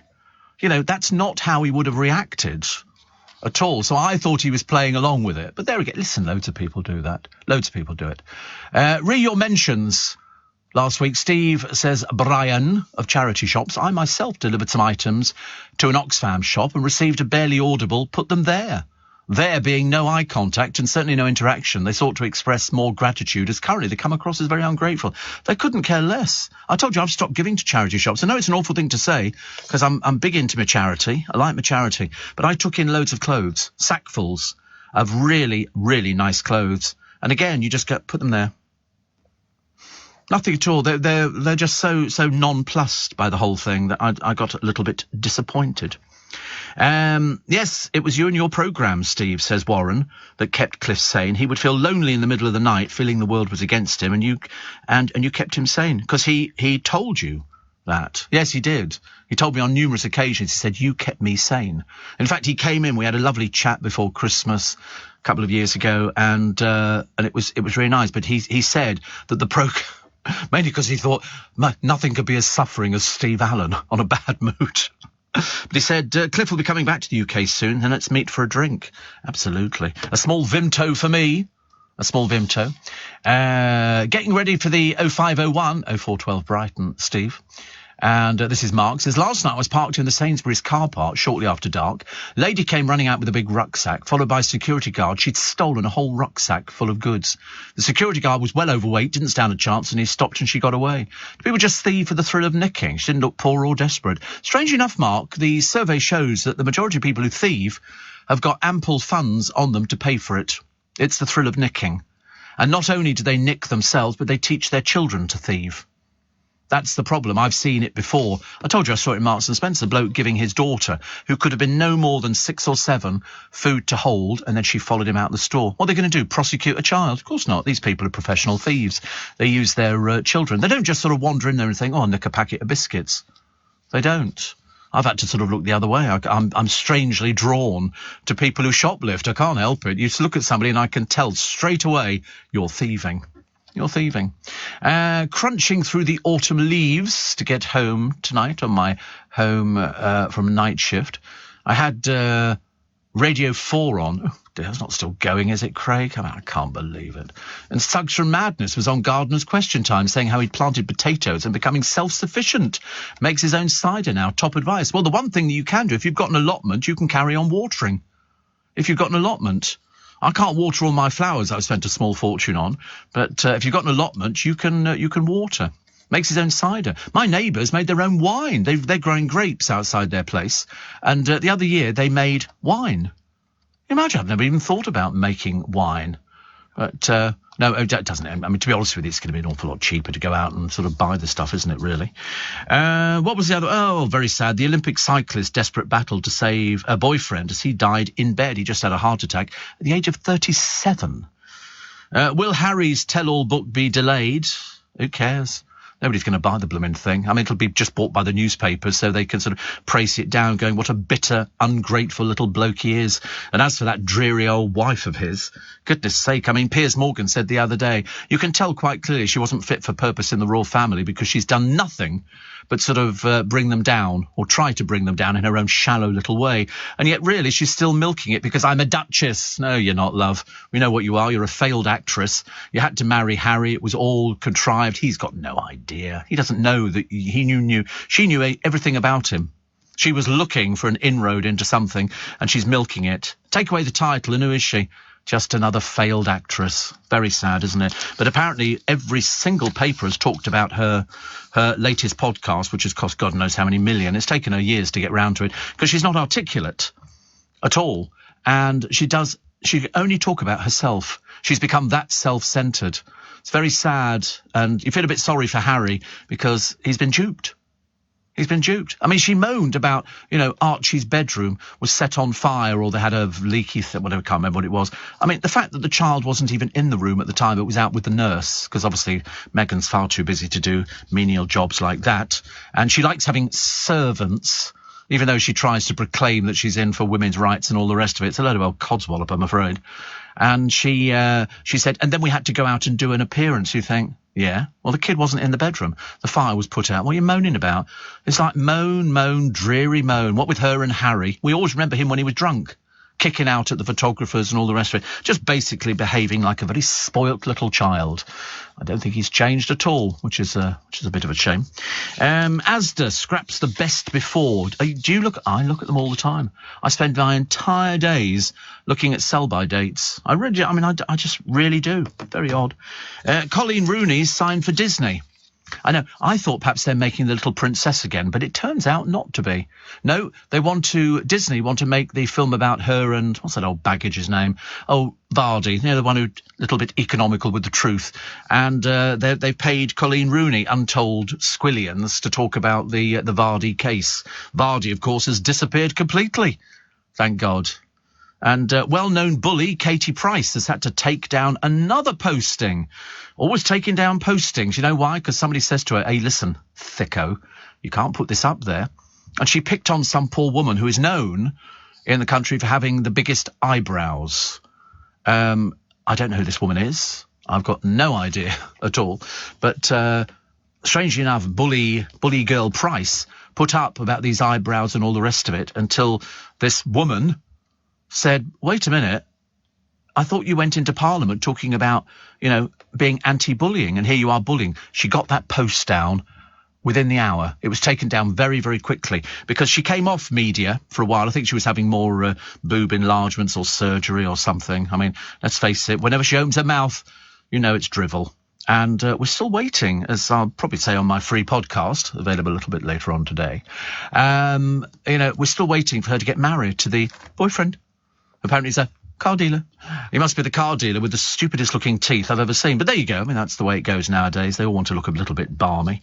He looks like a sort of a reject from Love Island, which in fact I think is exactly what he was. But anyway, he's got a second-hand car business, which is lovely. She can't drive, of course. Far too dangerous. She's been banned God knows how many times. And she did say, she went on television, she went on Loose Women. I saw her on Loose Women. I want to get married soon because my mum's terminally ill. And we want to get married so that she can be there and enjoy the occasion. And her mother designed a room in the mucky mansion, which is so filthy they've had to stop filming. She really is filthy. She's never done washing or ironing in her life. Really, it's awful. And she's still not married. And yet her mother is still terminally ill. How long she's got, I've got no idea. But it's all about her, which is a little bit disappointing, I'm afraid. A little bit disappointing. Oh, blimey, what's going on here? Are you controlling this? Yeah, now everything's vanished off my screen. Well, I've got everything now on the wrong screen. I've now got everything. Oh dear, what's going on here? What's happening? Oh, wait a minute, I can't now because I'm trying to read these things. It's raining hard in Basingstoke, says Trey. Well, of course it is. It's Basingstoke. What do you expect? Sunshine? No chance. Steve, the chap who's been struck by lightning was his... Oh, God, come here. What is going on, this thing? Was his occupation a conductor? No, he worked in the Yellowstone National Park. He's dead now, but he was struck by lightning, I don't know, about 4 times, 5 times, something like that. Loads of 11 times. Yeah, and he survived it. Because he was wearing the right shoes. Sometimes the right shoes. His name was Roy Sullivan. He died in 1983. He was a park ranger. With like, Mr. Ranger, sir? Was that Yogi Bear, I think? And 7 times he was hit. And so he gained the nickname Human Lightning Rod or Human Lightning Conductor. And he's in the Guinness World Record book as a person struck by lightning more recorded times than any other human being. He was in the Shenandoah National Park. Doesn't that sound exciting? Shenandoah. Just say it yourself. As you're lying there in bed, go, Shenandoah. What does it mean? I don't know. It's in Virginia. And he survived. I don't know how that works. That frightened the life out of me. I'm quite sure if I was struck by lightning, God help me, there'd be a huge puff of smoke and there'd just be a little pile of dust where I'd been standing. But that's what he was. Shenandoah National Park. Just repeat it yourself. It'll amuse you. By the time we get to 5 o'clock, we're still saying Shenandoah. You'll be going, I can't believe it's our new word of the decade, Steve. Are you receiving tax credits? If so, this message is for you. Tax credits are coming to an end, and most people will be asked to apply for universal credit instead. The Department for Work and Pensions is writing to tax credit claimants. You won't be moved automatically, so look out for your letter explaining what you'll need to do and by when. And there's also lots of support to help you make the move. Get ready for your universal credit switchover. Search Understanding Universal Credit today. Eligibility criteria apply. Steve Allen on LBC. Text 84850. Morning, I see Gary Lineker's in the papers. It's always a boring story with Gary Lineker. This time he's been rebuked for tweeting about political issues. How's he allowed to do it and nobody else is allowed to do it at the BBC? What's going on there, eh? Backhanders, what's going on? What's going on? No, but I mean, why is he allowed to do that? He's a sports reporter. That's all he didn't know anything about anything else. Oh, and crisps. Things that make you fat. That's all he knows about. It's ridiculous, isn't it? Goodness sake, honestly.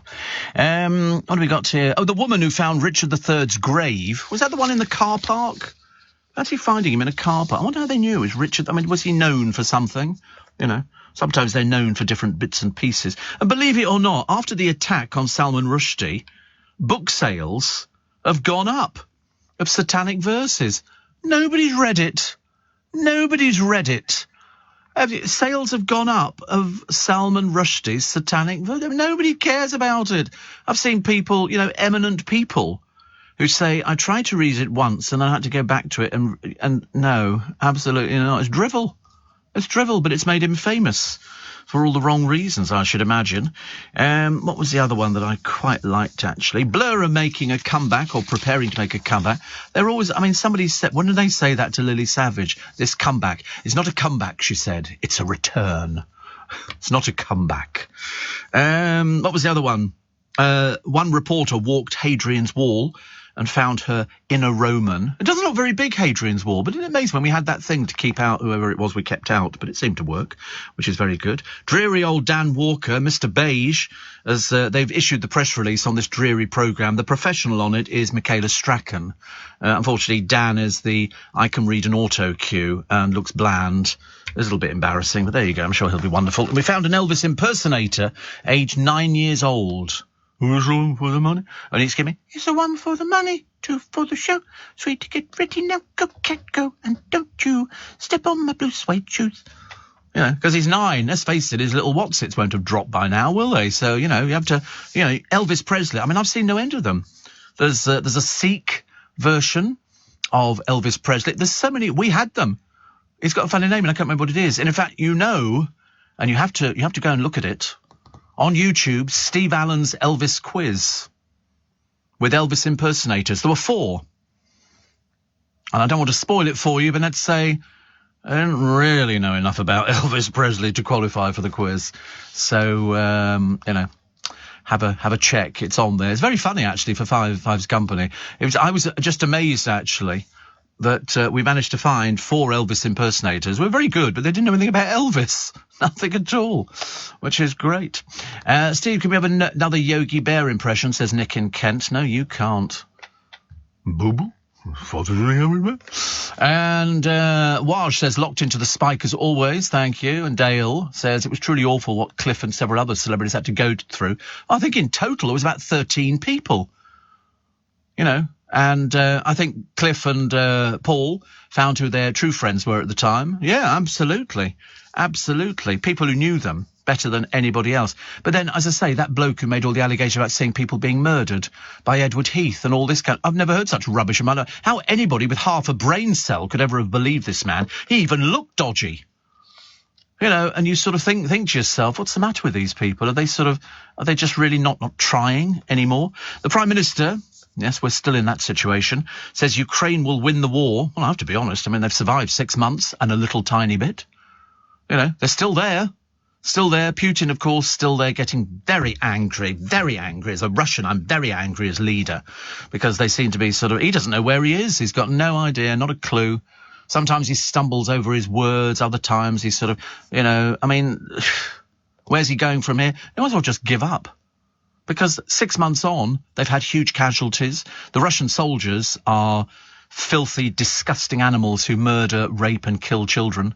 It's as simple as that. You can't sort of hide the facts. So as far as I'm concerned, we didn't come down hard enough on Russia. All right, so we're paying the price of it because of the fuel, but that's our fault because we've got inept governments who've got no idea how to make sure that we can sort of sort these things out for ourselves. But I wouldn't care if we says to Putin, off you go, you know, and we get rid of you. It's as simple as that. So Colleen Rooney, why would Disney be interested in the Vardy story? Can't imagine why. She's making she's doing the programme on the trial. They're Disney are the one. I mean, I don't know whether it's going to come with. Perhaps it'll come with songs.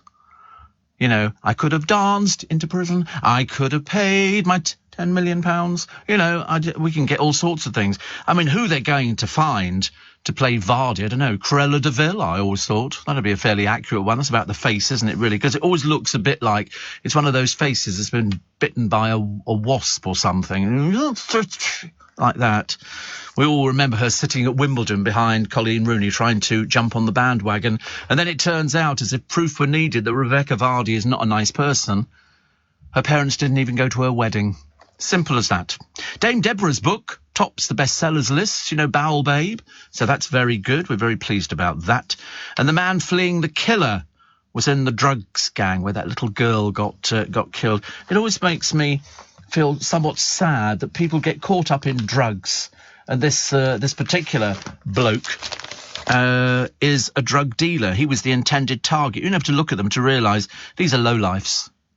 These are absolute lowlifes. Joseph Nee was shot by a hitman after being chased into this 9-year-old's Liverpool home. She was fatally hit in the chest and died instantly. And this piece of filth is refusing to help the police. I mean, I don't know what the answer is for people like this. I mean, I really don't. It doesn't seem to make any difference that you say to them you're going to go to prison for 20 years. They couldn't give a toss. Why would they be remotely interested in going to prison? They're drug dealers. That's how their life is. They're druggies themselves. But he's recovering in hospital. Well, I wouldn't have even put him in hospital.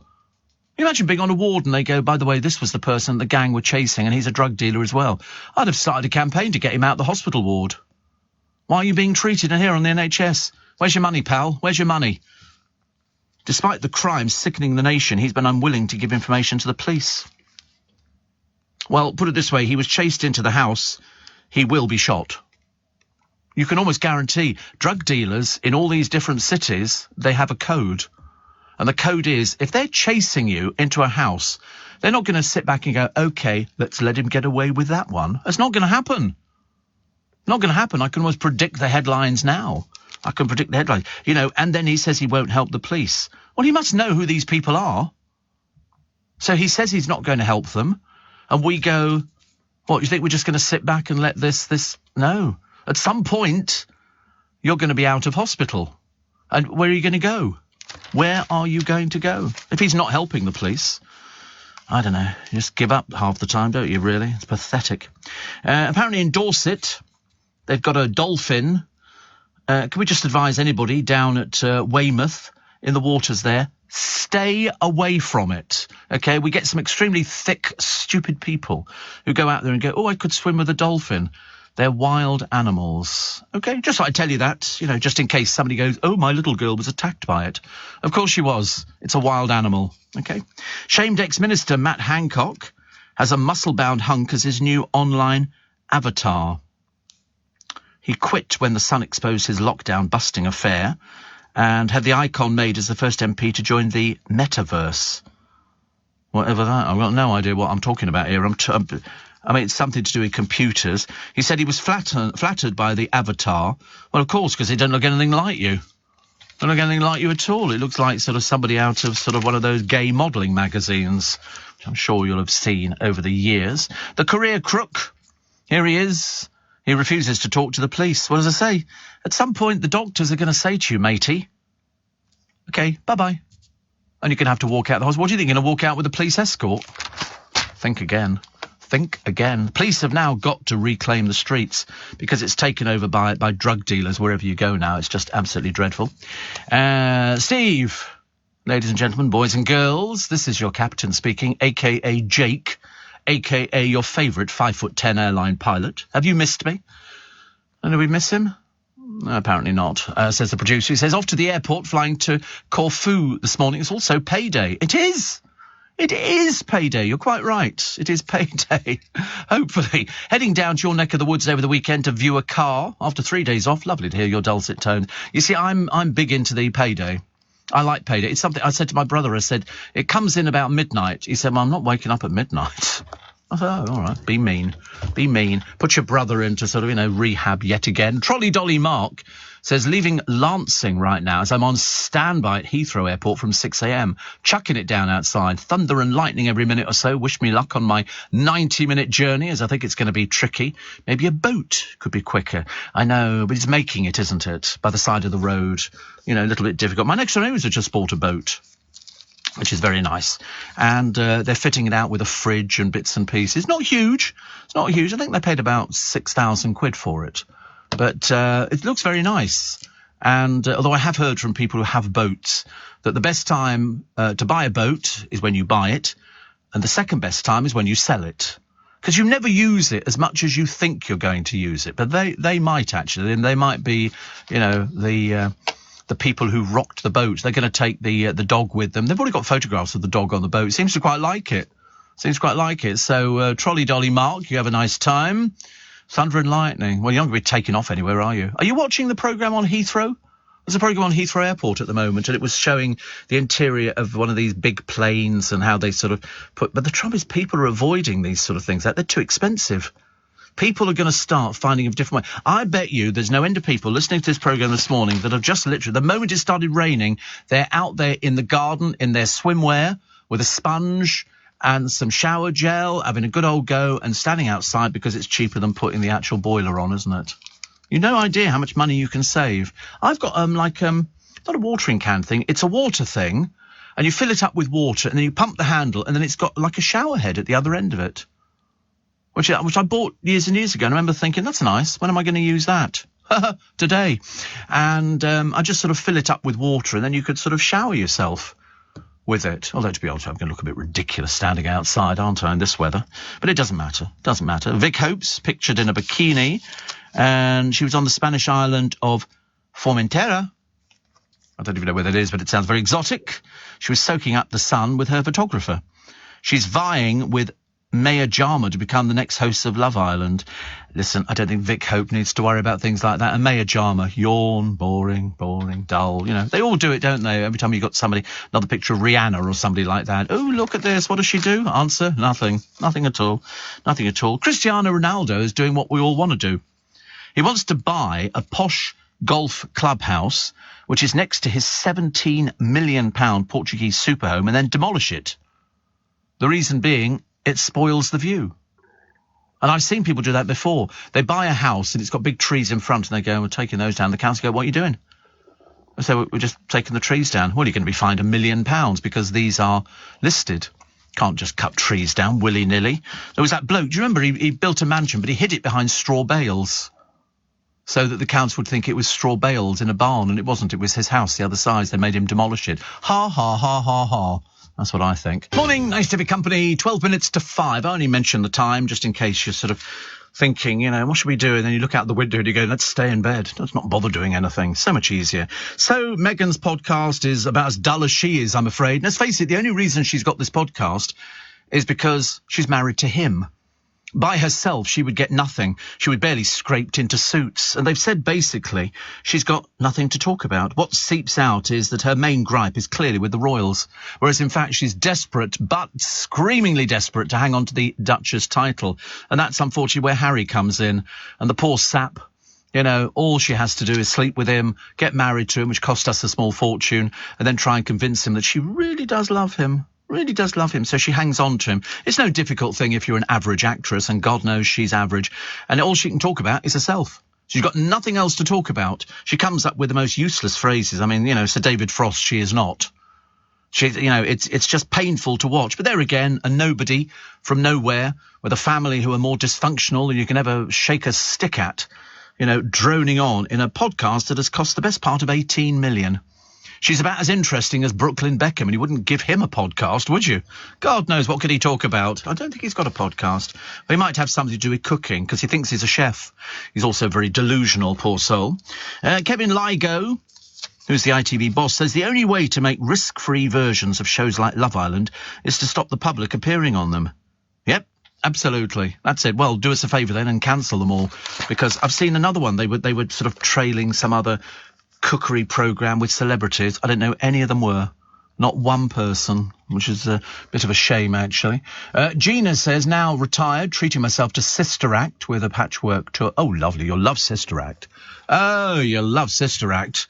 That'll get your juices flowing. It's fabulous. Absolutely fantastic. And Tim says, my wife and I are travelling from Birmingham to London today to stay for a few days as she had tickets for the Horror Film Festival in Leicester Square. Where's that? The Horror Film Festival. I've never even heard of it. I mean, I'm assuming it's horror films, and perhaps they sort of... just have to look outside at the weather. It's terrible. He says the films run from 10 a.m. until midnight, and I'll have to entertain myself in the city while she's in the cinema. Oh, there's loads to do. Honestly, from Leicester Square, you can either go up Regent Street and then to Oxford Street, but I wouldn't recommend it. It's full of those ghastly American sweet shops you don't want to go anywhere near. Really dreadful. Or you can just go through Piccadilly Circus, do a left, go down. You've got Phantom on the right-hand side and the Only Fools and Horses musical. Then you can go through through Trafalgar Square. Do a right and you're going through Admiralty Arch. You can cut through and go to Horse Guards Parade or straight down for Buckingham Palace. If you keep going straight down Whitehall, you can go into the place where poor old Charles I was executed. And then you can walk down to Parliament Square, look at not Buckingham Palace. You can look at the Houses of Parliament, which is very nice, the statue of Winston Churchill, and you can see number 10 Downing Street with all the security and the big high gates and everything else. And then you can walk round the back of Victoria, heading up there, and you'll find where Charles Dickens lived. Or you could do Birdcage Walk, which has got some lovely houses that back on, and then the Barracks, which is fantastic. It's all in, and that's only just within one little area. I mean, you wait till I start on Twickenham. God, there's loads of places to go to. You can get on a bus. You can just get on a bus and go anywhere. Just get on a bus and just use your Oyster card. Always best to have an Oyster card, well, because we don't take cash. So Oyster card or on your phone, you should be fine. And then just get on a bus and see where it takes you, and then just get off and have a look around. Or if you can afford it, take a riverboat cruise, go all the way down to Greenwich, get a pizza, have a wander around the ships down there, go into the Naval College where Nelson was laid out in state, or laid, I can't remember which one it was. And there's loads of places to go to. I mean, seriously. Even if it's raining, the Thames is fab. On a wet, rainy day, I know people say, oh, what do you want to go on a boat for, Steve? You can sit inside, have a cup of tea and watch the world go by. I promise you, nothing would be better. And it's not too expensive. Oh, look. Kate Moss has got her boobs out again from about the umpteenth time. It's getting a bit desperate now, isn't it, really? They say clothes horse Kate makes Moss money naked. It's because she basically does that sort of kind of vacant look into the camera. And they say sexy still sells. But you have no idea what she's advertising apart from saggy boobs. I don't know whether or not that's an industry. I've got no idea. But apparently they say brands know that no label or product will get more attention when it's plugged by naked Kate Moss. Well, you'd never guess what she was advertising. Seriously, not in a million years. And I couldn't really care less, actually. I really couldn't care less. You don't have to be interested, do you? What else we got? TUI holidaymakers flying to Spain were taken on a detour of 325 miles so the airline could swap pilots. Couldn't they just drop them in as they're sort of flying, like they refuel certain planes? Couldn't they just sort of slide the cockpit open and open the door and say, OK, come this way? They do it on Thunderbirds. I don't know why. They do it on Thunderbirds. They don't, they can't do it anywhere else. What else we got here? Ed Sheeran is teaming up with Will Young to raise money for charity, which is very good. So we're pleased about that. Blur are coming back again, which is good. And apparently Louise Redknapp. What do you do for a living, love? What do you do? She was going to be a singer, but then I think we kind of pushed that one to one side. She's landed the part in a Friends musical. It's not quite as glamorous as you think. 25 years after she turned down a role in the hit US comedy. What? Why would they want Louise Redknapp in a US comedy? What has she got to do with it? Nothing at all. Apparently, she's going to make a guest appearance. This is how shallow this is. She's going to make a guest appearance in Friendsicle at Southampton's Mayflower studio from September the 5th to the 7th, performing in a number called Richard's Moustache. God, you've hit those dizzy heights, love. You're in showbiz. You are in showbiz. She's not even in the Mayflower Theatre. She's in the little studio to one side, which is marginally bigger than a telephone box. Apparently, in 1997, she was approached to play Ross Geller's wife, Emily Waltham, in Friends, but turned it down to perform her solo debut naked on Top of the Pops. So the role went to Helen Baxendale. Obviously, not another very unwise decision in your career, dear. And ever since then, it's been a bit of a struggle to get back into it, because you can't do it. I mean, how can you honestly say she's making a guest appearance in this thing in a studio? I mean, I ask you. It's a bit shallow, isn't it? Elvis's youngest impersonator, his name's Cooper Worthington. Oh, God. Cooper Worthington. And his dream is to take his show to Las Vegas. Yeah, well, let's not jump too high, shall we, love? Let's kind of keep it to the... so I think you'll wait. Apparently, he used to mimic Freddie Mercury. I'm saying nothing. There's no point. Apparently, he did several auditions as The Voice Kids and was a hit at an Elvis Music Festival. Of course he is, because they go, he's 9 years old and he impersonates Elvis Presley. Anyway, listen, if you'd taken a 3-year-old in there with a rattle going, my 2 for a show, they'd have done well as well. But Cooper, who comes from Devon, says, I don't want to be so famous I don't have to go to school. I just want to perform forever. My favourite song is Jailhouse Rock. He says, but my dream is to perform in Vegas. I don't want to break it to you, love, but it ain't ever going to happen. Okay, no, it's not. There's no point in lying to these children. No, he won't ever appear in Las Vegas. Of course he won't. They don't do, they do Vegas tribute shows, but they're not going to put a 9-year-old on stage. There are laws and rules, I'm afraid, even more so in America. Even more so. That song, Sisters Are Doing It For Themselves? Well, apparently they are. Women are taking on more DIY in the home than men. Not surprised. Who can be bothered? Who can be bothered? Not the sort of thing I'm remotely interested in. And Ashley says, have you heard the rumour on the streets? Heinz hash browns with baked beans inside. Well, that'll be ridiculous. That'll be just ridiculous. So they just look like fish fingers. They're going to be all dried out and horrible, aren't they? Yeah, I know, I've seen them. They look absolutely ghastly. So the baked beans in the hash browns, but I mean, look at them. Ooh, disgusting. I mean, seriously, if you're that blooming desperate, It's from Iceland. They come up with all of these weird things, filled hash browns. And so, why don't you just get a tin of beans, pour them in there, and then stick in hash browns? I mean, the idea of having beans filled with... Who buys this stuff? Who buys it? I mean, obviously there's got to be somebody out there somewhere who seems to want to buy these things, but no, not for me, I'm afraid. Although I do like hash browns. I do like hash browns and sausages, but I don't want a hash brown filled with baked beans, because it's not filled with baked beans. There'll be a few dried up old things in the middle, which will be too hot to eat. If you want fish fingers, get fish fingers. You want hash browns, get hash browns. I'll buy them today. Let you know tomorrow how we get on, actually. What else we got? Mandy Steele, 45. Here we go. This is today's doolally person. She reckons she's caught the ghost of a woman in Victoria dress on camera at Teignmouth Castle on Tyneside. No, you haven't. Okay. I'm sorry about that, dear. I don't want to ruin your day, but, you haven't. Okay, you have not captured any images.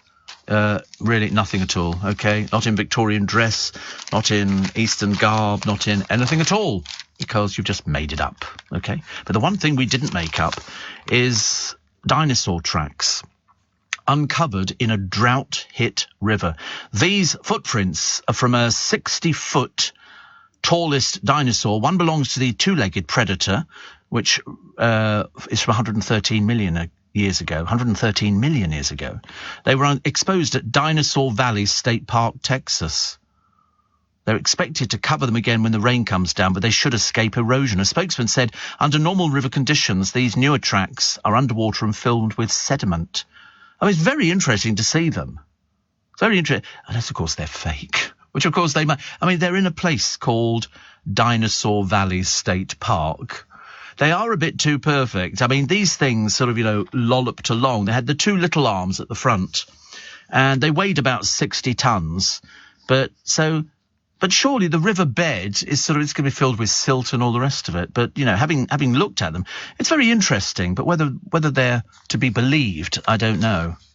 I mean, I couldn't say because I've not seen the blooming things, but I just sort of think, they've also done a hand comparison with how big their feet were.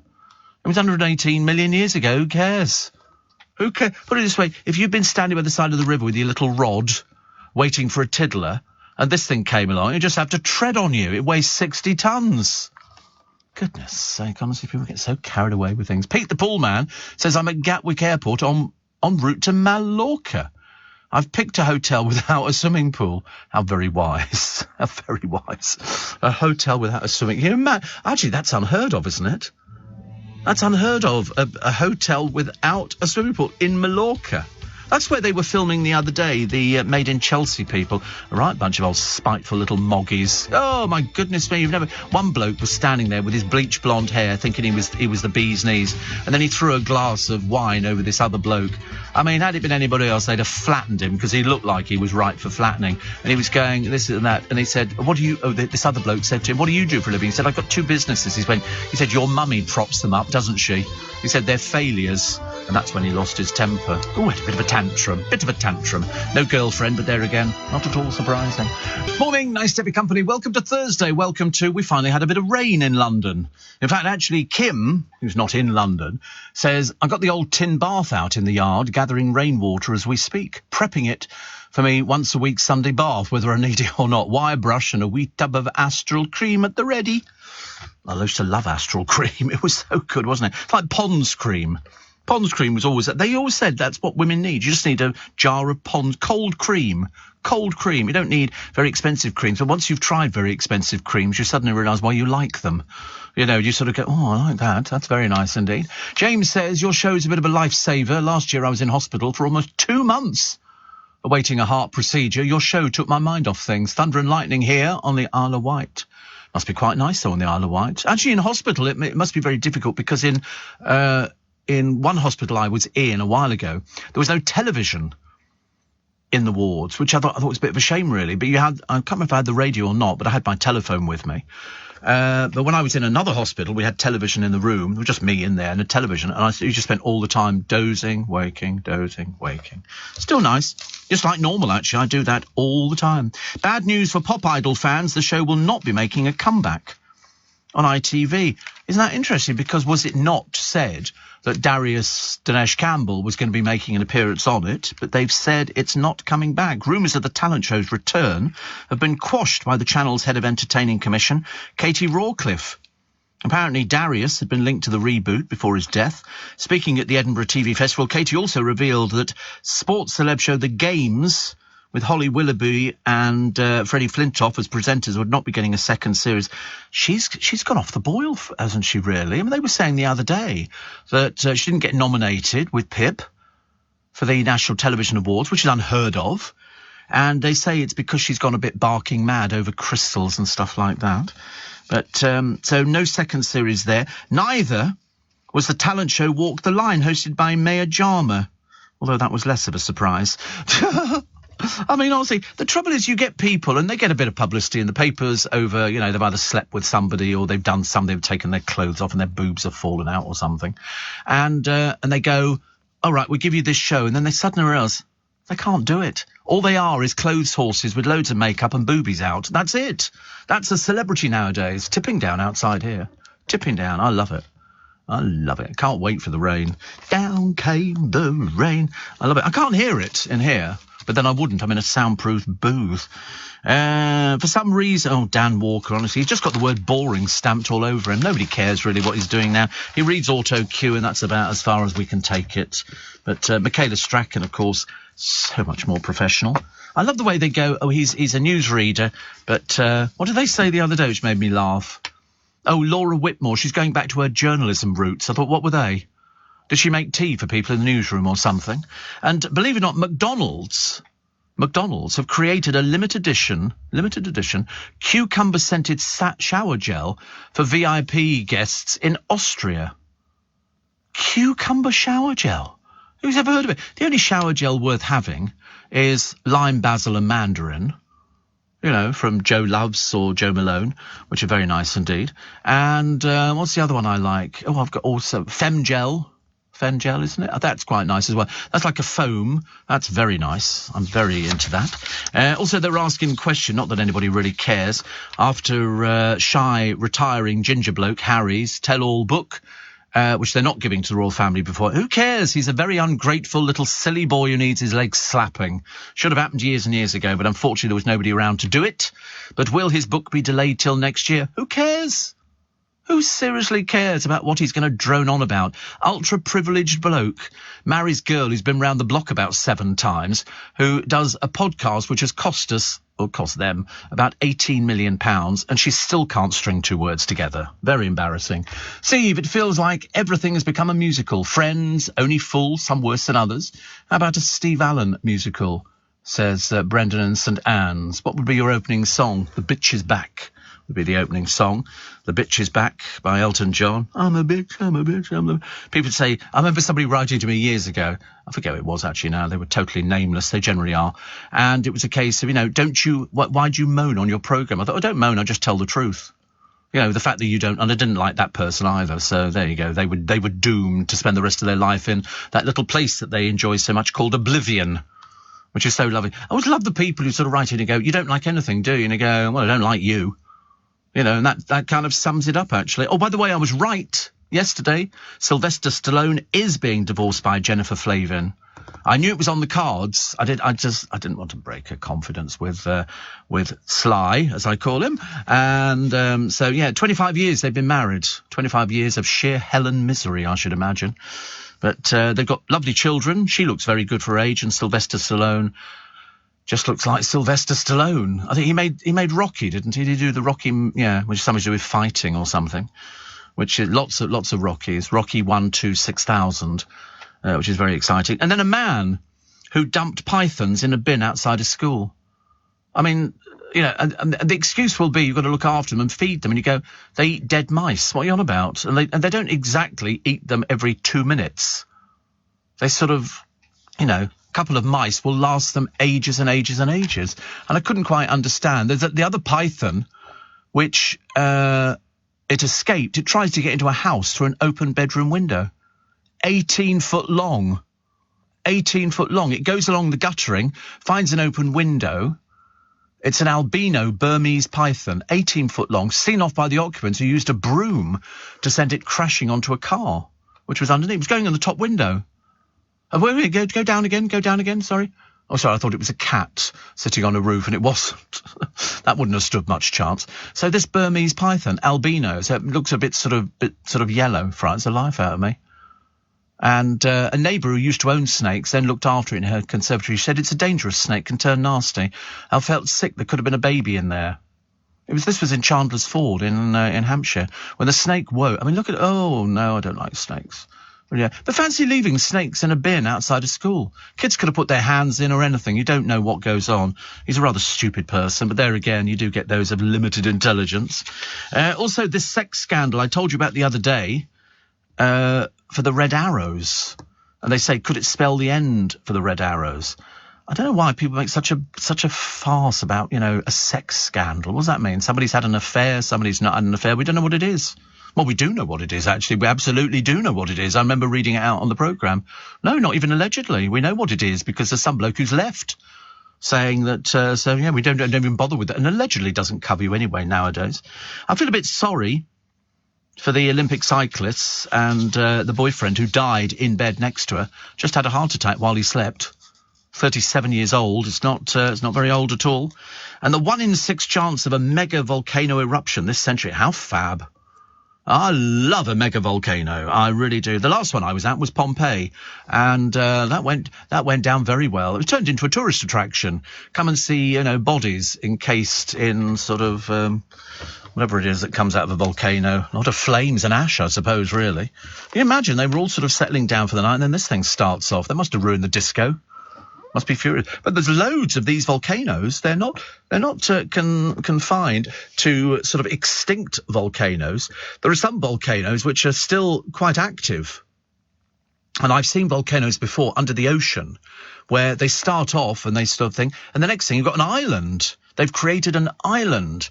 And then there's the other ones which go down to the sea. They cover everything. Cars, buses, houses, into the sea, and then they build more of an island and all the rest of it. And then plants grow on them, and the rest is history. But it's people who want to go up there, the volcanologists, and they want to peer into volcanoes. I think that's fascinating. I told you my favourite is Urta Ali, which is in Sudan, I think. And that's the one that... Ethiopia. Yeah, I think it's bubbling away 24 hours a day. Looks sensational at night. I mean, if you fell in there, you'd last about half a second, I should imagine, if that. If that. It would be a nanosecond, because it's white hot. But it looks like a sea as it sort of tosses and turns and all the rest of it. It hasn't exploded, it's just bubbling away.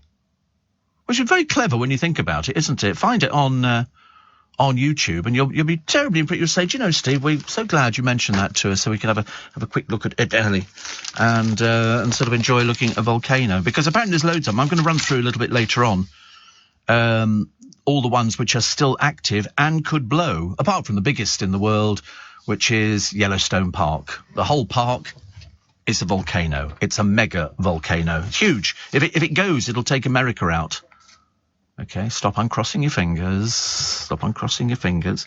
Ruth Langsford. God, honestly, yesterday there was practically a whole page on Ruth Langsford's story about the pain of empty nest syndrome dropping her son Jack off at university. You'd have thought that maybe Eamon could have managed that, but I don't suspect he was available that day. She said, as we got round the corner, I burst into tears. Well, they've managed to do the tiniest little bit in the Daily Star. The other papers, it was half a page of it. You know, I mean, about one of the most boring stories I've ever sort of read, actually. Telehistorian Dan Snow says, mansplaining belongs in the pub. I don't even know what that is, actually. What's mansplaining? Mansplaining is when men patronise women. Oh, right. Oh, I thought it was something to do with shaving your body. Oh, funny. That's manscaping. Well, then you had the word man in it. What else do you want? Jackie Weaver, the online sensation. I mean, she passed her sell-by date ages ago. We'll see if she's what it takes to be the Prime Minister in a teleseries. She would join a lineup including Tony Blair and David Cameron for Channel 4's Make Me Prime Minister. Oh, God. Honestly. They do these things where they take somebody out of a sort of a semi-reality show thing and they go, oh, we're going to make you a star. And we all go, please don't. Please don't. Revellers arriving early for the Reading Festival, which is lovely. Arctic Monkeys, Megan Thee Stallion and Wolf Alice are among the acts, with the bills switching between the venues. Because there's one in Leeds and there's one in Reading. Doesn't interest me in the slightest. But they're all there. They're all OKR people. Nobody from council estates go to Reading. Seriously, it's all people who've got their own Wellingtons. Yeah, £250. But, you know, it's all the girls are like, OK, went to university and we go to smoke a spliff. Oh, look, the tent's melting. You know, all that kind of stuff. Yes, I have been. I have not. I've never been to a... It doesn't interest me. I can't think of anything worse, actually. Morning. Nice to have your company. It's Steve Allen's Early Breakfast, Thursday, August the 25th. And what have we got? We've got 17 minutes past 5. So everybody turning up for the big festivals at the weekend. Also, the water companies. I heard this the other day. I couldn't believe it. They said it would take 2,000 years to install new pipes to stem leaks at the current rate of replacement. 2,000 years. Apparently, water companies in England and Wales lose an estimated 1 trillion litres of water over a year, or 3,000 million litres a day. Never heard anything like it. That is absolutely ridiculous, isn't it? Mind you, rats are set to run rampant as the city's ongoing bin strike causes a stink. Experts warn an infestation is on the way after waste workers in Edinburgh walked out on August the 18th, with the strike scheduled to last until August the 30th. Apparently, Rebecca Carroll... I mean, the combination of water and rubbish is going to be absolutely awful. By the end of next week, they say, they will be seeing a significant increase in rats. So they're there, they're just waiting for them to appear, which is not so good.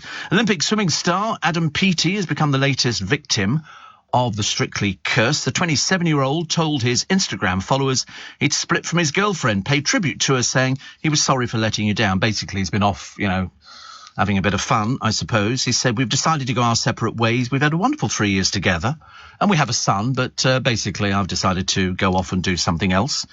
So they say it's another relationship ruined by the BBC show. Failed to understand that. He danced with the Russian pro Katya Jones, who infamously had with Sean Walsh in 2018. We remember that, actually. It basically destroyed both careers, I think. I don't think they ever thought about it, really, at the time. ITV bosses have unveiled their lineup designed to pull in viewers in the clash with the BBC rivals Strictly. The Masked Dancer, The Voice UK and Who Wants to Be a Millionaire will all launch on September the 3rd. Seems a bit pointless. That's a week before Strictly's new series. Head of Entertainment, Katie Rawcliffe, says, "We have jam-packed our September Saturday night schedule with the very best in unmissable entertainment." Seems a bit odd, doesn't it, really? Police on the last night, they say, closing in on the killer of Olivia Pratt-Korbel. I don't know why, because Joseph Nee, the target of the gunman who killed her, has been arrested, and he's saying nothing at all. Presumably scared out of his life, which I shouldn't, if you decide to become a drug dealer, you've made your bed and you're going to be lying in it. He was previously jailed, this Joseph Nee, for his part in a gang that flooded Liverpool with heroin and crack cocaine. A judge branded him a trusted foot soldier. Not for much longer. Not for much longer. When they kick him out of I nearly said the hotel, actually, but it's a hospital. God knows what's going to happen then. Pubs of the future will include virtual tours you can take before walking in, and some won't even sell booze, which is a bit bizarre, isn't it? I mean, especially as they were only telling us the other day that they reckon this Christmas 7 out of 10 pubs will be closing this year because they won't be able to afford the electricity bills or anything else. Perhaps they'd just have candles, make it a little bit more realistic and sort of do away with that. But, if they say 7 out of 10 pubs, I mean, that's a lot of pubs to go. They were telling us the other day fish and chip shops were not looking too bright, weren't they? They were sort of going, fish and chip shops, because fish has gone so expensive, because apparently we used to get loads from Russia. Well, we don't want anything from Russia at all. I don't know why we can't go out fishing ourselves. That'll do the fishermen a lot of good. Won't it? That's what I think so. What else we got? Ed Sheeran has designed the third kit for his hometown football club, Ipswich Town. So he's been sponsoring the men's and women's club since last season. So that's Ipswich. I don't know anything about Ipswich Town, actually. I know about Ed Sheeran, but I don't know anything about them at all. No, but I mean, if he's been doing that as well, mind you, Ed Sheeran also, as I say, has teamed up with Will Young to host a series of for one night only gigs. Ed being the first performer, and there's a draw for tickets because obviously they work. I love George Ezra's new single. The green, green grass, the blue, blue sky. I'll tell you, it's so catchy. Ridiculous lyrics. I'm not going to sing it now because we have to log it. But no, I think the music is absolutely fantastic, and it's another one of those crowd pleasers because everybody knows the words. I mean, I was singing along to it, watching it on the computer earlier. People think I'm absolutely mad, but I was enjoying every minute of it. And the moment I heard it, because I heard it in the in the lift, I came up in the lift and I heard this song and I thought, I bet that's George Ezra, and Blow Me Down, it was George Ezra, and it's very good. The Ed Sheeran lookalike. Oh, wow, that's amazing, isn't it? That is Ed Sheeran, isn't it? Well, the real one's the one on the left. It's not, it's the one on the right. Is it really? No, it's not. That's a lookalike, is it? Who is he? He's the Ed Sheeran? That is Ed Sheeran, both of them are Ed Sheeran, aren't they? Or are they just telling you that? That doesn't make any sense, does it, at all? That really doesn't make any sense at all. Ty Jones, his name is. Wow. I should imagine it must make it a nightmare for him walking down the street, trying to sort of find out. So he started to go in disguise to escape crazy fans. Yes, I suppose it's not really going to help people going, I'm not Ed Sheeran. Are they going to go, yes, you are? Ty Jones grew up believing he'd never accomplish his dreams of being an entertainer until he realised his likeness. So he now works as a full-time lookalike and aspiring actor, but looking so similar has drawbacks. He has to deal with the fan bases obsessing over him. He said, I've had crazy number of fans follow me in Hackney and in Los Angeles. And he's got Sheeran groupies, he said, ranging from fans crying and shaking to a starstruck cyclist who couldn't stop looking and they crashed the bike. Wow, he says, no way. Because the latter says it was like a comedy sketch when I went over to help. They said, no way have I just met Ed Sheeran. You haven't? No, you haven't. They go, yeah, right. Amazing. He looks like Ed Sheeran. Wow. Claire says that recovering from a dog attack by an American pit bull and can't sleep due to pain. And you should be prescribed on the NHS as therapy. Well, you should have the dog put down immediately. I don't think they're allowed, are they? They're a banned breed. I'm pretty certain American pit bulls are banned breeds. But, not good. Having breakfast yesterday, my local Toby Carvery, they now do Yorkshire pudding desserts filled with ice cream or custard, says Philip. Well, go for that. Seems quite a nice idea. That seems a very, very nice idea. Alan Carr put on 3 stone, apparently, by comfort eating during lockdown. It seems to be everywhere at the moment, doesn't it? They're using for all these game shows, and then there's other little bits and pieces. And he said, but I need to lose 3 stone over the night. He said, in some of the shows, you'll see me looking like I've eaten one of the contestants. Yes, because they're all filmed out of sequence. So, in other words, they film all the shows, and sometimes the third show you film in the series is better than the first one, so they put that one first, because they're all standalone shows, which is easy. Harry Styles told to beat it, by Michael Jackson's nephew, Taj. It's because he was called the King of Pop by Rolling Stone magazine. It's another very old story in the paper today. A little bit disappointing, I'm afraid. Taylor Swift's songwriting will be the subject of a new university literature course. The pop megastar's many hits will be read alongside the works of literary giants like Shakespeare and Keats. Blimey. Giles Brandreth, his elderly agent, told him the best sex of her life was with man with a wooden leg. It's a very bizarre story, isn't it? Australian Robin Dalton, who recently died aged 101, told him she had many lovers. She was especially glowing about an American cartoonist who lost a leg when he was hit by a tram at the age of 9. Ex-Tory MP Brandreth, who's 74, says the ultimate lover was Alfred Kaplan, better known as Al Cap, who created the Lily Dabner. According to Robin, a monoped always makes the best lover. Apparently it's well known. Never even thought about it. Yes, well, there's something to try later over the weekend, isn't there, really? And beef-eating Brits would refuse to try a vegan burger even if it was free. No, they wouldn't. No, they wouldn't. I don't believe it. Half of meat eaters would rather go hungry than have a plant-based alternative to their usual quarter pounder. Just under half said the cost of meat-free options puts them off, even if they're better for the planet, the Burger King poll found. The revelations come as it was found 9 in 10, or 91%, of the UK population are meat eaters. So to mark National Burger Day, the fast food chain, this is Burger King, are giving away free plant-based and vegan burgers to persuade people to go greener. Well, that's always a winner, isn't it?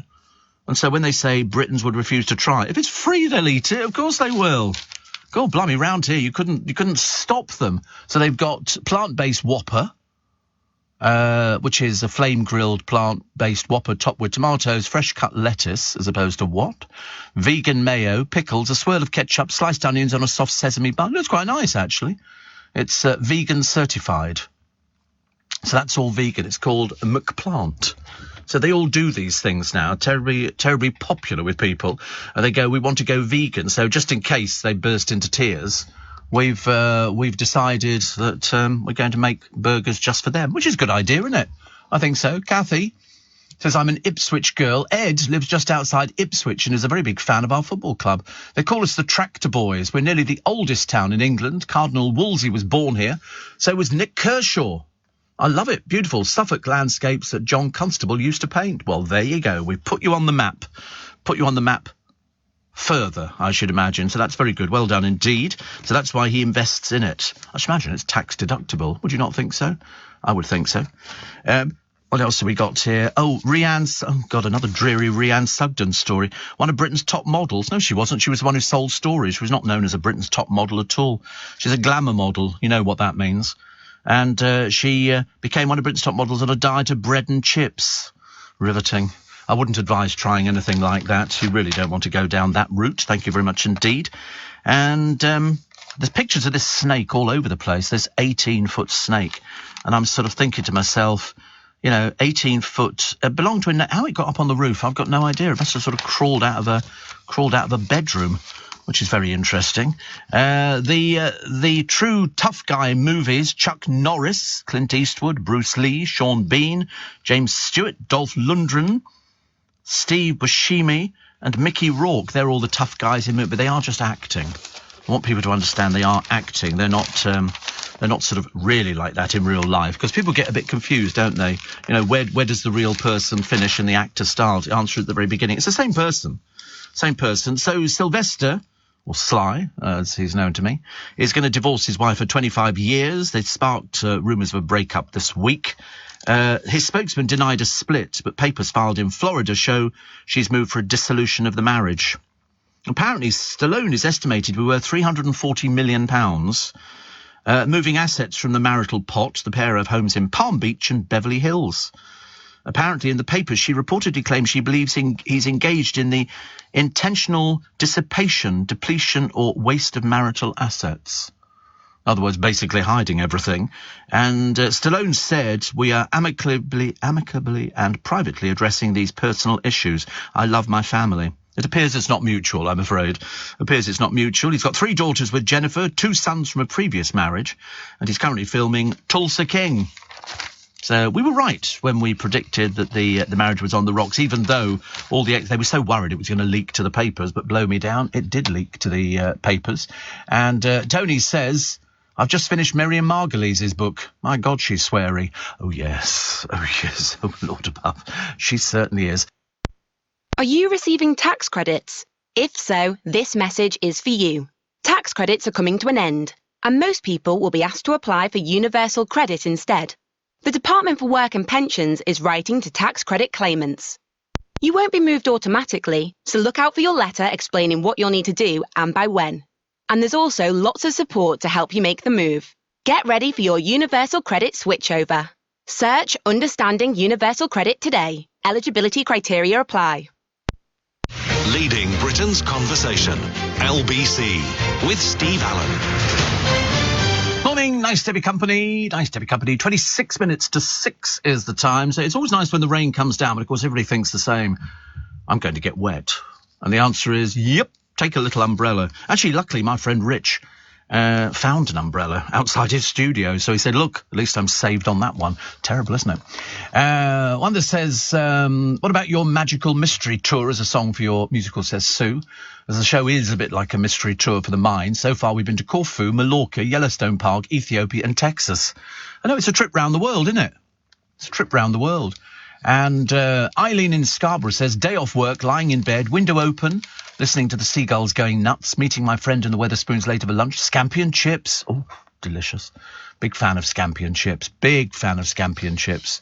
We like that. Because it's, I always think you get quite good value with scampi and chips. I've had it in quite a few places, and it's sort of, it's easy to eat. It's not too complicated, is it? I don't think so.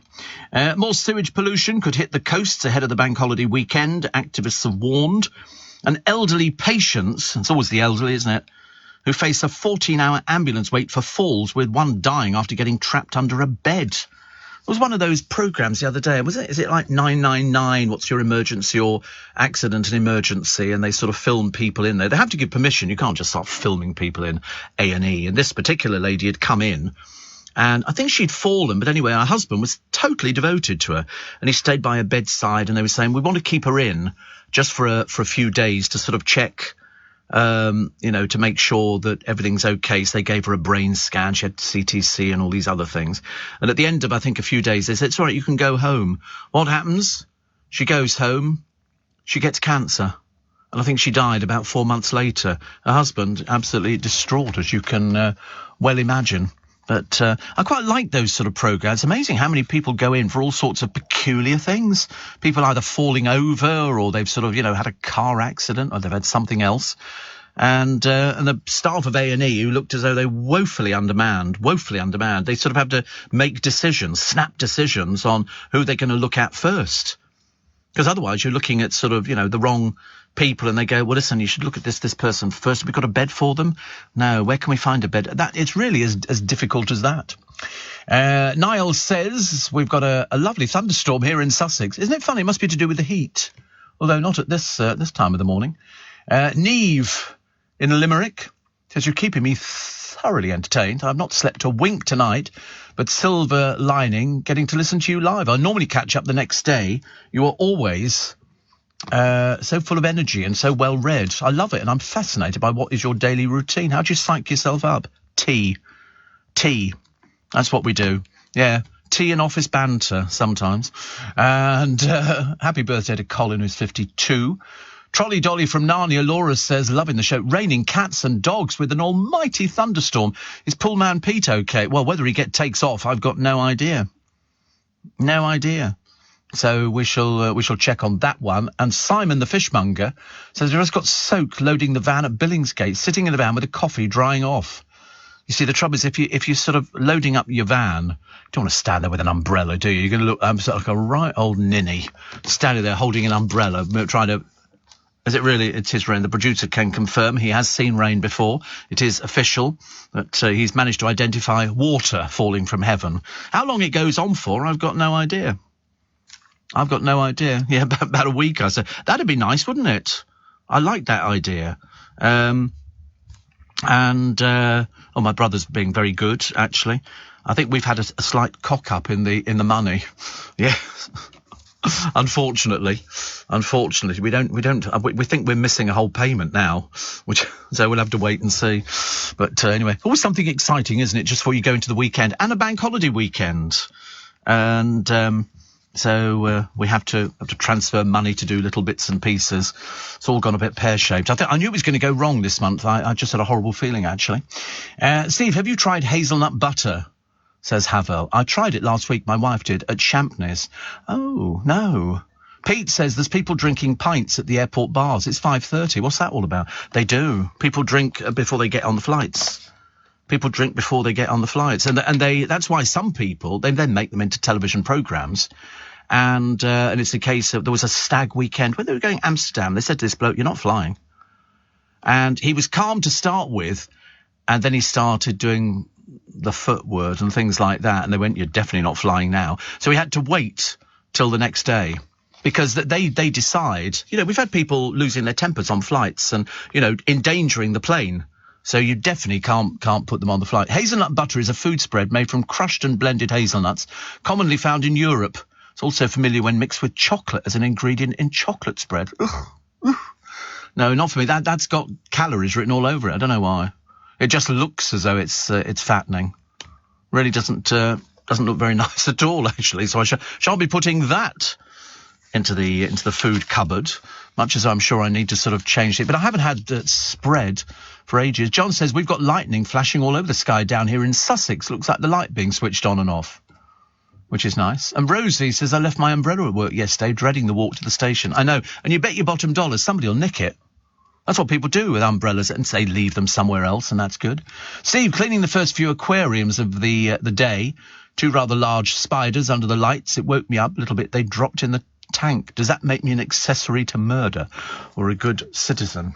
I suspect, actually, it probably makes you, Ashley, a conspiracy to murder. Kevin says, hammering down in Surbiton, Steve. Few flashes of lightning. Love a good storm. Yeah, me too. I like a good storm. I like to. I don't want to be in it, but I don't mind watching it. An easy solution from the perfectionist projectionist to umbrellas while unloading a van is to get a head umbrella with an elastic strap. I've seen those, actually, but I mean, it just looks so silly loading boxes of fish. Little hat. Yeah, you put it on your head, and it either comes with the hat or something else. You get all sorts of different types, but I don't think so. And I don't think people can really be sort of bothered to do things like that. It's all a bit embarrassing, isn't it, really? But what else are you going to do? I mean, the answer is just get wet. But then you sit in the van steaming, don't you? Because I was driving down yesterday to see my brother, and it was a case of we got... in fact, as I was driving down, we got rain. Not much rain, but it was enough to sort of, put the windscreen wipers on. And I remember thinking, at least the car looks clean. And I should imagine now it looks terribly, terribly clean. Terribly clean. But you have to sort of get out there. And we were trying to work out who can use car washes and who can't use car washes. And will car washes at garages still be open? Or will the hand car washes still be allowed to go on? I don't know. Yeah, they've still got the ones with the rollers, which whip your car paintwork to shreds. Yeah, you need a new aerial, you need everything. In fact, it just puts, I don't like those. I prefer if they use like a a mop kind of thing all over the car, which you don't mind paying for. I go to the car wash at Hampton Wick, which is so much easier. You drive in, they do spray your tyres and your bits and pieces, your wheels, and then they sort of go over there with their big thing. You've got about 4 people doing it. Then they sort of spray it off, and then they put stuff on that dissolves the soap. Then you drive around the corner, and then 12 people attack it with cloths as they dry it. And there's a lot of car to dry, which is good. Brian says a really good app for what the weather is doing and for how long is an app called Dark Sky. It's going to rain until 1 p.m. today. Well, I don't mind that. I've got nothing to do today. Well, I didn't think I had anything to do today.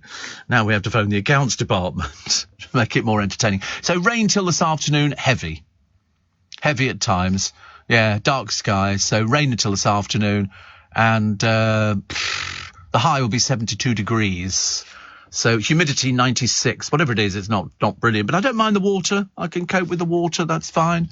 Gives you all a bit of a going over, and it also means that the gardens and all the places where I was talking to somebody the other day, and they said, "Oh, my garden looks parched, absolutely parched." And I said, "Well, listen, a couple of deluges of rain, and it will sort of perk up for a little bit, and everything goes green again. So everything that before used to look all charred and miserable, I'm afraid." We'll be going back to charred and miserable again, except all those poor people. Imagine they've all set off early to go down to Reading Pop Festival. They've got there, they've got the Wellingtons, because you have to wear Wellingtons. You can't turn up in a pair of high heels or flip-flops. You're going to have dirty feet. And I don't think that people go into the showers down there, do they? Do people go to showers at festivals?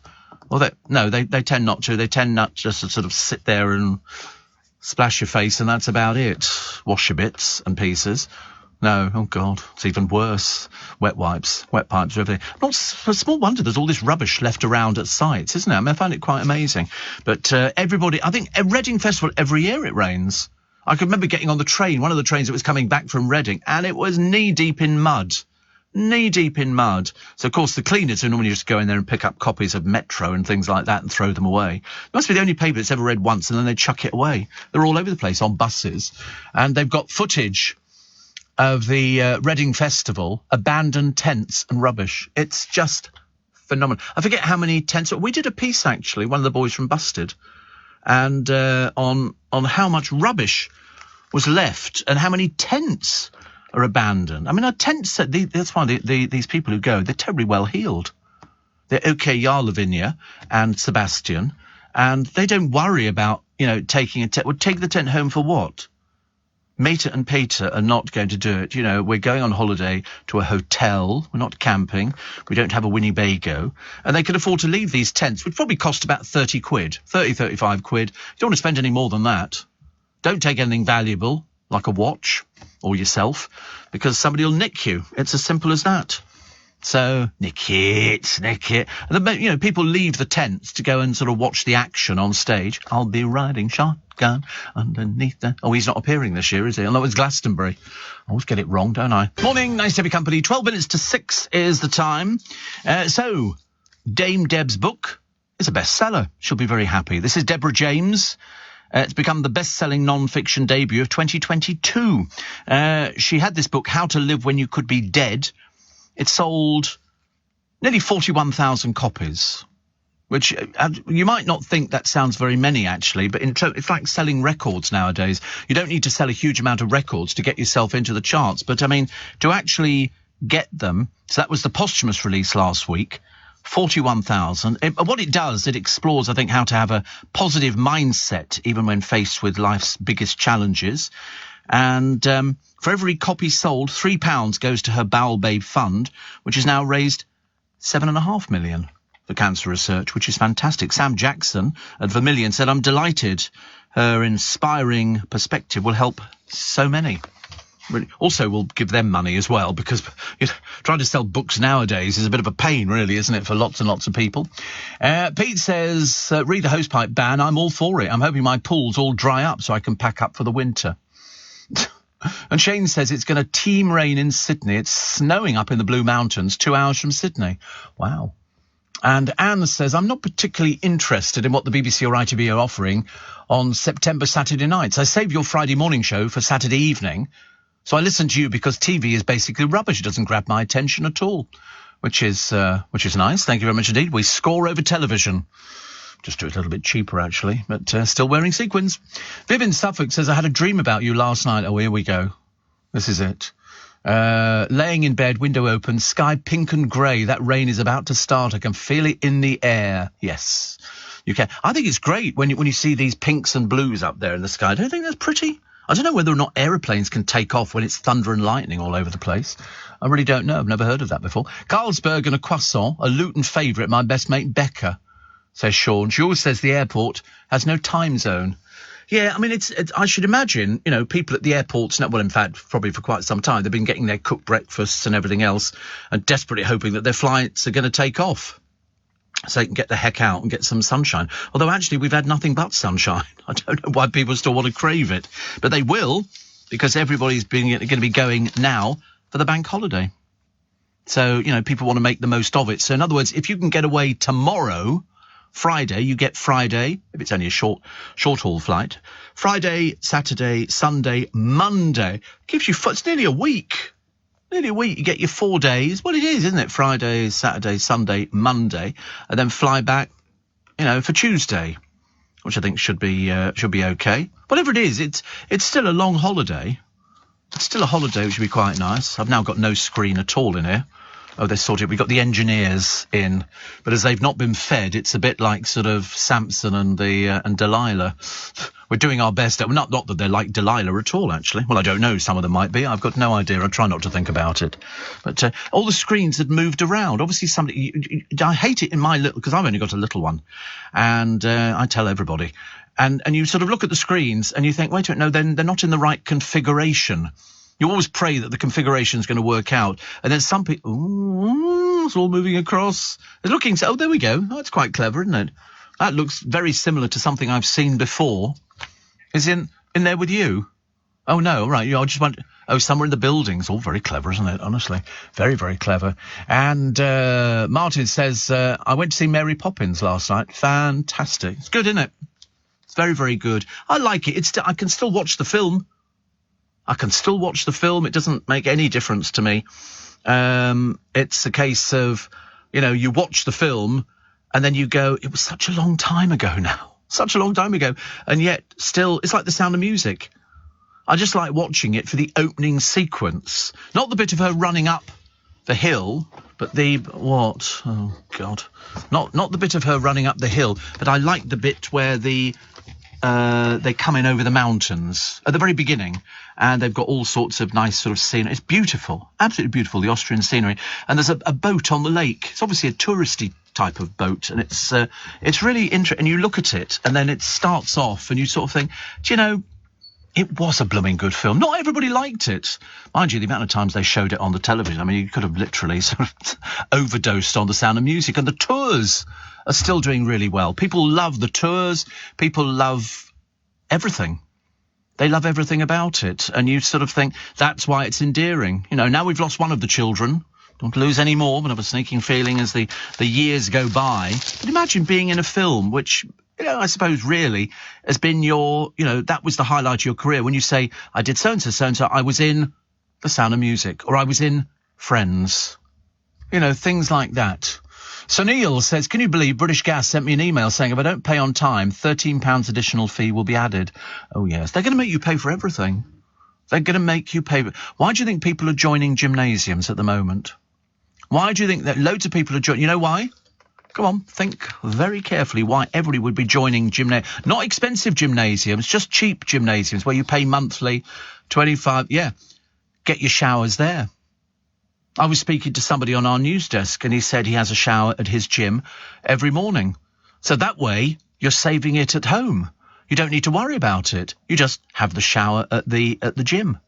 And that way your gas bill will drop substantially, I promise you. Because all you'll be paying, you don't need it unless you use the gas for heating up the water, for doing washing up and stuff like that. But why don't you just boil a kettle? Got to be cheaper than the gas. A lot of people took me up on the offer the other day. I was telling you about this hot water heater I've got, this Breville. Fill it with water, push the button, it dispenses boiling hot water so you can have an instant cup of tea. Or you can buy one of these taps, which goes in for 99 quid, but I think there's extra charge. It adds up to, it's not cheap, but it just gives you instant boiling hot water. Because gas is going to be so murderously expensive. I'm trying not to think about it. So I don't. Usually listen to you, says Helen in Forest Row in East Sussex, on catch-up. Awake now with the lightning and thunder. Yesterday you spoke about a herb which is used with lamb. You thought it was sage, it's rosemary. No, we did decide it was rosemary. Andy Peters says, morning from Manchesterford. Realised I have a travelling by train ritual. Always a Pret sandwich and a coffee and a Coca-Cola. Today he's giving away £95,000. 95,000. So he has a coffee and a sandwich and a Coca-Cola. Isn't that bizarre? Is it a light Coca-Cola or is it a fat Coca-Cola? Because people always used to say, it sounds like a normal one, doesn't it? And that's his ritual. Everybody's got rituals. You might not... this looks dodgy. You might not think, actually, you've got a ritual when it comes to things, but you have. It's like getting up in the morning. It's like, when you're putting your pants on, which foot do you put in first? I'm always left. Always left. And then stumble around and generally fall over trying to put the other one on. But so off to Manchesterford. You're going to get very wet, Andy. Very wet. But it depends what's in the Pret sandwich. I used to have one from there. What was it? I think it was different cheeses. I can't remember exactly what it was, but I used to go in there and have this. I think it was a baguette kind of thing. I don't think it was a sandwich. I think it was a baguette, and I quite liked a baguette. I thought, might as well tell people you like baguettes. But I'm sure it was cheese, and then they changed it. The best thing they ever did was a croissant. Not a croissant, it was like a puff pastry kind of thing, with a hot dog sausage down the middle of it, drizzled with cheese. Seriously, it was absolutely delicious. And then the blighters stopped doing it. And I remember thinking, what's the point of stopping it? I was buying it. Can't take them that long to make it, can it? But, that's the way we go. So good luck with giving away £95,000 today. I think on the lottery tomorrow it's 85 million. 85 million. I could do with that. Things would change dramatically. Steve, luckily for me, Thursday is my easiest day on the round. I saw the weather forecast for today and started the round earlier than usual to avoid the rain. I was back in the dairy at 4 a.m, finished, and after bookwork I'm now heading home. It can rain as much as it likes, because as long as it stops by 10 p.m. tonight. Talking of festivals, daughter Jess loves her festivals, probably going to about 10 a year. Her favourite being 2000 Trees Festival near Cheltenham. All alternative and indie bands, and she always brings her tent home. Why waste a perfectly good tent? Is that Kevin on that one? Because I can't... It's all on the wrong side. It's all on the wrong side now, so I can't control the thing. Yeah, it's Kevin. Can we swap screens? Can we have... We can do it in the news. Bloody well think so too. I can't control this screen here. It's terrible. I'm doing a touch and go, says Pete. I'm back Sunday, staying at the Jumeirah Port Solar Hotel. Magnificent. Take a look, right up your alley. But no swimming pool. I like that idea. Steve, I've been on the Sound of Music tour 4 times, but I've never seen the film. Salzburg, one of the most beautiful cities on earth. It is a bit picture postcard, isn't it, Salzburg? Compared to Vienna, which isn't really picture postcard. It's got lots of old and churches everywhere. If you're not religious when you land in Austria, you will be when you leave. It's as simple as that. They can't move for I just used to nip into them. They weren't my churches. I'm not Catholic or anything like that. I just used to light a candle. I thought I was nearer to God if I lit a candle, and I thought maybe he'd look favourably on me. And maybe no, he didn't at all in the slightest. But every single corner in Vienna, there is a church. They vary from little churches to big churches, and the big church in the middle at the end of the Kettnerstrasse is St. Stephen's, and they're full of skulls. You go down into the crypt, and it's just full of skulls of the people who were murdered around there at the time, and they've glassed it all in. So when you go on the U-Bahn, you can see all these skulls. It's quite eerie, but but it's the biggest church there. But then you go around the corner, there's another blasted church. So I just nip in and light a candle. Sometimes I put a shilling in, sometimes I put 2 shillings in. I very rarely spend too much money, but I always think it doesn't matter. It's just a candle, isn't it? Keeps the saints going. But I always thought I'd do it, and didn't work for anything at all. So doing the Sound of Music tour in Salzburg, says Anne, really great. You see, all the filming sites had the best apple strudel in the little village they filmed the wedding. Yeah, I love that. It was, in fact, because they used mind you, the people in Salzburg hated them. Absolutely hated them. For years and years, they hated the Sound of Music. Then they suddenly realised how much money it was generating, and all of a sudden the people of Salzburg absolutely bloody loved The Sound of Music. You can go and see, the place where Gretel fell in the water, and all the other places and the hillsides, and it is beautiful. The countryside around it is absolutely beautiful, really, really lovely. And I've seen so many programmes where the kids were all reunited, and it was lovely. Just one of those sort of films. It was part of us growing up. Tony says the French are having lots of lightning. I've got another radio on medium wave, and it's picking up all the flashing. I found another radio. Yeah, I'm not sure about that. I didn't know there was another radio. What, in this world? Is it speaking English? What is it? Goodness sake. Let's take the news at 6, shall we? Back in 3. Morning, everybody. Nice to have your company. Welcome to Thursday. Welcome to August the 25th. Welcome to, it's the start nearly of your bank holiday weekend. For all the kids going to the Reading Festival, the Leeds Festival, they'll be sort of packing up their stuff. I mean, how they walk, I've got no idea. I see them at the station and you look at them and they're weighed down by their tent, by their clothing, oh, that looks a bit more promising. Oh, no, maybe not. And you look at them and you think to yourself, how much have you spent? And most of them appear to be by themselves, which always worries me. Perhaps they're meeting up with people. Perhaps that's the best thing to do. Now, I don't know if you were a fan of Steptoe and Son. Now, they made 2 films, Steptoe and Son Ride Again and another one. In one of the films, there was a drag queen, and it was played by Dame Hilda Brackett, who played a drag queen, and old man Steptoe went with his young son. And they're in a nightclub. And I remember this scene vividly, only because I watched it about, I don't know, 3 months ago, something like that, because I liked the music. It was the theme tune to Steptoe and Son, but orchestrated, which sounded even better. And there was one bit where the actress, Carolyn Seymour, was playing a stripper. She apparently walked off the movie set in her own Me Too moment. She said there was inappropriate and out-of-control behaviour as she did a striptease for the spin-off 1972 film, and she stormed off set. So they go there, they meet the nightclub stripper Zita, played by Carolyn, much to the displeasure of Harold's father, Albert. And Carolyn revealed that a group of medical students were hired as extras, but she claimed that the conduct was so appalling she refused to film any more scenes, and she told producers they could sue her, as there was no way she was going back. She's now 74. She said the director had put wine on the tables, always a bit fatal, and encouraged the students to drink because he wanted them to be boisterous and a bit lewd. And that's exactly what they were. He would have been mortified by how it all turned out because he was a good man, just weak. But we had a woman producer, and she was a nightmare, not interested in what was happening in front of her. Eventually, the cameraman managed to halt the chaos. She said, I had a couple of small scenes still to do, which they fudged. She made her revelations in You Dirty Old Man, a biography of Bramble. She said, I adored Wilfred, but Harry seemed almost suicidal. He was so miserable. But I remember, because Wilfred Bramble, I seem to remember, was gay, and he was Harold and all that guys. I always remember him sitting. I don't think they got on particularly well, although I remember one of them was on This Is Your Life, and I remember it vividly because it stuck out. And old man, Steptoe, was at the front of the stage at the end as they were all crowding around, and he had a clutch bag. I don't know if you know what a clutch bag is, Brambles, and it was under his arm, and obviously somebody in the audience went, oh, one of those, and he looked at it and he went, yeah, like that. It was very interesting, actually. But anyway, 4 series of Steptoe and Son were shown, black and white 62 to 65, and in colour 70 to 74. Bramble died from cancer, age 72, while Corbett passed away from a heart attack in 1982. But it's very interesting. You Dirty Old Man, the authorised biography of Wilfred Bramble by David Clayton, is out now. I think I'll have to buy that, actually, because that's quite interesting. But I did like the 2... Oh, it's moved screen again. Oh, no, it's on both screens. This is so exciting, honestly. I don't know what they did in my studio.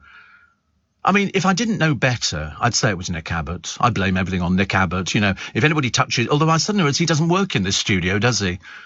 Oh, do you think it's Old Swartz? Do you think it's him? Actually, whoever it is, literally, we've got the best team in the world working on it. And to be honest with you, I'm going to start ripping my hair out. Then I suddenly realise there's no hair to rip out, is there really? But I'm definitely going to get that book Definitely, I quite like that. A family gutted at seeing Welsh football star Gareth Bale play after a 5,500-mile journey got to meet him instead. Rebecca Timms, husband James, and the kids had banked on seeing their footballing hero when they travelled to LA. They bought tickets. Unfortunately, they found that Gareth was not in the matchday squad. So Rebecca, who comes from Porthcawl, said the boys had a Welsh flag to get Gareth's attention as he came on, but after hearing of their disappointment, LA Chiefs invited them to the team's training ground. Gareth posed for a picture with the fans and signed their hats. There you go, you see. Ask and it shall be given to you. Ask and it shall be given to you. And they eventually went home very happy. So that was quite good. Lots of people, stars who discovered Tattoos Not Company after splitting up.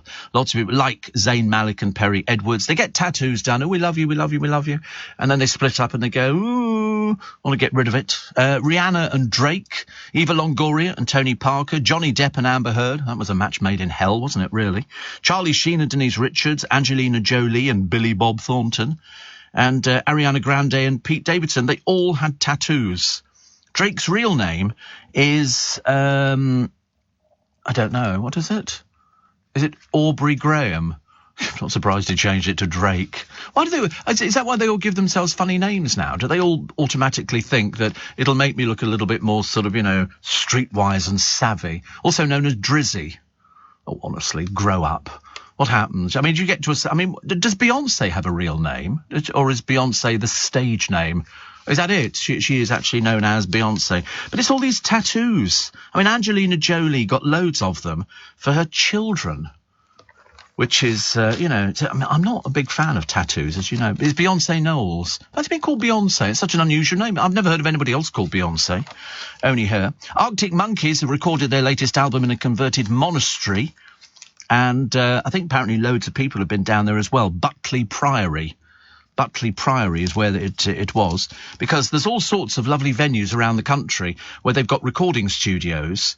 And there's loads of people who go down there and they can accommodate, sort of 10. You're in the background lighting a candle. Me?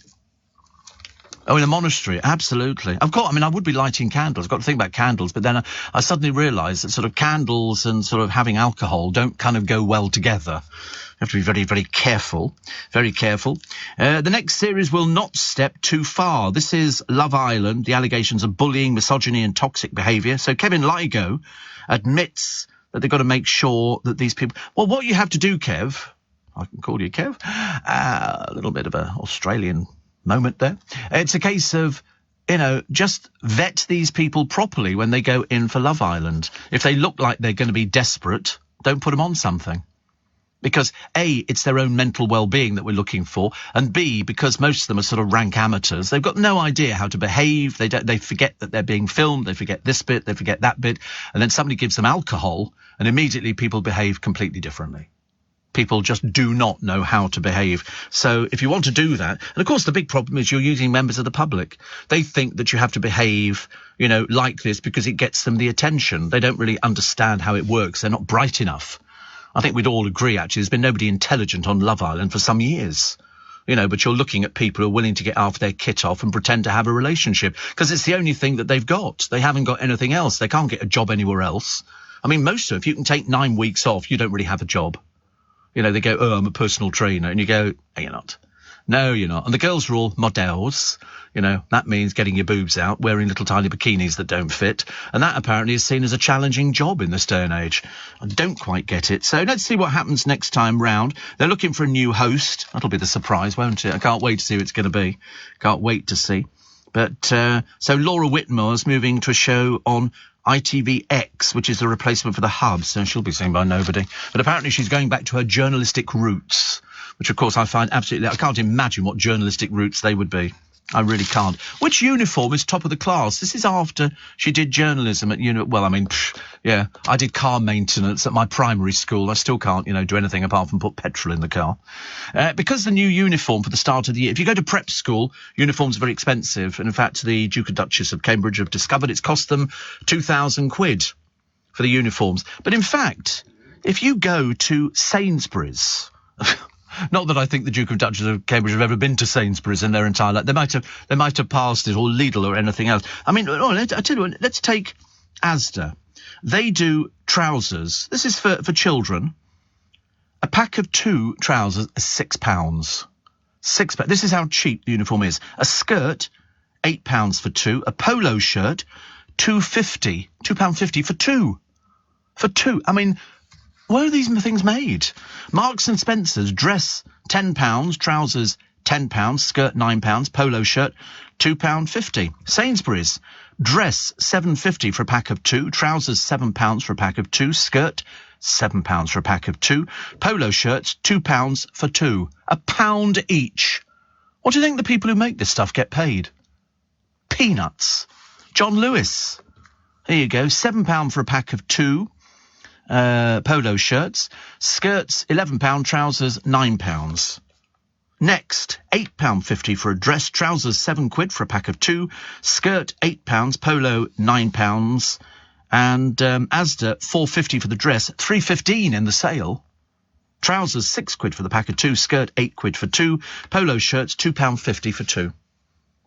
And they're making a profit on that. And yet the Cambridges are paid £2,000 to get their kids a school uniform. It's got to be the right jacket, you've got to get the right outfitters, you've got to get all the right stuff. And you think to yourself, what a ludicrous waste of money. Oh, look, it's there. Oh, sorry, got a bit excited, actually, momentarily. Drake is his middle name and Beyonce is her mother's maiden name, French Creole, given to her as an unusual first name, says Nina. Merci bien. Thank you very much indeed. Steve, Catherine has been to Sainsbury's, seen buying children's Halloween costumes. Yeah. Do you think she pays? Do you think she queues up with everybody else, or do you just go send the bill to Buckingham Palace? Shan't be paying that at all. Asda have scrapped the best before. Oh, it's gone again. Oh, it was there a minute. Oh no, it's blimey, I'm all over the place now. Is it there? Is that it? I feel we should give you a reward or something, but to be honest with you, I couldn't think of anything that would reward you more than by just saying it's brilliant and it's fun. All that messing around, because somebody must have done something to it that didn't make... we should take them out and hang them, I think. I'm all in favour of the hang, drawing and quartering, which we did to Guy Fawkes, but then, of course, he fell off and broke his neck on the scaffold, so I didn't actually get round to that. I'm doing the news. You have to wait when I'm doing a story about Guy Fawkes. It's very important, because we're nearly at November the 5th. Gunpowder treason and plot. Morning, nice heavy company. So Andy from our technical department has sorted out a huge problem that we had in the studio. Somebody had obviously tiddled around with it, and because we're based very much on texts and emails and things like that, and because I'm double screened, technical term there, I just learnt that the other year, which was very nice of me. Double screened, it means 2, and if somebody messes about with it and goes into another thing, all of a sudden we lose what we get. So every time you send a text in, it goes into one department, and then the producer goes through them, and then they get transferred to another department. I don't know why I'm telling you this. It's got nothing to do with you. You don't work here. I'm just telling people, oh, and now my thing's gone off here on the big clock. The big clock. Oh, it's come back again. It's unbelievable. But Andy seemed very, very sort of au fait with everything. It took him ages. 20 minutes, isn't it? He'd been sitting in here, poor soul. Oh, dear, I don't know. We get there eventually. Steve, my daughter's school outfitters was Harrods. Eek, says Elizabeth. Great show as always. Elizabeth is in North London. You're so posh. Anna says, my grandson's comprehensive school have just changed their uniform. Can only buy shirts from the supermarket. Trousers and blazer have the school emblem on them, so can only buy from the school. But they've given one blazer and one pair of trousers and tie free. Oh, right. Ian says, flooding on the Marylebone Road near the Landmark Hotel. I know it very well. Very well. And Mark the Trolley Dolly says, morning again, Steve. I've arrived at Heathrow. The roads are horrendous. So if any of your listeners are heading onto the M25, tell them to take care. Workers called. I'm off to Washington. Back Sunday, not starting work till 9 a.m, so I've just parked up at McDonald's. Fancy anything? I could do a double sausage McMuffin. So where do you park? If you work at Heathrow, if you're a trolley dolly or anybody else who works there, have you got your own car parks? And do you pay, or is it free? How does that work? Or do you just go into the normal car parks that everybody else uses? Love to know. Do you do long stay? Eileen says, I'd love to see you host Love Island. You make great viewing. You put them all in there. Oh, I'd have no messing around. Seriously. Unfortunately, what I think they need to do is, because the last host of Love Island is, the voiceover is Ian, isn't it? Ian Sterling. And then the other person did their little bit, but they didn't feature very much in it, so it didn't really affect me because she doesn't control the programme. She just does the few tiddly bits of interviews and everything else, and it really wasn't that exciting. Yeah, I mean, I'd have a field day on it, but I think the moment they get anything that goes on the programme that upsets people, I mean, if you get 1,500 Ofcoms, that's quite a serious Ofcom. And I think if people then write in and complain about it, I think you remove that person immediately. You don't mess around with it. We don't go, oh, we're going to give you another chance. I mean, did you see the other day, there was a policewoman. She goes into a shop and she decides to urinate on the floor of the place where she is changing her clothes. She urinates on the floor. And so she gets called up in front of a disciplinary unit and they go, well, okay, you weren't very good, but we're going to sort of let it go. So she's still got her job. Couldn't believe it. What was the name of the Steptoe book? Oh, I can't remember now. Now you've asked me. I don't know which paper it was in. The trouble is I've got so many papers that I have to read. It's called You Dirty Old Man. You Dirty Old Man. That's what it was, wasn't it? The biography of Wilfred Bramble by David Clayton. It's out now. You'll probably find it on Amazon or any of the bookshops. Do buy books. We don't want to lose everything. Seriously, I mean, at the moment we might lose pubs, we might lose all sorts of bits and pieces. I don't want to lose books as well. Added onto that, that'd be very depressing. I like the story of the dog, a pet spaniel called Yogi. He fell 100 feet off a cliff and survived. He took a tumble during a walk with his owner, who could only watch as he plunged to the ground below. He was found by lifeboat crews, cowering and wet, suffering from a fractured spine and ribs, nerve damage and an injured eye. Taken back to shore, but he's now recovering at home. You know, the RNLIs say, if you're visiting the coast, don't go near the edge. Don't be stupid. You know, I mean, he fell from a cliff above St Mary's Bay near Emily's home. I mean, she should know about these sort of things. Shouldn't have to keep repeating everything to people and start treating them as if they're 3-year-olds. But no, I think on Love Island, if they get somebody who quite clearly, and, you know, the public are not stupid. If they don't like something, they won't watch it. You could do anything you like with it, it wouldn't make the slightest difference.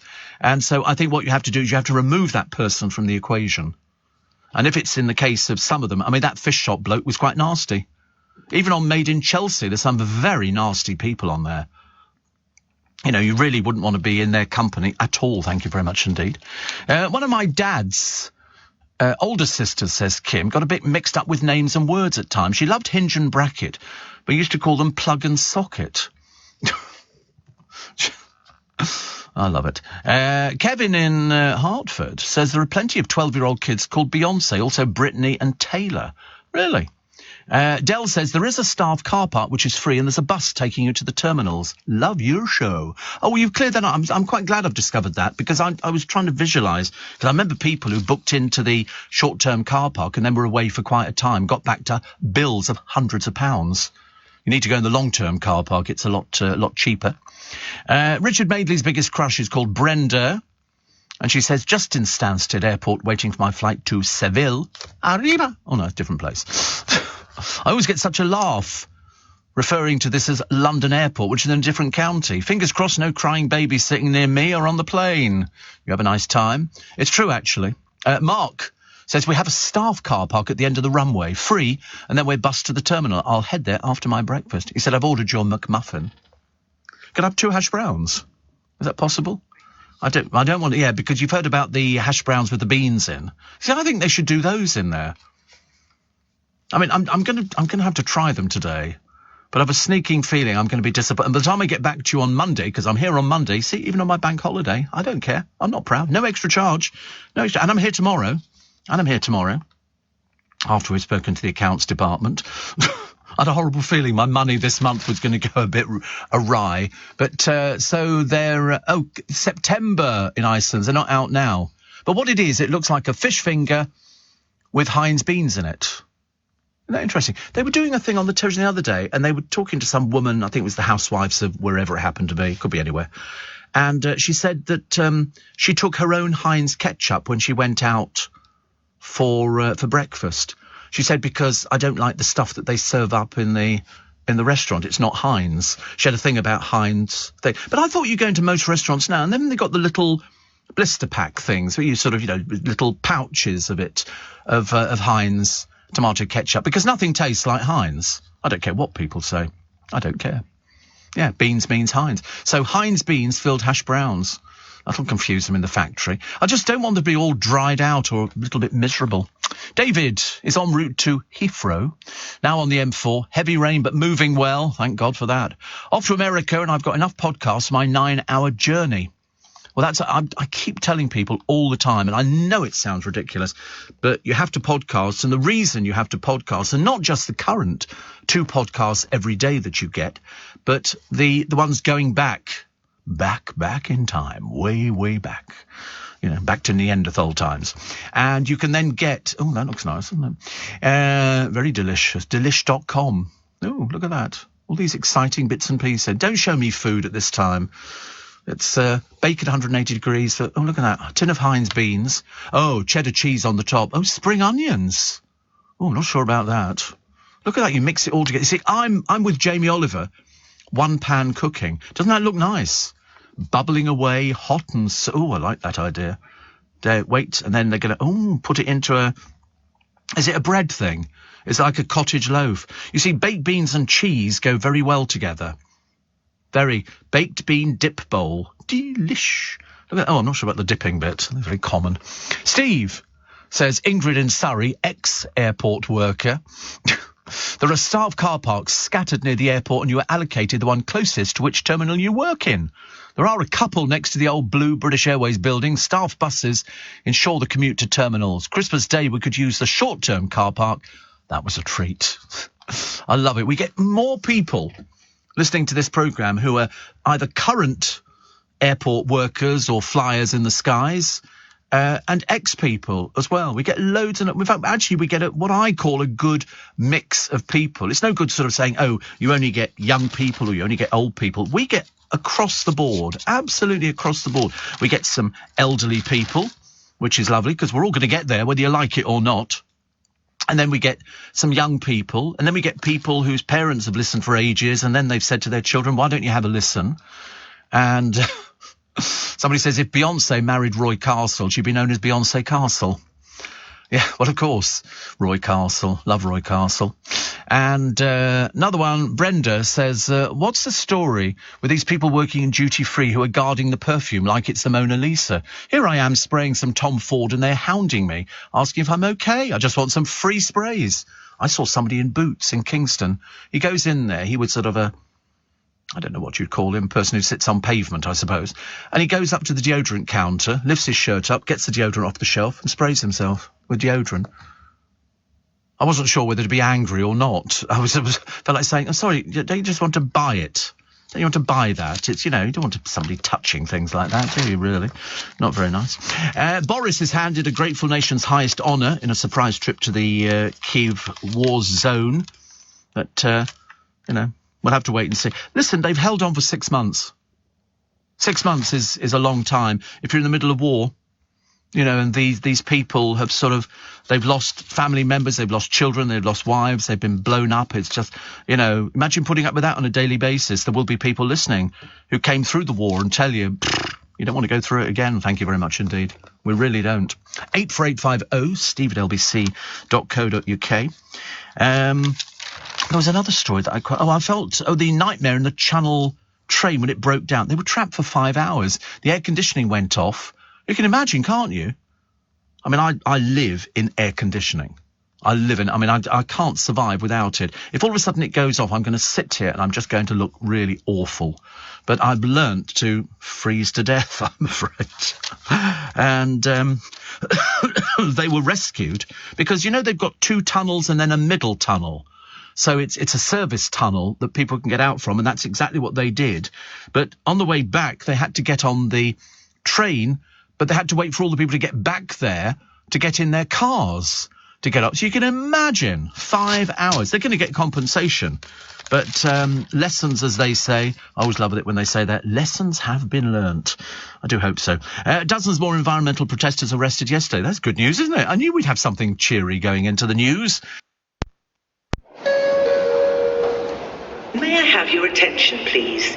You can now book your train tickets on Uber and get 10% back in credits to spend on your next Uber ride, so you don't have to walk home in the rain again. Trains, now on Uber. T's and C's apply. Check the Uber app. Leading Britain's conversation. LBC with Steve Allen. Morning, nice to have your company. It's Steve Allen's Early Breakfast as we head into the bank holiday. I'd completely forgotten the other day that there was another bank holiday weekend. I like bank holidays because it's quite quiet when you pop into town, and I was sneaking feeling that we're going to be deluged with water over this weekend. As I say, they must be staggering around that field in Reading. I can remember when I used to work in Reading, and I didn't know anything about the Reading Festival. I just knew that the town was invaded by I used to work in Heelus, and we were invaded by all these people, and it was just sort of just out of the town centre, so it didn't really interfere with anybody. I remember going, there's all these people with Wellington boots on and everything. Somebody said, you want to go there? It's like a mud pack, I'm afraid. Catherine says, we're on the Gatwick flight path, and the planes coming over are much more frequent than they were a few weeks ago. Oh, I know.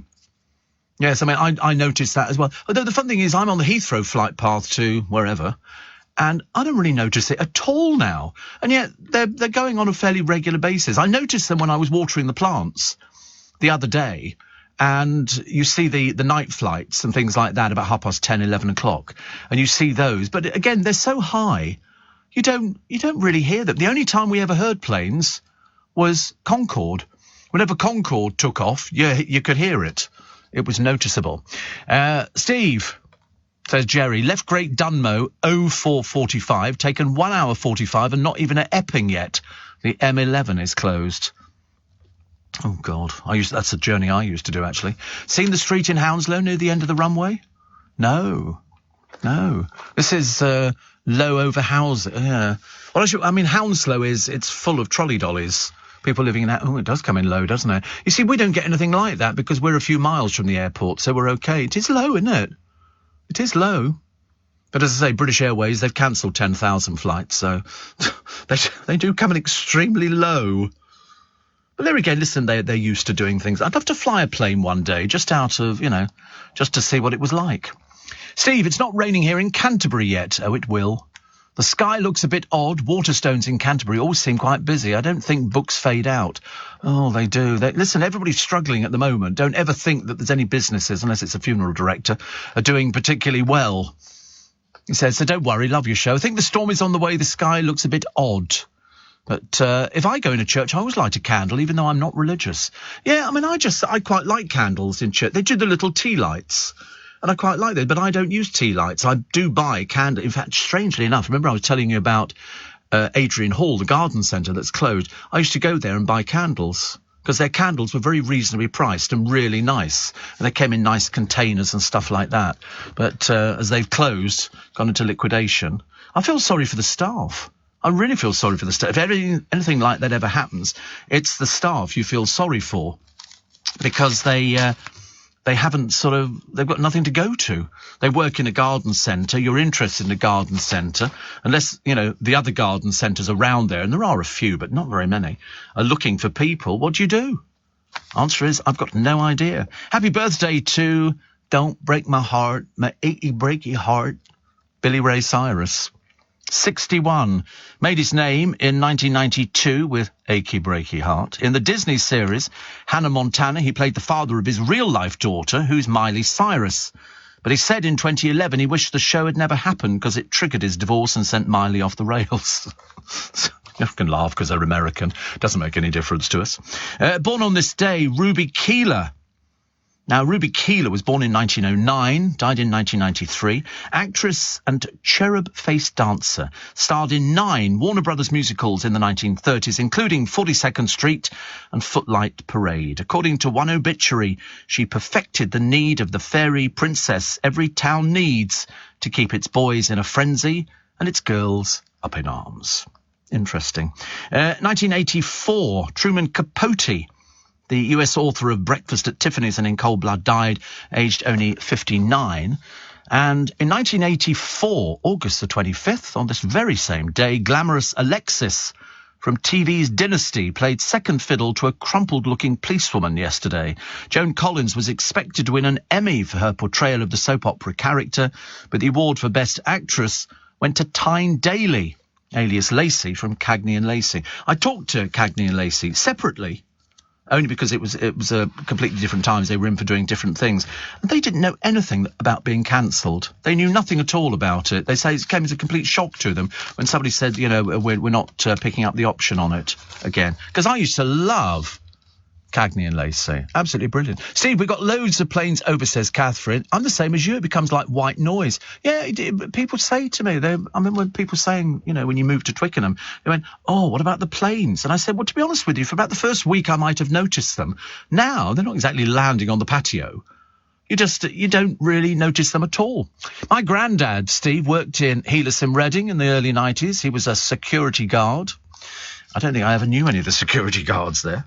And the snake owner, Samuel Newton, obviously an idiot. He dumps 3 royal pythons. Have you ever seen royal pythons? Yeah, don't mess with them. In a bin outside a school after he snapped when he saw the electricity bill to heat their tanks. He stuffed the 5-foot-long snakes into carrier bags, drove them to the secondary school and abandoned them in a bin at 9 a.m. God knows why. He hoped that because it was a public place, the reptiles would soon be found. But 2 were recovered by a snake expert after a member of the public raised the alarm at 3:15. The 3rd was not found until the following day. Apparently, pythons are not venomous, but kill small prey by asphyxiation. That's what they do. They wrap round, they breathe in, breathe out, etc., etc. But the magistrate said the manner in which they were deposited is of concern. Imagine a child coming across a 5-foot snake. It was the fact that it was next to a school. You know, I mean, really quite ridiculous. So Samuel Newton said he's a person of impeccably good character. Kind of blotted his copybook a bit now. He's had snakes for 5 or 6 years. He was taking home £1,000 a month and was responsible for all the energy bills. He was struggling to provide the snakes with the time needed for their care and struggling with the cost of heating. Well, anyway, now he's been banned from keeping reptiles for 7 years. He's been fined £384, £154 surcharge and £84 costs. Would have been cheaper, actually, to keep the snakes and heat their vivariums. What a stupid thing to do. I mean, he's putting them near a school that's the dangerous thing, which is not so good. Ghislaine Maxwell and her estranged husband have been sued by her lawyers for allegedly failing to pay nearly £750,000 in legal fees. Not looking promising, is it, dear? They claimed that the former couple and Maxwell's brother hid her wealth whilst refusing to pay the bills.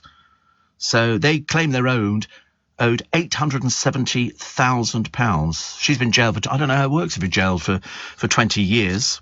But they blamed administrative and bureaucratic problems for the lack of payment. So they are going to pay. Just they're not paying at the moment. They will get the money. Yeah, 20 years' time they might get the money when she comes out. By which time, you know, we'll wait and see. We were talking about Elton John the other day. Gave an unsuspecting group of diners a sneak preview. Can you imagine trying to eat your food and Elton bursts into life wearing another one of his really dreadful outfits. And he was at a bar and restaurant in Cannes. And he gets up and starts sort of singing for some... I don't really know why. It must be terribly irritating. You're saying, is he going to be singing for long? No, you have to ask and check, you know. Is it possible to get the roulade, you know, after or the bill? Could we leave now? Elton John. The duet is a mashup of Tiny Dancer. I heard a clip of it the other day of him because somebody recorded it in there. I mean, I like the song. Have you ever heard Tiny Dancer? It's a great song. Great song. But so he's doing it with Britney Spears. Which is good, actually, because it gives her publicity. And also he likes latching on to younger people. So he can then go, OK, I'm really trendy, even though I'm 75. And it's out on Friday. Somebody went, woohoo, sounds great. People always write woohoo, don't they? Somebody wrote that to Katie Price the other day. Went, woohoo, you look great on OnlyFans. I thought, yeah, you're paying for it. And you have to, I'm afraid. What else have we got today? Pages and pages on this... drug runner, the man who was shot and injured by Olivia Pratt-Corbell's killer, was described as a trusted foot soldier. I can't work out, actually, in my mind what a trusted foot soldier is. I'm assuming it's somebody who deals in drugs and gets them across county lines. That's all I can think of. This particular man, 35. In 2009, he's now 35. In 2009, though, he was convicted of helping flood Liverpool with heroin and crack cocaine. Jailed for 6.5 years. for his role in a gang driven by greed. They apparently spent their money on luxury flats, TVs. It's always a TV, isn't it? I don't know why. High-end cars and designer gear, but the trouble is you don't have to look at them to realise, maybe not. They only scratched the surface when police seized 30,000 packages of drugs. But he's kept stum. He's not telling them anything about the killing of this girl, which makes me think things are not looking very promising for you. Just thought I'd tell you, just in case. Stephen, sorry, what I was talking about there. I thought I was in trouble, actually. My partner works at Heathrow, says Donna.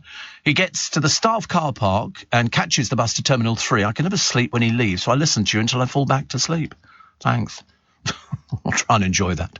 Kevin the Milkman says a suggestion for motorists trying to get to London via the M11. The traffic is backed up from Harlow to Epping because of the temporary traffic lights in Epping. Cut through Harlow and Waltham Abbey, and you can pick up the North Circular Road at Chingford. See? We aim to be helpful to you. Thank you, Kev, very much indeed. So that's all those people stuck. So cut through Harlow, Waltham Abbey, pick up the North Circular Road at Chingford. So it's the temporary traffic lights in Epping. It's always the temporary traffic lights, isn't it? Really annoying. Thanks, Kev.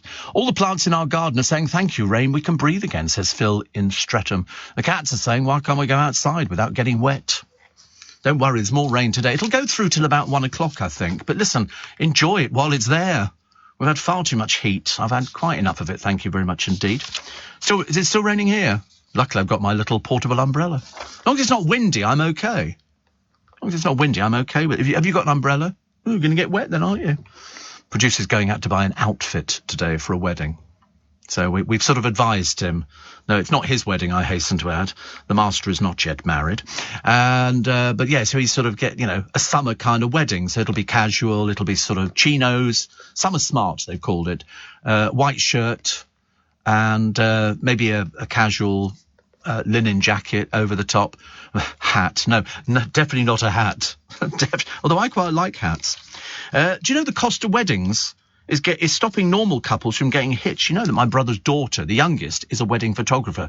I'm going to sneeze. She's never been so... I knew that would amuse me. She's never been so busy. Morning, 11 minutes to 7. I'm going to have to go and try... Well, I can't try them today, can I? Because they're not out till September. These not beef fingers, these fish finger things, but supposed to fish in the middle. It's got beans in the middle, which is okay. More on this little 9-year-old who was shot. And now the aunt of her says she's scared to leave the home. I mean, there is no clear link between the incidents of this little girl being shot and everything else, but the police are keeping an open mind because, the police have got to reclaim the streets. It's just absolutely ludicrous that people can run around shooting. The shootings have terrified Ashley's relatives. This is Ashley Dale, which is different from little Olivia. This is Ashley Dale. Council worker Ashley was murdered on Sunday after this gunman burst into a home. 24 hours after her killing, Olivia 9 was shot dead in nearby Knotty Ash. So we don't think there's any link, or the police are, they're not too sure. But the shootings have terrified her relatives. Her aunt, Lindsay Dale of Toxteth, says, I'm genuinely scared. I've got a daughter of 14. I'm scared to let her go anywhere. I'm not surprised if these lunatics are running around firing guns left, right and centre. You look at this little girl. This hardened con left jail last year. What in God's name do they think? What are they thinking about? And lots of, reporters and crime editors saying police have got to win back the streets. There is a recent spike in gang violence and shootings. It's like being in Mexico City. The gang violence over there is legendary. Absolutely legendary. It's like, I don't know if you've seen these programs, Border Control. Well, the one coming in from Mexico City, the amount of drugs that come in on a daily basis, the amount of people who sit there, they've quite clearly got no money and they've swallowed, which means basically that either the cocaine or not generally amphetamines, it would be cocaine or something like that, is wrapped up in cling film, and then they swallow it, and then they pass it through their bodies, and things like that. And then they they're so ingenious, it's built into cars. They had a 4x4 the other day, and each tyre was filled with cocaine.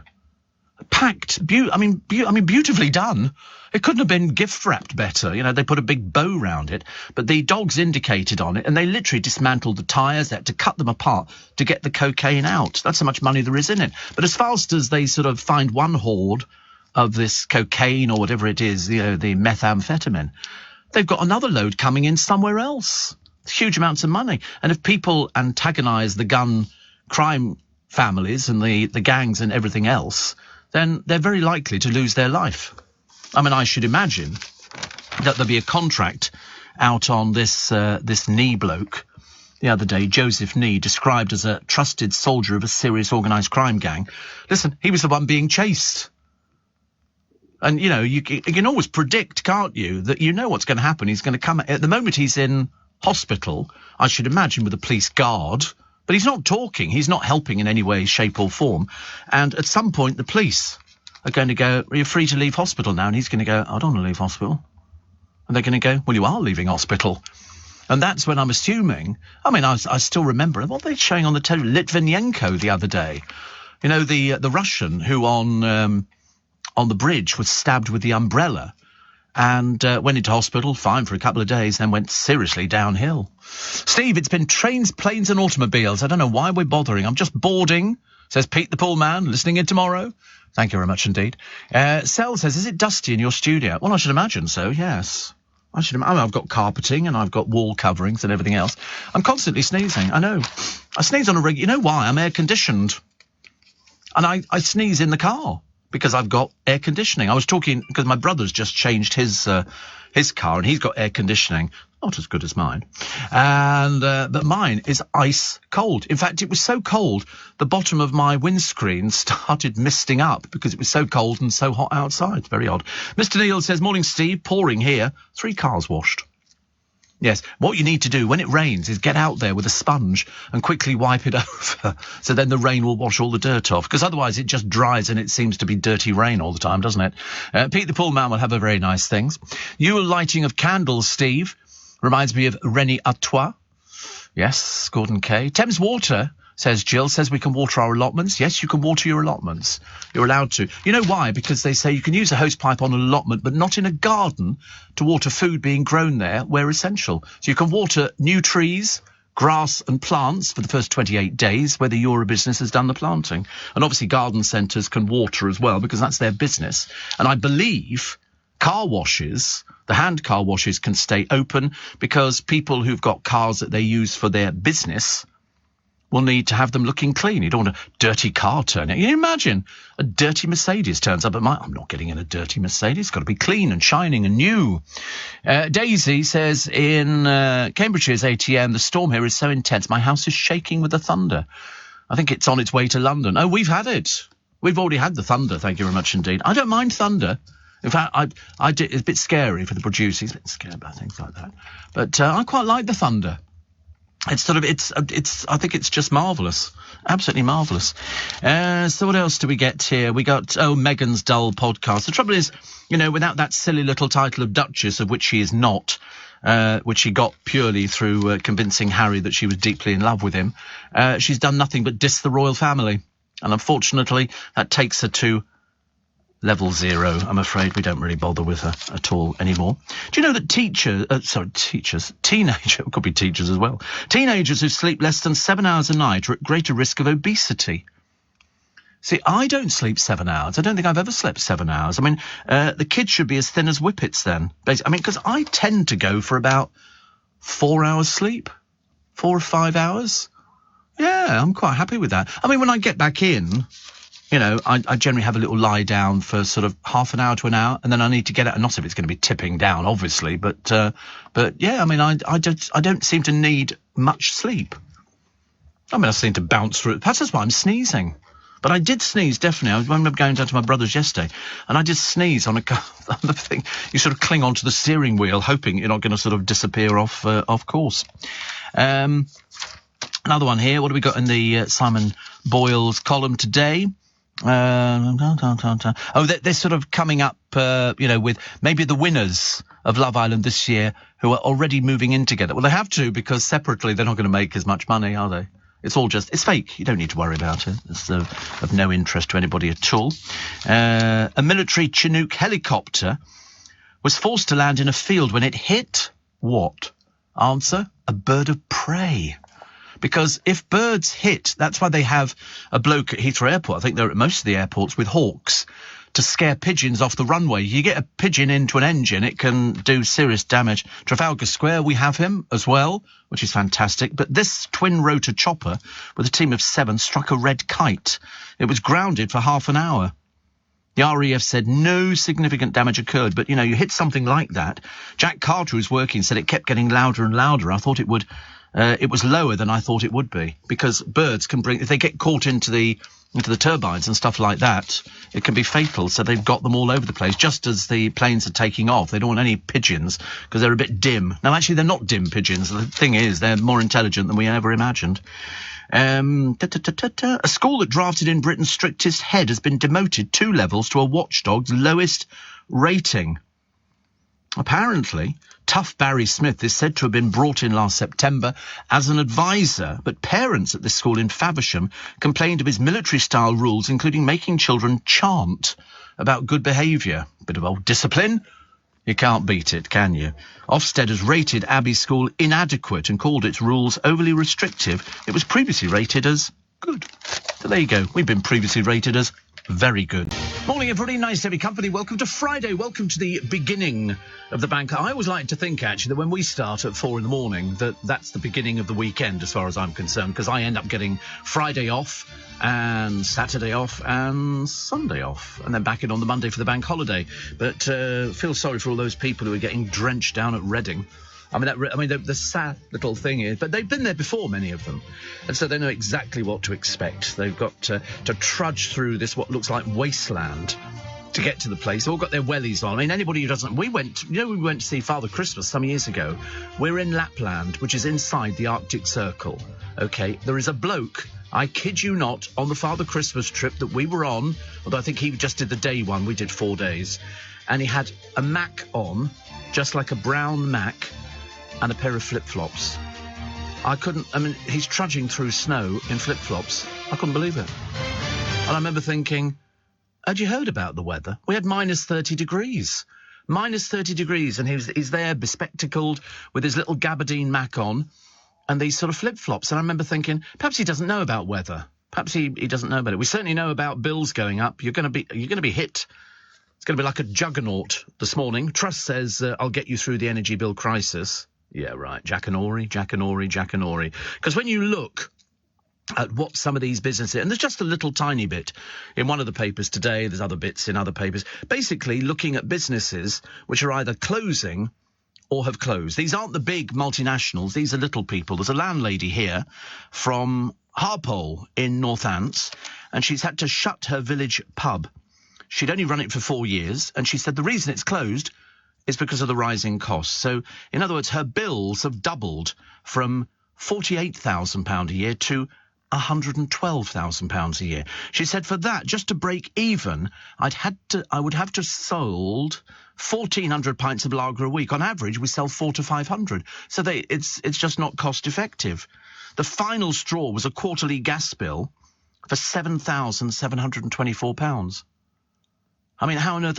you're going to be seeing places boarded up. You're going to be seeing places closing down. The high street's going to be decimated because it's only the big nationals, the big coffee shops, that can afford to sort of weather things like this. Nobody else can do it. There's a woman here from Telford in Shropshire. Her and a hubby have got Ye Old Victorian Friar, which obviously is a fish and chip shop. And she says normally the gas and electric's about £1,200 a month. 6,000 now. £6,000. And this is what you're going to be hearing this morning on LBC from about 7 o'clock. I think it's going to go up to about 3,500 over the year. I don't know how many of you can afford £3,500 spread over the year. But, people are making the effort now to start turning off lights, cutting down on gas, joining a gym and using their showers. Take the whole blooming family. Much easier. Yes, they're all here, are they? Yeah, absolutely. Absolutely. She says that was too high, but it's now gone up to £6,120. She said it's not just the energy bills. The price of fish rose from 120 quid a box to 230. So, in fact, they put up the price for cod and chips, £8.90 instead of £6.30, but it hasn't had an impact. And she says the shop's busy and has loyal customers, but everything is so extortionate. They just can't afford to run it, so they're closing. It's heartbreaking, absolutely heartbreaking. There's one here, which is Molly Brown's dog-friendly tea room and bakery in Northern Ireland in Port Stewart. And for 10 weeks' worth of electricity, £4,000. I mean, you've got to sell a lot of cups of tea for things like that. He says the quarterly electric bill never went over £2,000. He said, but people are not going out and spending money like they used to. Martin Tang has got a Chinese takeaway. His family have had it since the 1980s. His gas bill went from £1,000 to more than £10,000 because they have to use gas because if you have to cook on woks and you've got to get the heat. Electric doesn't do it, I'm afraid. You'll never find anybody in a main restaurant, in any hotel or anything like that, cooking on electric. They cook on gas. It's much quicker. But it's now quadrupled to more than £4,000. He said, I would have to raise the price of the takeaways by 300%. So he's closed. He just can't afford to do it. So very shortly, you won't have anywhere to go out to. There'll be no Chinese takeaways because their gas prices would have gone through the roof. And there's no other way round it. They can't do it any other way. It's a bit of a disappointment. But I'm reckoning £3,500, I reckon it'll go up to, spread over the year. So it's quite a lot, isn't it? I mean, in fact, it's more than quite a lot. It's a heck of a lot, and I don't think people are actually going to manage it. I think they really are going to struggle, and the more they struggle, the more businesses will close. So if it's going to be, say, 3,500, divide that by 12. And you end up with bang on £292 a month. £292 a month. I don't know if you've got a spare £292 a month, because that's what you're going to have to cough out. And what are they going to do? I always look at the end result and think, OK, it's fine to say this, fine to say that. What happens if you can't pay it? If you go to and say, listen, I don't have £292 to pay that. What are they going to do? Cut you off and then send you to prison? You're going to go to court? I mean, the courts are going to be chock-a-block. Won't be any barristers, though, so probably won't actually go to court. But, £292 a month, and that's only if it goes to 3,500. If it goes any further, you could be looking at £400 a month. If it goes to, say, 4,800 or something like that. Dreadful. Absolutely dreadful. But we'll find out this month. I'm not sure I want to hear. Not sure I want to hear at all. And another one that's from Noreen. Oh, little Noreen, who says, can you please wish our friend Sue a very happy birthday, a big fan. Also, Uncle Rob has a birthday and a wedding anniversary, so congratulations to him and his wife. Good old Uncle Rob, who rescued our podcast quite a few times. Yes, good old Uncle Rob, so congratulations to him. And Steve, hope you're fine and dandy, says Ash. What's going on with the energy debacle? Well, you'll find out at 7 this morning. You're going to be finding your high street, they're going to be closing left, right and centre. Because at the moment they haven't had the bills in. But the little independent coffee shops, they'll be closing. The big ones are great because they're not paying tax, are they? So they don't need to worry about things like that. And it's all offset against all the other shops. So, we'll have to wait. I mean, I just foresee bad news. Pubs, 7 out of 10 pubs, they reckon, will close this Christmas because they won't be able to afford to pay for staff. They won't be able to afford to pay the electricity bills. And there's no help from the government. Absolutely, to use my French, bugger all, I'm afraid. Absolutely nothing. Nothing at all. I don't know how people are going to survive. We'll have to wait and see. We'll try and get you through till 7. Then after 7, as they say, I'll leave it with Swabs, and he can sort of deal with it, because it's not going to make pleasant reading. We're not going to have a big surprise, and they're going to go, actually, we overestimated. If anything, I think they've underestimated.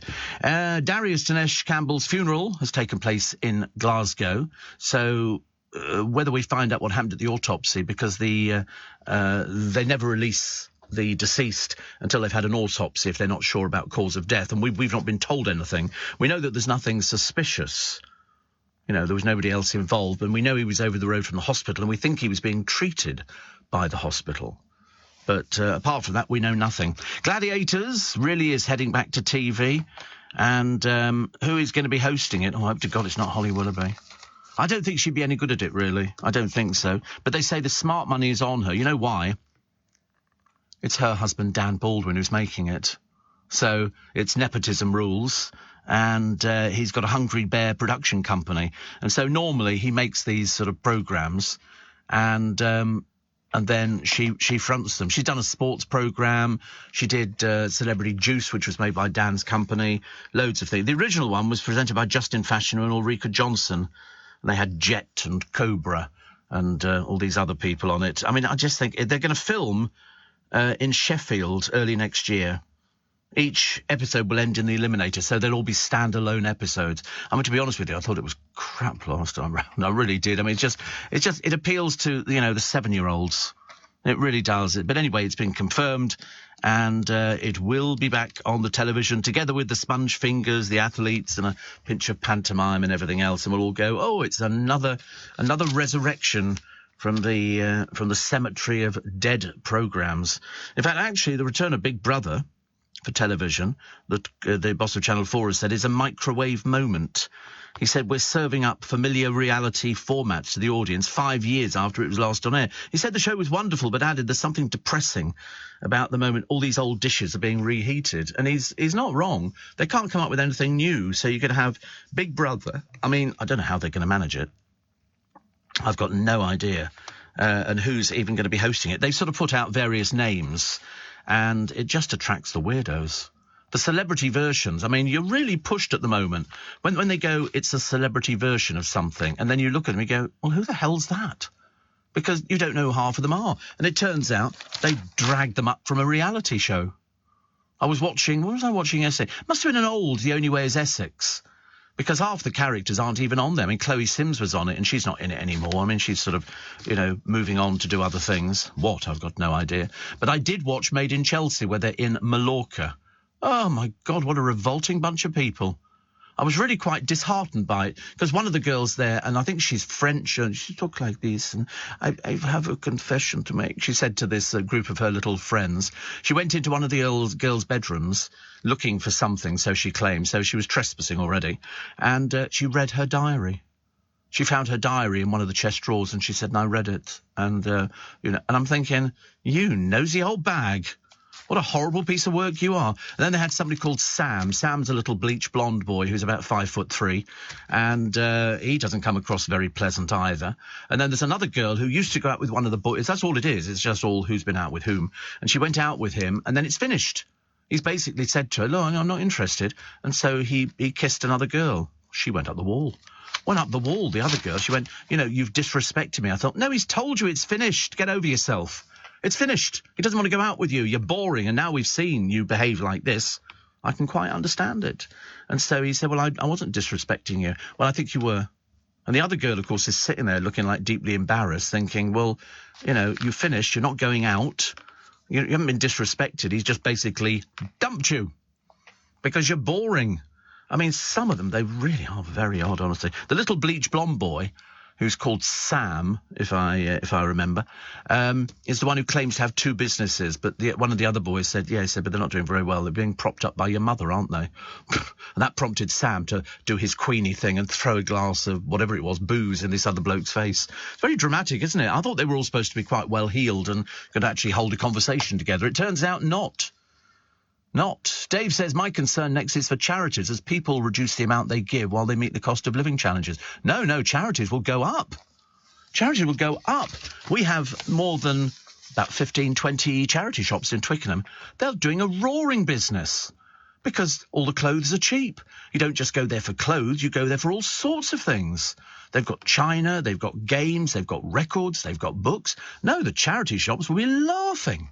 Absolutely laughing. No, people will still continue to give to charity, that people will literally put themselves into hock to make sure that, everybody, gets their usual thing. If people are used to giving to charity, well, then they will continue giving to charity. But the charity shop, I've never seen a charity shop close. The only time they close is for a refit. And then they open them all up again. We've got all of them. every single charity shop that it is possible to have. I love Ian Hyland's column today in the Daily Mirror. He says, thoughts on the BBC bringing back Gladiators. Contenders ready. Gladiators ready. Off switch ready. Because that's what it's going to be like. It's going to be very dreary. And Ian talking about the big news of the week. Laura Whitmore quitting Love Island, explaining that she now plans to return to her journalistic roots. Word of warning, Laura. He says, I used to have a paper round as well. The early mornings will get you in the end. Because nobody has her down as being remotely intelligent or anything else. I mean, the idea that she's got a journalistic background I found almost laughable when she had to read questions off a card. I mean, it was just as well she disappeared. Also...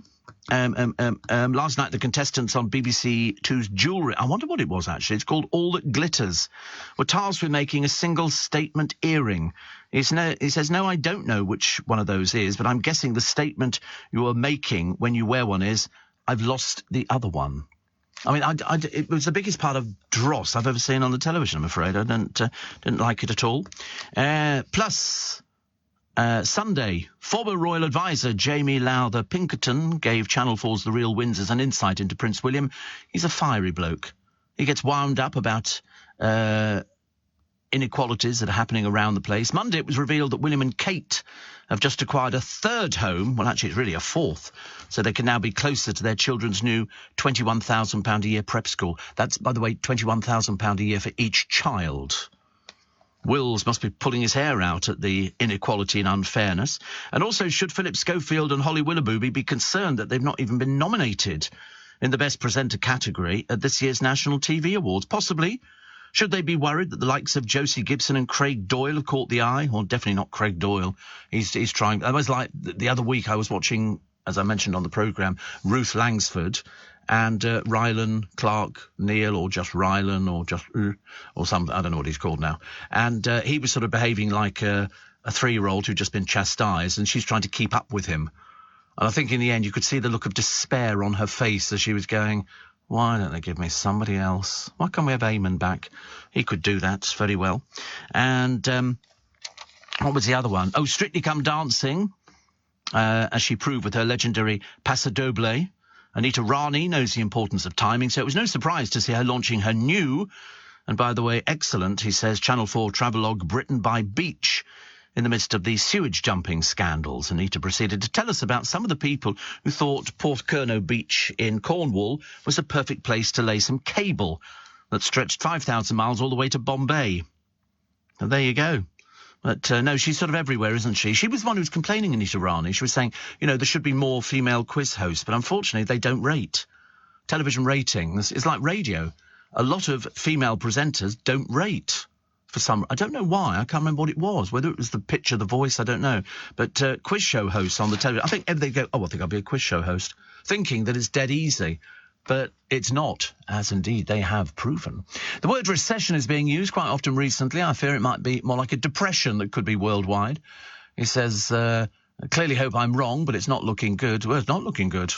It really is not looking good. I mean, I wish I could sort of say, oh, don't worry, this will pass in about a week or so. No.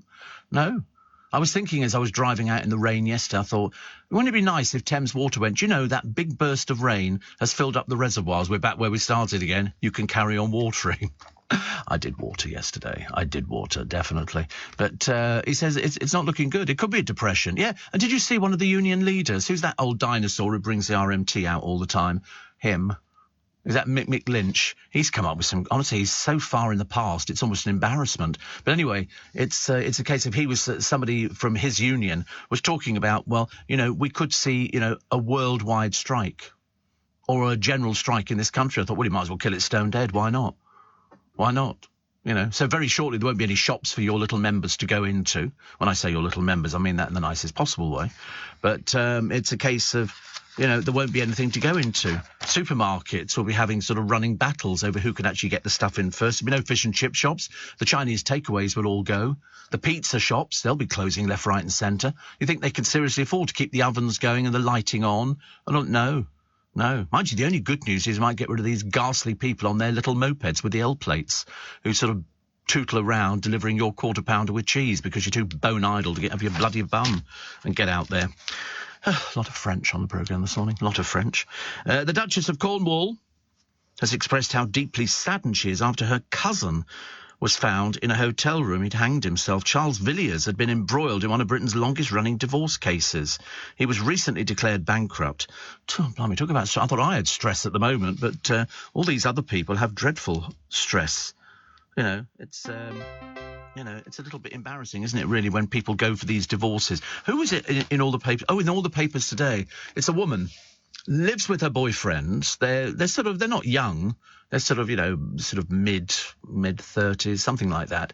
And she lives with him, and she decides to buy a lottery ticket. So she spends money on buying lottery tickets. And the boyfriend said, we agreed that if she won, we would split the money. Well, you know that never works. You know that never works. You know damn well that the moment she wins, she's off out as fast as she can. And that's exactly what happened. She won £10,000 a month for 30 years. And she's dumped him. He gets nothing because it was her account, her name on the ticket. He had nothing to do with it. It doesn't make any difference to them that they might have made an agreement. Unless you've done it in law, there is no chance that he's going to get any money at all. So consequently, she's disappeared off. He now doesn't have the house either because he can't afford. He said, but she said she was going to help me out. Well, it doesn't matter.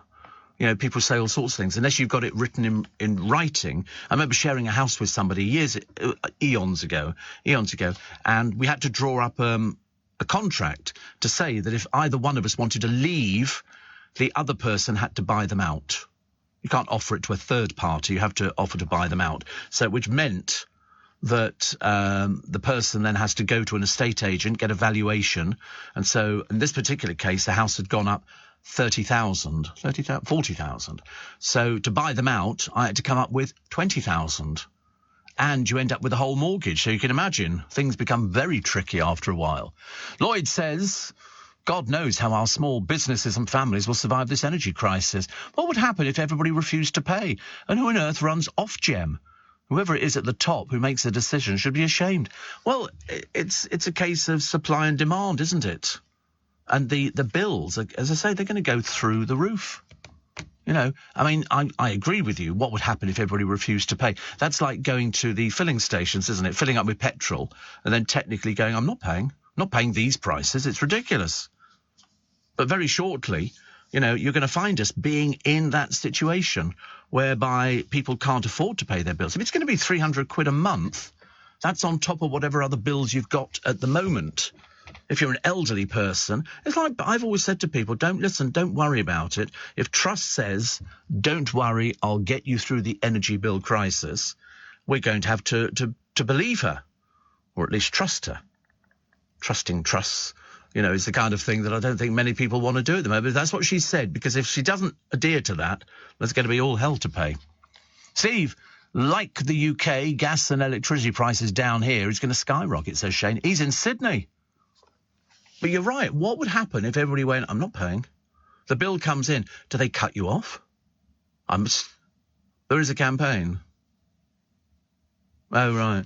It's a campaign about sort of not paying. Because I don't know if they can legally just cut you off like that. Say you're an elderly person who needs your gas or your electric to keep going. I mean, 114,000 people, nearly 114,600 people have pledged to strike on October the 1st. And they are a movement against the rise in energy bills. They say, we will cancel our direct debits from October the 1st if we're ignored. We will take this action if pledges reach £1 million by then. £1 million people. Well, I'm not doing very well, actually. We've only got £114,000. So you cancel the direct debit. Because what will happen is, you cancel the direct debit, all of a sudden, the energy companies are going to come down on you like a ton of bricks. The bank will close your account. You'll have no money. Where do you think this is going to end? Not good. Not good at all. I mean, it really is. It's going to be very, very messy. Victoria Beckham apparently never misses out on a trend, really. Try telling that to the people who don't shop in her shop. And she's posted some teenage dirtbag photos on social media site. The trouble is with Victoria Beckham, there's loads of publicity. Nobody's buying her stuff.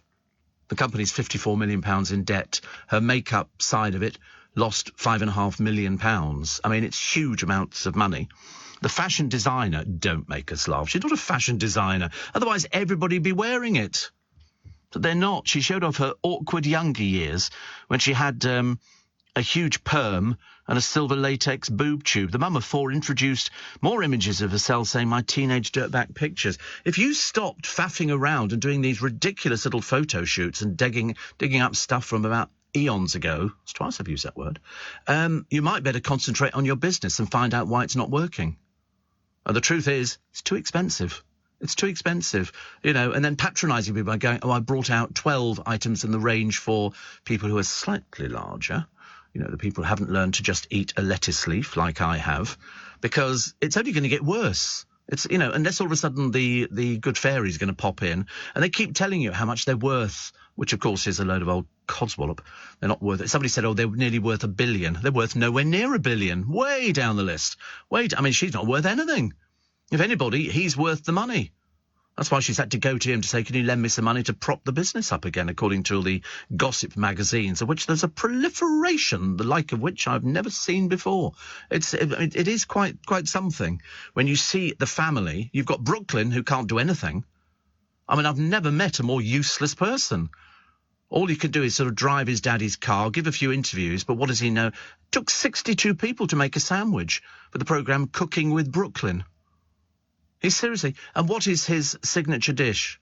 Here we go. Wait for this one. Spag bowl. Takes him 8 hours to make the sauce. That's what's called a rank amateur. He can't take photographs. Apparently elephants are very difficult to photograph. He didn't last... Having a strong email password can help protect you from cybercrime. But there's an extra step you could take this festive season to make your email even harder to hack. Just set up two-step verification on your main email account to get double the protection. Go on, take your email security to another level the next time you log on. That should do it. Search Cyber Aware from the National Cyber Security Centre. As a barista, his football career went nowhere. What can he do? What can he do? He marries that Peltz girl who is a model, who is working. He doesn't work, he just faffs around. And obviously his parents don't get on with her parents because they don't have tattoos all over their bodies. He's a billionaire, that's why he's very, very successful. Whereas the Beckhams, it's a bit difficult to decide, when sort of Victoria throws these pictures up and they put them out. They must come up with something every single day, but it's obviously not working. Because otherwise, the amount of publicity she's had, she should be phenomenally rich. But she's not. They go, "Oh, and they have a £33 million house in Notting Hill Gate." Yeah, and they've got another one over in America, another two, I think. One in Dubai, which I think they've given to his parents or her parents. And you think to yourself, it's not working, is it? There's a it's all smoke and mirrors. And unfortunately, the smoke and mirrors are winning. Steve Allen on LBC. Text 84850. Morning. Nice to have your company. Nice at 28 minutes to 5 on the start of a bank holiday weekend, which traditionally I like. I like bank holidays. I always think they're sort of a good bit of fun and you can get out there and do things. But at the rate things are going, unless you start... I mean, also, it isn't just supporting restaurants and pubs and businesses, local businesses especially. It isn't just that. It's supporting all the other things. Cinemas, theatres, all the things that you would want to go and do. And, of course, the one thing that people cut back on, if they're going to have to find an extra £300 a month, that could be the amount of money that you would spend on meals, going out, fish and chips or something like that. Fish and chips used to be a cheap meal. You'd get sort of, and you go, it's really good there. You used to get all of this, box full of chips and everything else. Now it appears that they're closing, pubs especially. I mean, but I think somebody told me that pubs and the trade in pubs sort of tailed off a little bit if they didn't have an outside area to drink so that you could smoke at the same time. So a lot of people, if it's raining, you have to sort of stay under cover. It was a little bit difficult. Ron says 10,000 a month for 30 years is lovely if you're young, but if you're an old boy, then what? Well, you just take 10,000 a month until whenever. So, I mean, it's for 30 years. The other couple who came second on this lottery draw got 10,000 a month for a year. And they made such a big deal about it. I remember thinking, oh, that's nothing, is it really? You know, you've done the lottery, you've sort of beaten the odds, and all you get is 10,000 quid for a year. I mean, 10,000 a month for 30 years. There might be some way, I don't know whether or not, because they do it in America, whereby you can take a lump sum. If you win America's Got Talent, you don't win $1 million.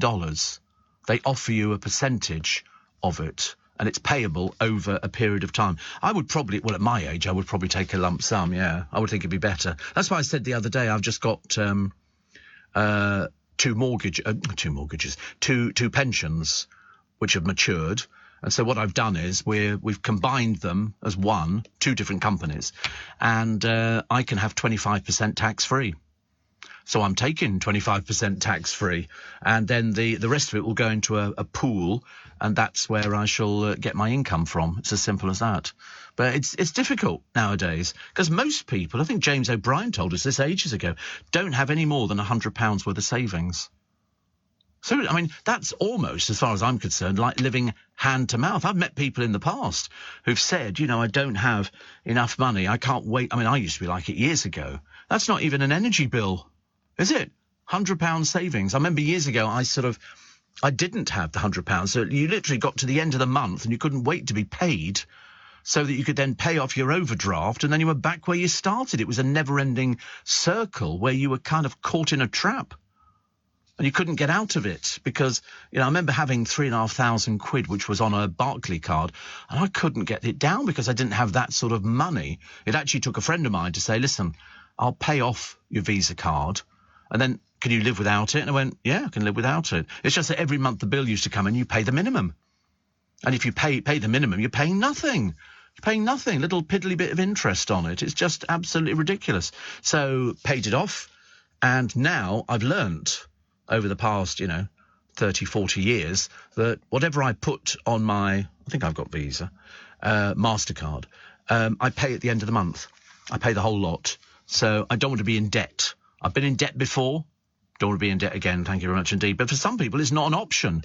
I have the option, at least, but loads of people are going to be going, Steve, I don't think I can afford 320 quid a month.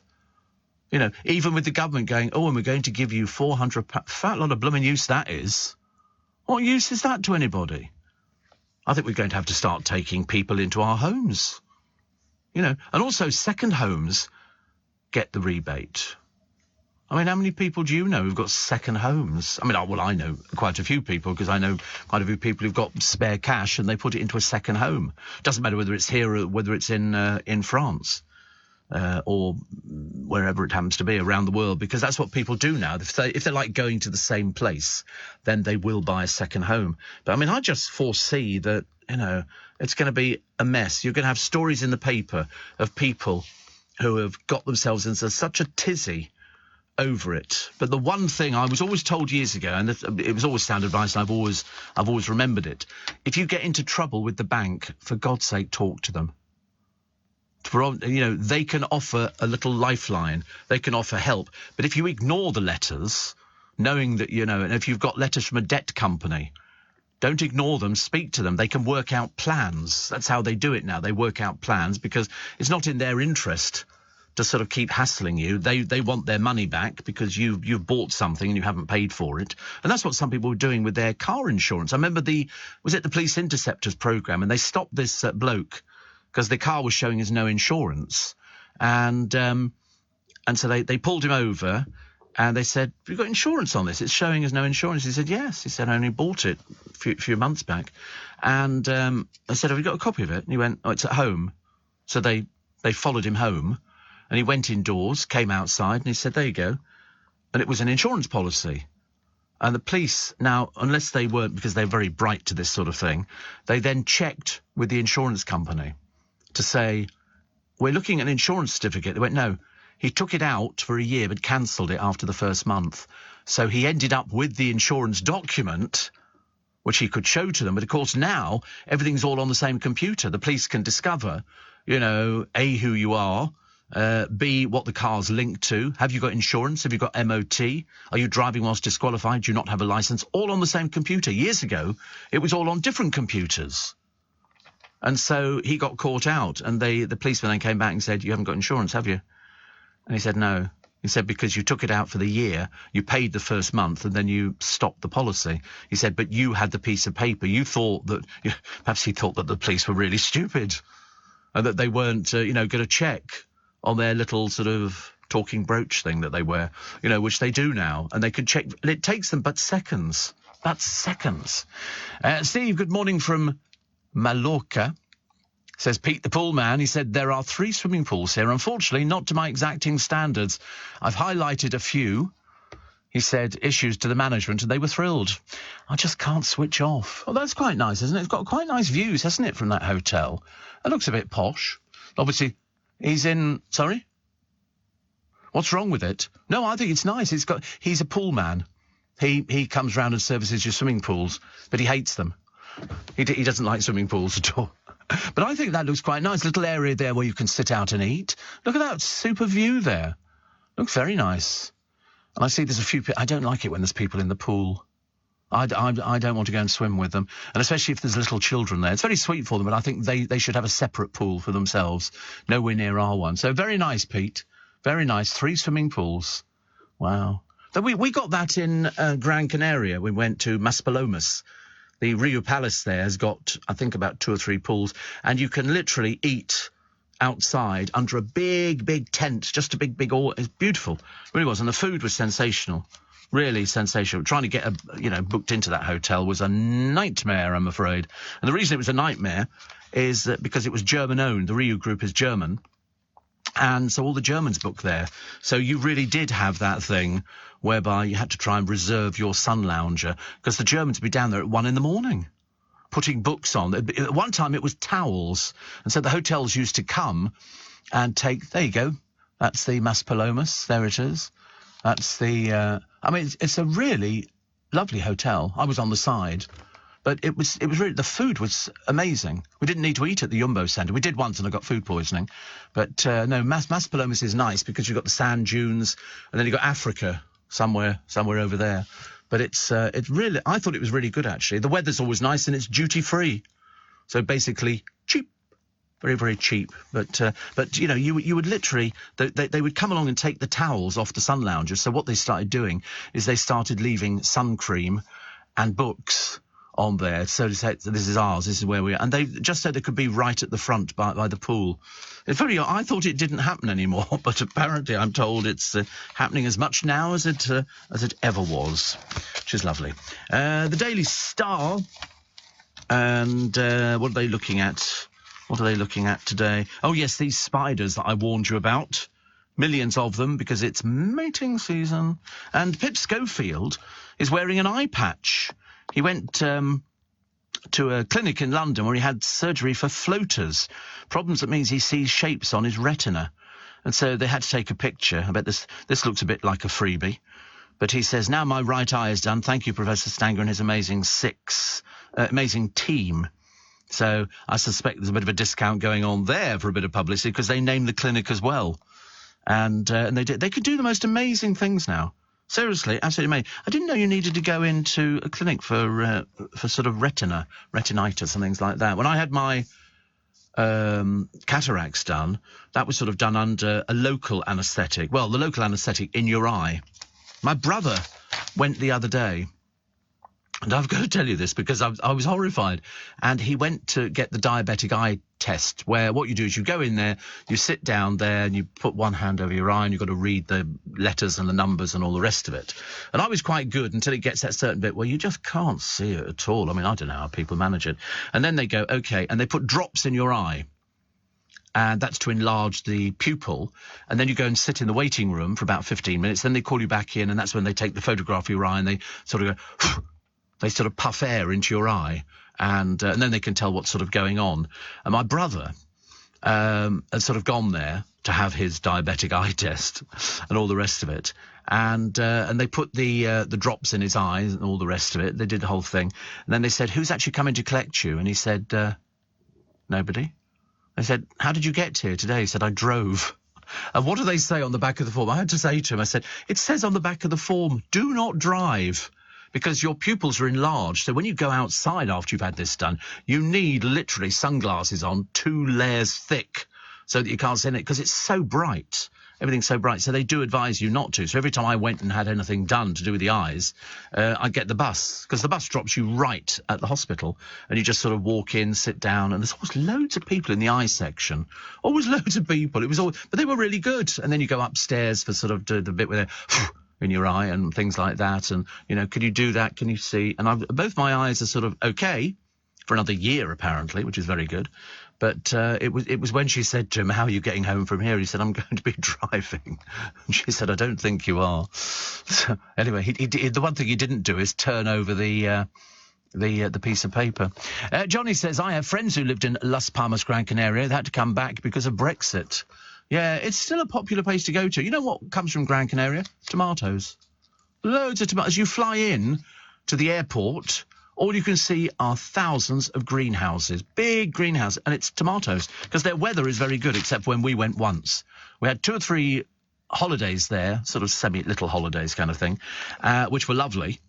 And then we had one where it rained like you can't imagine, and it was awful, awful. And, of course, all the hotels, no heating, because they have sunshine all year round. So I remember being we'd had food poisoning as well, from a Chinese place, and I knew it was Chinese because it was the only place we'd ever eaten in Gran Canaria, in the Jumbo Centre.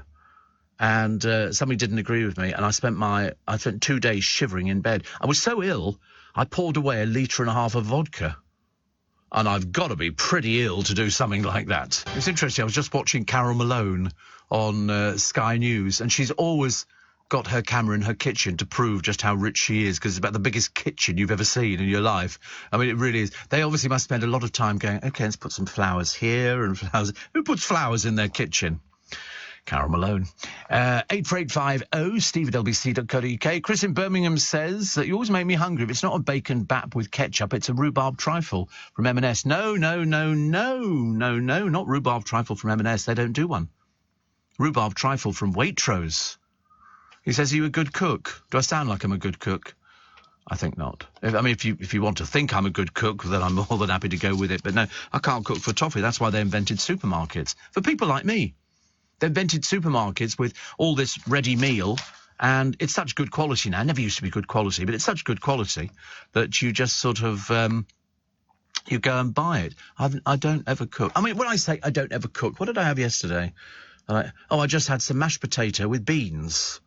I don't know. It sounds like the worst thing you could ever eat. But, I mean, sometimes I'll do some ravioli, but I just buy it ready-made. It's all, you just pop it in the saucepan or frying pan. But I don't actually physically cook anything. I reheat, which is much easier. And also, then nobody says you have to cook. What's the point of cooking? What, so you slave in the kitchen for, ages and ages, then you've eaten your food in about 10 minutes. Steve, today, says Chris in Sussex, I should be having a delivery from my favourite online shop who specialise in tarantulas. I don't like tarantulas. I don't like them. Should be getting a salmon pink bird eater delivered, which my son has already named Steve. Thank you. I'm so pleased. I don't like them. The only time I like them is when they shed their skin and leave the perfect copy of themselves to ones. I still don't like them. I wouldn't be doing anything with things like that. Did you see that story in the paper today? It's not very pleasant, and it's not from this country. It's a little lad in wherever it is. I can't remember. It might be Indonesia or somewhere like that. And he's fishing with his friends. And a crocodile comes out of the river and they move. I don't know if you've ever seen crocodiles move. They literally fast. And what does it do? Grabs him, drags him back to the river. And what they then do is they do this death roll, which is what they do to me, because they're not very good at eating things. They have to rip apart. No, unfortunately not. Not only did they take his arms off, this crocodile, but it decapitated him as well. I mean, seriously, lesson learned. But they said because of the rainy season or something like that, there were a lot more crocodiles around and they were a lot more hungry. And I thought, but apparently his sort of body floated on there, what was left of it, for about 2 days before they sort of felt brave enough to try and rescue it. I mean, absolutely ghastly.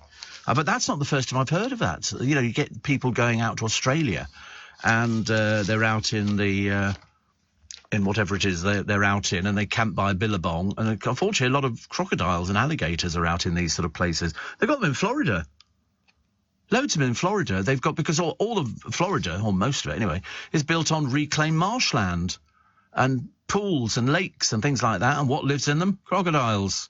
And sometimes people come home and they've got one in their swimming pool and things like that. And you think to yourself, but there is a bit on YouTube, which was some bloke in a crocodile enclosure. And this thing literally leaps towards him with it opening its mouth. It was obviously getting ready, thinking, here comes lunch. And luckily, he got away with it. But it really was a bit difficult. I remember, you watch people on the television doing these sort of animal programs, and they go, this is the most dangerous animal ever. And you think, oh, no. I think the most dangerous one was a hippopotamus. That's what they said, because they're so big. But you don't imagine. But there was a lovely bit of video the other day from Whipsnade Zoo. They've just had a little baby Asian elephant born. And literally, within hours, it's up and walking. Literally, in fact, might even be minutes. But absolutely beautiful. Absolutely beautiful. Really, really lovely. We're all Del boys when it comes to French phrases. Apparently a study shows most Brits recall random phrases years after only learning the basics of the language at school. I don't know. Doing it zoot the lore. I was never sure whether that was... No one in this room is a villain. Oh, what was that? That was a bit bizarre. Was that music? I was hearing music in my ears. But they all sorts of people have these things, je m'appelle, as in I am. So, je m'appelle Etienne. I am Stephen. And quelle surprise. We use those lines all the time, don't we? But, it's that I always remember.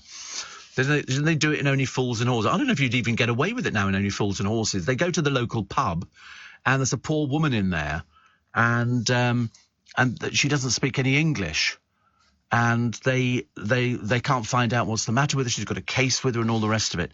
And Uncle Albert says, well, that's all right, Del boy. He says, I speak German.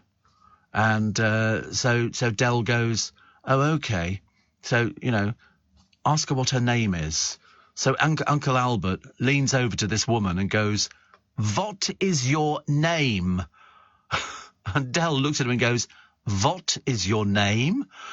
You don't speak German at all. But that was it. We all thought we spoke it, didn't we? You learn a little bit and then you start sort of throwing these phrases out there. I learned to count. Counting was easy for me. For some reason, out of all the French lessons we did and the German lessons and the Latin lessons, waste of time that was. I don't know why. Unless you were going to become a chemist or a botanist, there was no point in learning. Nobody in Rye Road spoke Latin at all. Nobody. Even my teachers didn't speak Latin properly, but you learn to count, 1, 2, 3, 4, 5, 6, 7, 8, 9, 10. And then you do the same, 1, 2, 3, 4, 5, 6, 7, 8. And so you'd go through the two languages. And that was about as far as it went. I can't even do it in Spanish, but we learnt to count. I don't know what. My mother always claimed she spoke French, so we go on holiday to France. We're driving through France to go to wherever we were going to, and we book into this sort of bed and breakfast. And in the morning, my mother said, I'll order breakfast for us. Unfortunately, her French was so limited, we just got eggs. She couldn't come up with anything else at all. And we went, can't you speak anything else? And she went, no. So we said, you only just learnt all about eggs. She went, yes. Steve, you're a great advocate for Costco. Am I thinking of joining? What are the benefits? I don't know. Have a look on their internet. We're not here to be an advocate for Costco. You just have to go to the internet and find out. If you want to go to Costco and join it, you go. You have to take 2 utility bills in, and then you get, depending on which one you take out, which membership card. Remember, there are some that don't let you in before 11 o'clock, whereas everybody else is in at 10 or 9:30 on a Saturday morning. And then you get benefits back. You get money back. So at Christmas time, or I think it's just after Christmas, they'll sort of say, oh, you got £144 credit. Because every time you buy something, it'll say, you've just earned £1.60. So if you keep going and if you spend a lot of money, if your businesses that spend a lot of money in there, Christmas time must be a nice little bonus. Nice little bonus. Do you know how many people have we sent back to where they came from? People who've arrived in boats and all the rest of it. Amazing. It's the first bit of positive news I've heard. 21. They've sent 21 refugees back. How many did we get in the other day? Quite a lot. And Priti Patel thinks she's been doing a very good job. Unfortunately not, I fear. So far, nobody sent to Rwanda. So there's an empty hotel just sitting over there, which we paid millions for. And Priti Patel thinks that she's done such a good job that she should keep it. and come up with something brilliant, because apparently she spoke to people the other day in Albania to make sure we don't get any more Albanians, just as another 1,500 arrived. I mean, you know, I love that. And the flight was a fortune. Absolute fortune. And also, what are they going to do? Chain these people up and have them going in like a chain gang onto the planes and all the rest of it to take them to Rwanda. Why in God's name you want to go to Rwanda? They don't want to go to Rwanda. If they wanted to go there, they'd have taken, the plane to Rwanda, but they didn't. They wanted to come here. And now we're getting all the Albanians, and it's trying to sort out. She says, it will be sorted out. Oh, no, it won't. You've not managed to do anything. If after all this time and the thousands upon thousands who've arrived, you've only managed to get rid of 21, you're a failure. It's as simple as that. Mind you, a golden retriever dog abandoned in Afghanistan is being flown to Britain. New owner Aid Parsley spotted the pooch called Soldier on the telly after the Taliban swept to power last year, killing many pets. So Soldier had to be set free at the airport after evacuation flights stopped taking animals. So travel agent Aid raised 4,250 quid to bring the pup to the UK after a year-long wait. Yeah, but he won't understand English, will he? He won't understand any. You have to teach him a new language. So he's being abandoned in Afghanistan. He said, I'm going to give him a big cuddle, give him a walk and something to eat. Amazing, isn't it? These people get more intelligent by the day. Aid spotted Soldier in a tweet, contacted the animal rescue charity offering to adopt him, and then raised 4,250 quid. But as I say, the dog won't understand a word he says. Sit. He'll have to learn Afghani, so he can speak to the blooming dog. The poor dog will be looking at him going, I don't know what you're talking about. I really don't know. Very odd. New film coming out. This is Tom Hanks in Pinocchio.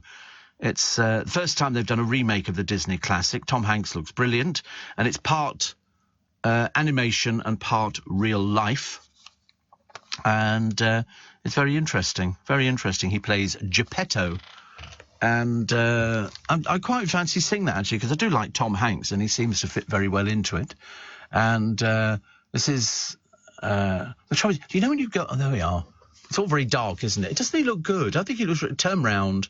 Tom Hanks is just brilliant, especially after he's had COVID and all the rest of it. But look at it. I mean, you really... sometimes you look through the makeup and all the rest of it. But I think it's very good, actually. I can't wait to see that. Can't wait to see that. I think that'll be very good, and he'll be very good in it. And it's another one, from the Disney stable. And it'll be very good. What else we got? Millions of adults feel misrepresented in movies due to lazy stereotypes. Oh, right. Others in the poll for M&S are tired of seeing black or Latino people portrayed as gang members, black communities being broken or disruptive, and flamboyant members of the LGBTQ community. Everybody's complaining about everything, aren't they? There was some bloke the other day, it was on this porn programme, porn as in you go in and you pawn your items, and it was two gay guys, and they just argued. And they were in this pawn shop, which has now since closed, went into bankruptcy, I think, and they wanted to buy some furniture. Well, one of them did. The other one wasn't remotely interested. And his friend kept saying, come and sit down on this. And he went, I'm not sitting on that. It's second hand. And the owner of the shop went, no, it's brand new. It's brand new. He said, I don't like it. I don't want it. I thought, I don't know why you've even bothered going down there in the first place, but it made for an entertaining little bit of a programme. And the Adventures of Huckleberry Finn has been hit with the woke trigger warning. This is Mark Twain's 1884 sequel to The Adventures of Tom Sawyer was deemed problematic. What sort of problems do you think it's got? Can't wait to tell you, because I played Huckleberry Finn in a stage version of it, and they've had to warn people. It's a children's classic, but as you know now, the wokes go all the way through it and then go, I don't think so. I don't think we should be watching this anymore. So I'll tell you all about it after the news. We take more of your texts and emails, 84850 steve@lbc.co.uk. So you've got about 3 minutes to get yourself a nice cup of tea and then try and pretend it's the bank holiday weekend and the sun is going to shine. To keep my business ahead of the game, I knew I needed some fresh ideas, and fast. That's why I decided to host a young person on a T-level industry placement.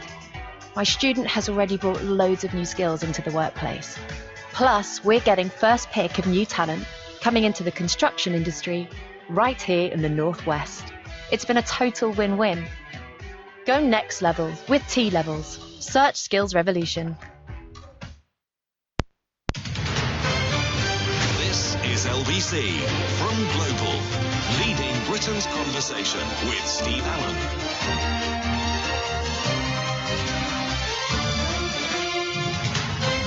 Morning, nice to have your company. Welcome to Friday. Welcome to Let's Pretend It's the bank holiday weekend, because that might make you feel a little bit better before you get the ghastly news today of how much the energy bills are going to be costing, and that you'll hear at 7 o'clock this morning on LBC. It's not. There's no way you can cushion this one.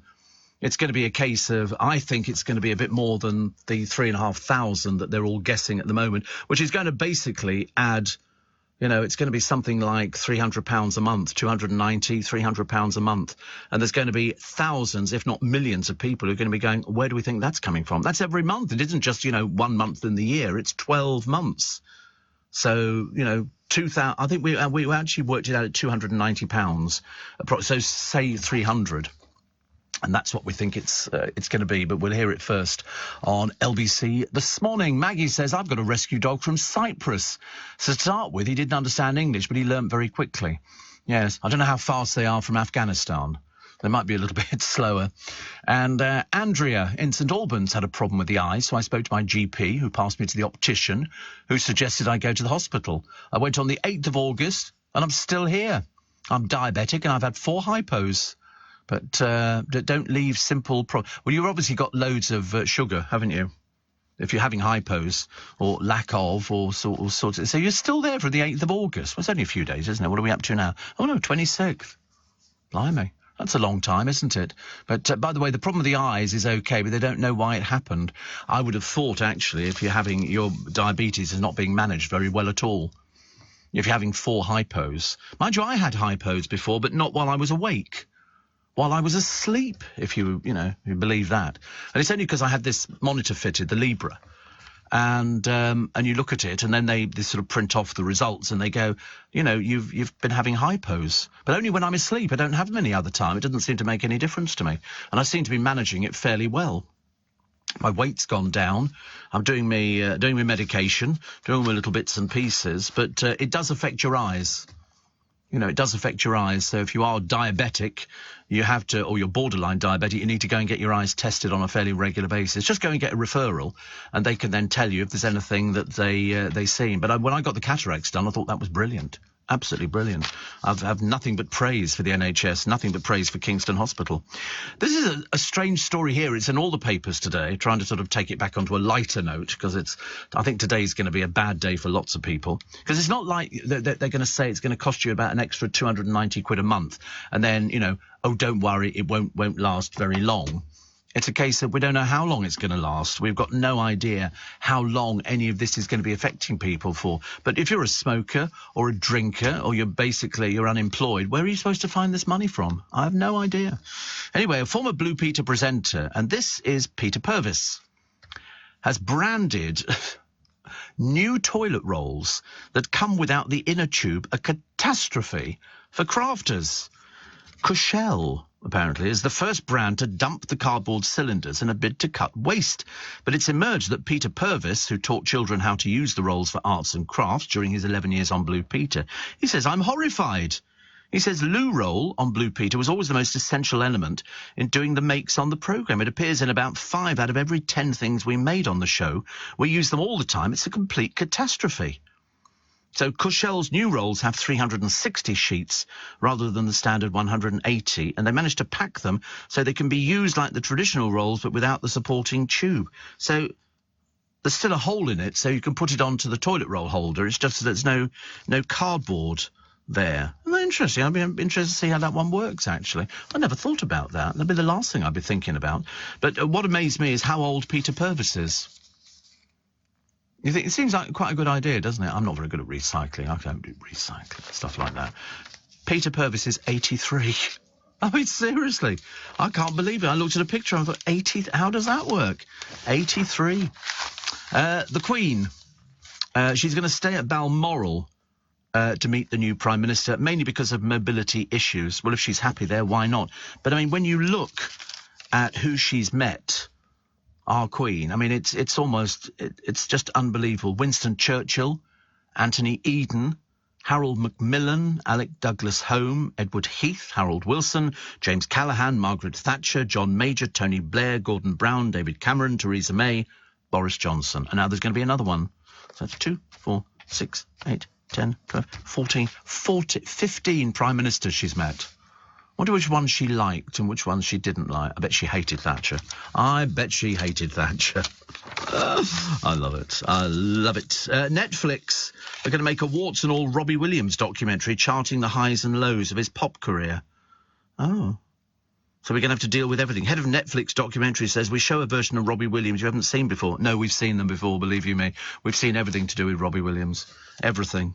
Whether or not it's of any interest to people, I've got no idea. It'll shed light on his love life, apparently. I wasn't aware that there was a love life, but anyway. Plus addictions and mental health struggles. Doesn't exactly sound like plain sailing, doesn't it? You know, you look for something that's a little bit more exciting. But they do these things now. They sort of do all these programmes where they sort of demonstrate this and that, and this is what the person's really like. And then at the end of the day, I don't know what it sort of provides for us, apart from a bit of a nosy Parker sort of kind of situation where you just look at somebody else's life and think, thank God it's not me. But there again, but people will go, well, of course they've made loads of money. Loads of money. So, I always love it when people think that the whole world revolves around money. You know, that people doing certain jobs are jealous of other people. It's like, you know, the Rolling Stones continue to make money. Sylvester Stallone makes loads of money, about £380 million. And Matt Goss doesn't really make very much at all, even though they're sort of claiming that he's worth $4 million. I see no evidence of this, actually, unless he's getting all the suits for free or he's having to pay for them, which is interesting. I found a lovely little studio flat for you if you're thinking of moving. And this one is in northwest London. Swiss Cottage, which is quite nice, very near Regent's Park, and not a bad little shopping centre. And this is a studio flat, and it's got a single bunk, which is near the sink, a mini fridge, a hob, and a microwave. Squeeze past the kitchen, and there's an ensuite bathroom. There's no room for a sofa, but a single wardrobe will fit. And what are they looking for? £862 a month. They haven't said calendar month, and they normally say calendar month, but that's what it's got. So the bed is inches from the makeshift kitchen, and it's renting at $862. Now, somebody will rent that. I should imagine it'd be a queue of people. In contrast, a 3-bedroom house with a living room, a dining room, a kitchen, and conservatory, in other words, normal things, costs £765 per month to rent in Seaton in Northumberland. But this other one, I mean, it's so tiny. It's just basically, it looks like a cupboard. It's a cupboard. And people rent it. You know why? Cheaper than renting hotels. Cheaper than renting hotels. Chris says there was a new Pinocchio produced in Italy recently. Amazingly, the main actor was also in Life is Beautiful. Oh, and a beautiful movie. A must-see.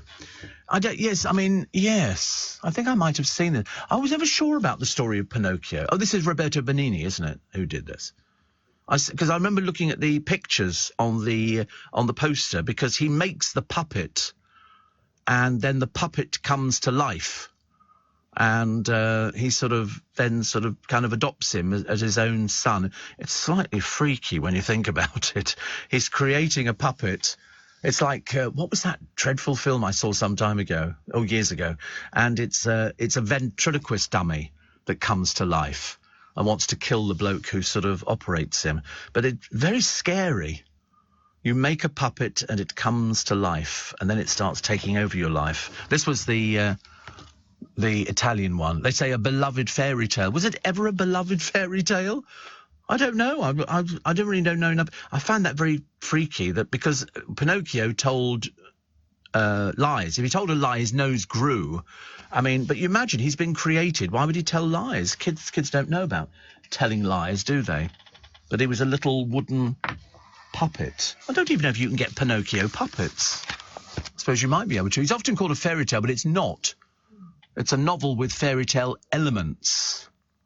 Fairy tale elements. So there are bits of it where you sort of think, oh, that's quite nice. There are other bits where you go, woo, scary. Don't like that. But I might have to watch that again, actually. Steve, we save our toilet roll tubes and use them to sow bean seeds in and then plant the seedlings on, minus the tube, says Jane. Yeah, I mean, that's what I thought people did with them. I mean, I'd just throw them out. But to actually produce the toilet roll tubes, see, look, there you go, I think that's brilliant. Sowing French bean seeds, and you use them.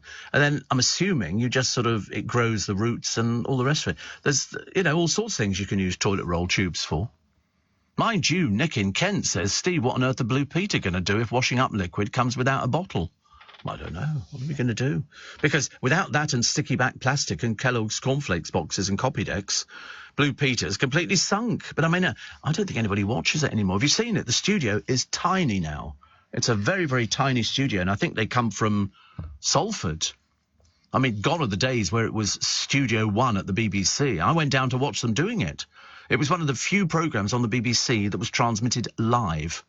So they rehearse and then they do it live, which I always thought would sort of gave it the edge. But that was in the days of, adult-type presenters. Now they're all sort of fairly young and like, OK, yeah, and very sort of trendy. And they have a little audience in there as well. But, I mean, the studio is tiny, compared to what it used to be like. Vida says, Steve, yesterday I was listening to you with headphones on and I dozed off. Next thing, you were in my dream. You were an auctioneer auctioning ice lollies, and every time I tried to bid on an ice cream, you'd look straight through me. I woke up and I was still listening to the show. The spike infiltrated my brain. That's what the spike is in the morning. People like the spike. They like the spike. There's also the sad news that one of the last surviving female pilots who risked their lives delivering fighter planes in World War II has died. This is Jay Edwards. She died a week before her 104th birthday, and she was one of the Atta Girls, still alive, the Air Transport Auxiliaries 168 Atta Girls. And she gained her private pilot's licence working as a nurse, and then she joined the Atta Girls, learned to fly 20 different planes, including Spitfires, Hurricanes and the Bolton Defiant. After the war, she moved to Vancouver, Canada, married and became a teacher. Her son Neil paid tribute, saying her attitude to life was to never hold yourself back, which is brilliant. Morning, nice to be company. Welcome to... I keep saying it's the Bank Holiday Friday because I'm trying to cheer myself up in light of what I think is going to be very depressing news about your bills, which is going to come in. I mean, some people have already had them, so the papers are full of businesses who basically have had to close. Some are closing. There's a lot of them going under. Fish and chip shops. I mean, Chinese takeaways, they're going to be the ones hardest hit because of gas prices. And it's a case of it'll go from 2,000 to 10,000. Well, shops can't survive with things. On top of that, you've got your rent, you've got your business rates, you've got all sorts of things, and then you've got to buy the food. So I think it's going to be a really difficult time this year. I mean, I'm trying to be positive about it and trying to sort of think that, we try and big it up a little bit, but I've just got a horrible feeling that this money, and it doesn't matter what they say, to try and ease the pain for a lot of people, it's going to be a bit of a difficult time that people will have to get through. Steve, was the movie Magic, says Shane, with Anthony Hopkins, where the ventriloquist doll takes over his life? I think you might be right. I just remember seeing a picture of it and this thing, but then I watched a ventriloquist some years ago, and he was American, and he came over here, and he did a show, because a friend of mine is Paul Zerdin. And Paul's a very, very good ventriloquist. He has a baby, and he's got Sam, his sort of regular doll. But this particular guy came over, and I think Paul has also got this now.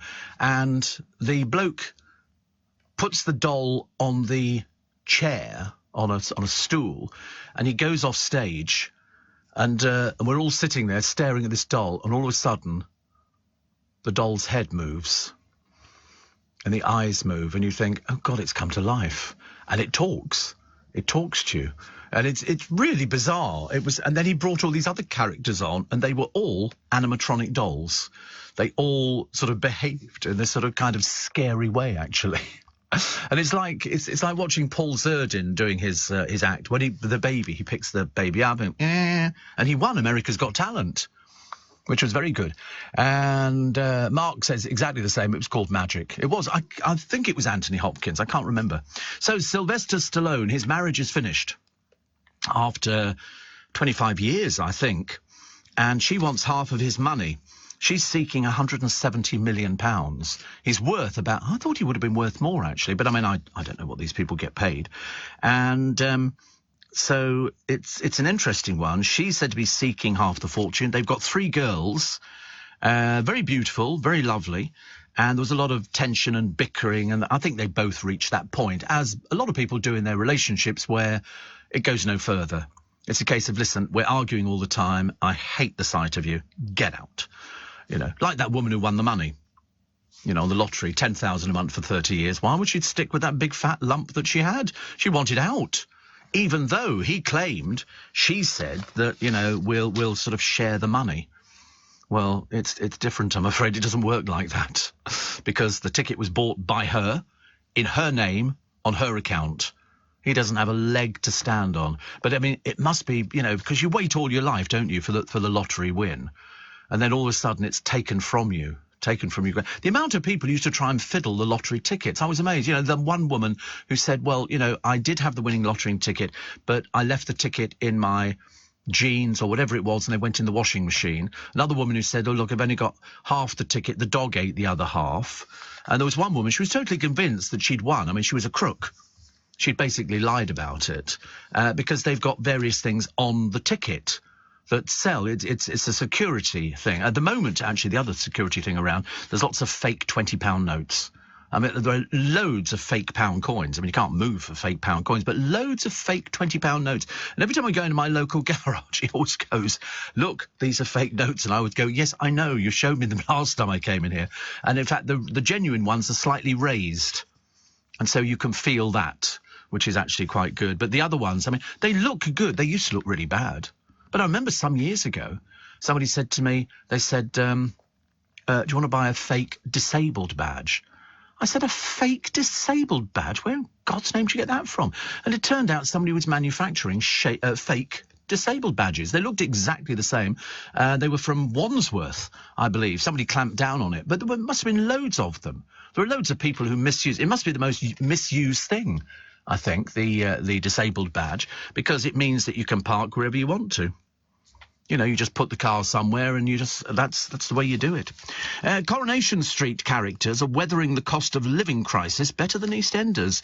Viewers can see cafe prices on chalkboards in both soaps. So, for example, they show Corrie's Roy's Rolls, run by Roy Cropper, offers an English breakfast and a cup of tea for £6.50. Over in Walford, Kathy Beale's cafe charges £8.40.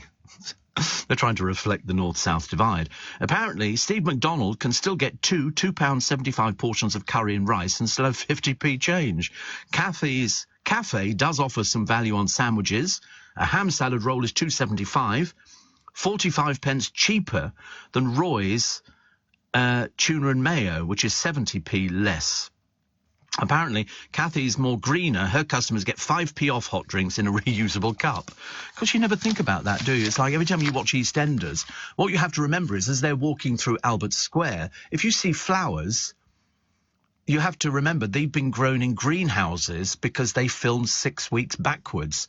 So when we had all the snow and all the other bits and pieces, they had to try and anticipate what the weather was going to be like. And then they had to drop little bits in so you could see snowdrops and stuff like that, which of course you wouldn't have done because it was 6 weeks backwards. They have to anticipate all sorts of things. But it's still not pulling the audience, which is a bit of a shame, really. Teenagers celebrating their GCSE marks, which is good. Thousands bagged better grades than the last cohort, but for what purpose? I have to ask, because I left school at 15 with no qualifications at all, and I've not done too badly.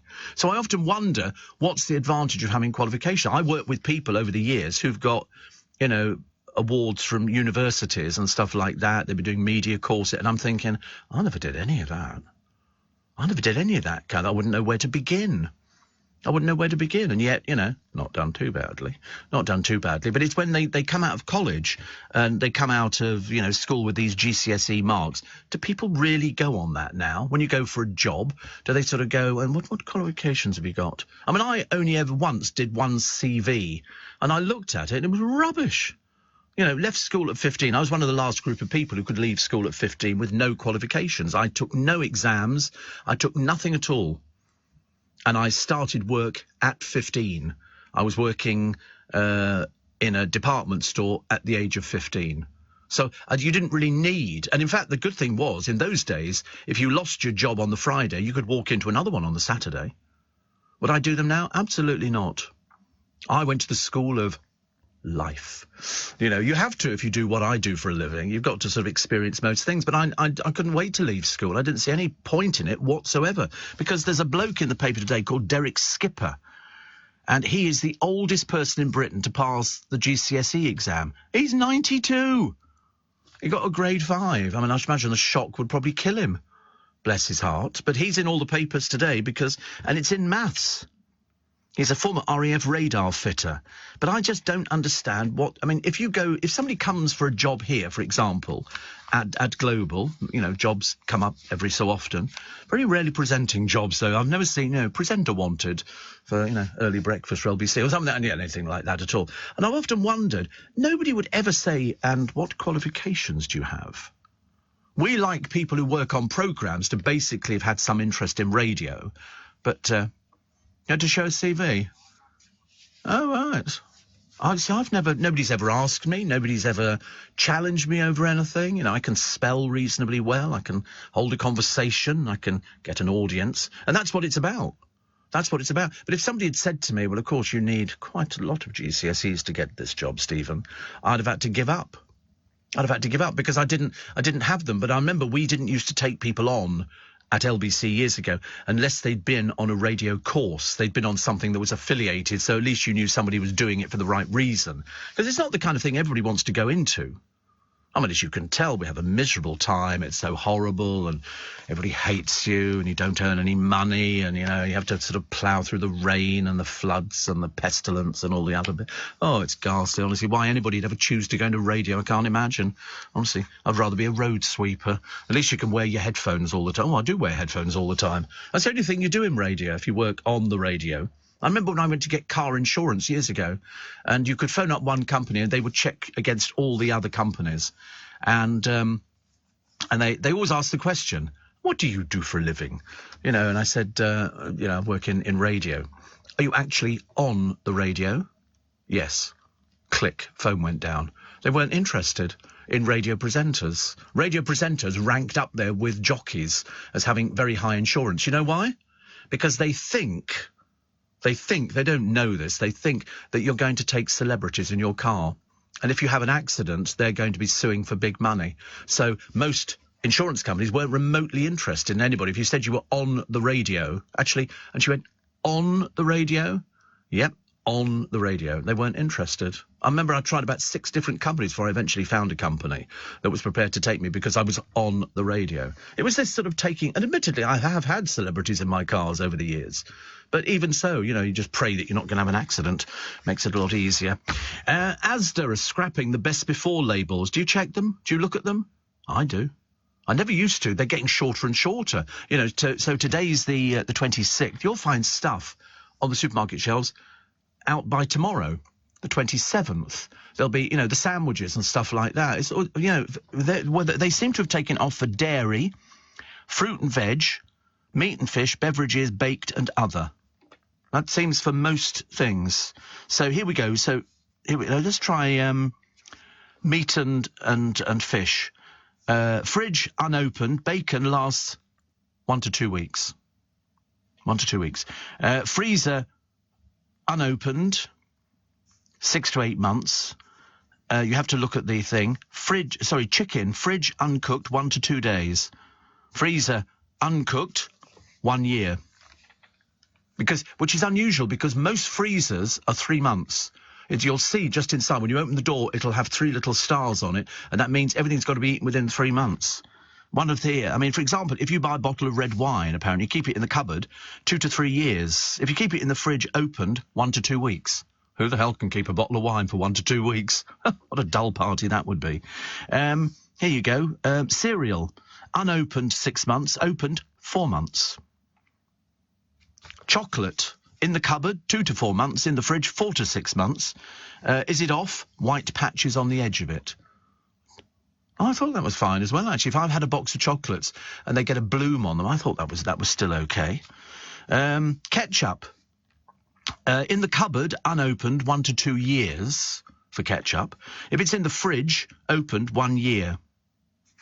Amazing, isn't it? All these different things, but it's the fruit. Apples in the cupboard, 2 to 4 weeks. Avocado, 3 to 4 days in the cupboard. Broccoli in the fridge, uncooked, 7 to 14 days. Dairy, butter, in the fridge, 1 to 3 months. Freezer, 6 to 9 months. Eggs, 3 to 4 weeks in the fridge. Hard cheese in the fridge, 3 to 6 weeks. They don't put down, have you noticed, Marmite. How does that last? Oh, about 15 years, I would imagine. 15 years. I mean, seriously, Marmite goes forever and a day. But that's what Aldi are doing. They're scrapping the best before labels. They're just giving you a rough guide of how long your food is going to last. I mean, when we were younger, you had cheese in the fridge wrapped in metal foil. If it got hard, crusty bits on, you just cut it off and carried on. Didn't seem to do us any harm, as far as I remember. Jenny says, you said you wanted cheering up. My friend just came back from holiday. The garden where they were staying had a pear tree and the pears were ripe, many on the ground. Their spaniel discovered a passion for pears and ate quite a few, even buying a few for later. Back home now, she spends ages staring sadly at the fruit bowl. Are you receiving tax credits? If so, this message is for you. Tax credits are coming to an end, and most people will be asked to apply for universal credit instead. The Department for Work and Pensions is writing to tax credit claimants. You won't be moved automatically, so look out for your letter explaining what you'll need to do and by when. And there's also lots of support to help you make the move. Get ready for your universal credit switchover. Search Understanding Universal Credit today. Eligibility criteria apply. Steve Allen on LBC. Text 84850. Morning, nice to be company. Welcome to Freaky Friday. Yes, it's fantastic Friday, except at 7 o'clock. So perhaps at 7 o'clock we need to put our fingers in our ears and do la-las, make it an awful lot easier. What else we got? A rare copy. See, the funny thing is, I know that Jonathan Ross is a big fan of comics, collects comics, and they fetch huge sums, but this is a very rare copy of the first issue of the Beano. The cover price, twopence. That's 2D, not 2p, 2D. They think this was published in 1938. It introduced Beano comic number 1, the big ego, Lord Snooty and his pals, Morgan, the Mighty, and Tin Can Tommy. Only 30 copies are known to exist, so they think it could go for about £3,500. Now, I think it could go higher, because if there's 2 people who want it, and it's in good condition. It all comes down to condition. And somebody's had to have kept this for years and years. I mean, it's from 1938, as I say. I think this could go much higher. They always say at the auctions, if it's 2 people who want something, then that's when you get a battle, and they do it. And they do it in the big boys' world as well, when they're literally sort of, spending millions on paintings, and they go there and they buy these things. I've also got the dream job for you, if you like, isolation, and just not talking to anybody at all. This is a lighthouse keeper at one of the most remote parts of the UK. You have to work just 184 hours a year at this spectacular get-away-from-it-all location. The retained keeper will make regular checks on Cape Wrath and Stour Head lighthouses, both now automated. In fact, I think so many of them are automated. Up to 60 applications are expected for the position, with such posts coming up with only every 5 to 10 years. You've got to be physically fit, able to travel by boat in the performance of your duties. Both lighthouses require visits most months. Barry Miller, who looks after 7 other lighthouses in Western Scotland, said it's been close to a dream job. You hear all sorts of howls and screams from the wind. It's very atmospheric. But you're going to get... Oh, dear, the money's not good. The money's not good on this one, I'm afraid. The Northern Lighthouse Board, which is advertising the position, say that you will earn £2,043 a year. You will get training, which is lovely, and also personal survival training for boat access in case you fall out. But £2,038 a year. I think I'll give it a miss. There's no point in taking a decrease in salary, is there really? Steve, I can get you fake GCSE, cycling proficiencies and swimming in pyjama certificates at fair prices, says Johnny of Brighton. And Jim says, you know everything. Where can you buy white hot cross buns? Can't. No, definitely not. Definitely not. Don't want white hot cross. They're really fattening hot cross buns. I think they used to be 1 a penny, 2 a penny hot cross buns. They're very fattening. Yeah, they are nice, but they're just really fattening. I have to keep well away from them. You just toast them, don't you? Much better. Steve, exams are fine if you want to go to university to be a doctor or read law. However, I agree. The school of life is far more important, and personality, common sense are far more important as well. Some of these high flyers, 7 A stars, no personality or people skills. Once you've had one job, nobody asks about qualifications. All they want to know is how experienced you are, says Cheryl. And also, it's the fact, do you fit in? That's very important in this business in particular. Do you fit in? There is no point in having somebody, because, I mean, I always liken it. It sounds a bit naff. It's like a wheel. If one of the spokes comes adrift, you've got to find another spoke to put in there. And sometimes you might have to try 3 or 4 spokes before you finally get the winning combination, the winning formula. Because there's no point in having people who don't want to work together. Imagine what sort of programs you'd have. You'd have people, you know, sort of going, oh, I don't want to work on that show. I mean, sometimes it works the other way around as well. It's not just the presenters who don't want to work with certain people. It's the certain people who don't want to work with some presenters, because they've got a bit of a reputation, being a bit fiery, you know what I'm talking about? It has to work. It's you're working for 3, you're stuck with somebody for 3 hours. You imagine what hell that must be. 3 hours you've got to sit there looking at somebody and they've got to look at you. And they're saying, I bet they hate me. They absolutely hate me. Talking about blooming hot cross buns, I ask you, But that's the way it goes. But it is very much a people business. It has to be, because we're in the business of trying to pull people in, which is good. Ashley says, I had a friend, just the one, that had a box of cereal open for a few weeks, and by the time he tipped out the last bowl, there was a dead mouse in the bottom. Yes. I mean, well, mice climb up onto everything, don't they, really? And on the topic of insurance, when I worked in nightclubs, my insurance was expensive as they assumed you'd be tired or drunk when you leave work. Same as casino staff. Yeah. My friend's just renewed his licence to be a bouncer. You have this renewable licence, which he'd already done anyway. And I've just found a wedding cake here. And this one is a triple-tier burger. A triple-tier burger. It's 14 inches. It's the size of the bottom beef patty cheeseburger. 12 inches is the size of the middle chicken patty. The top is veggie. And 30 guests can be fed by just one of them.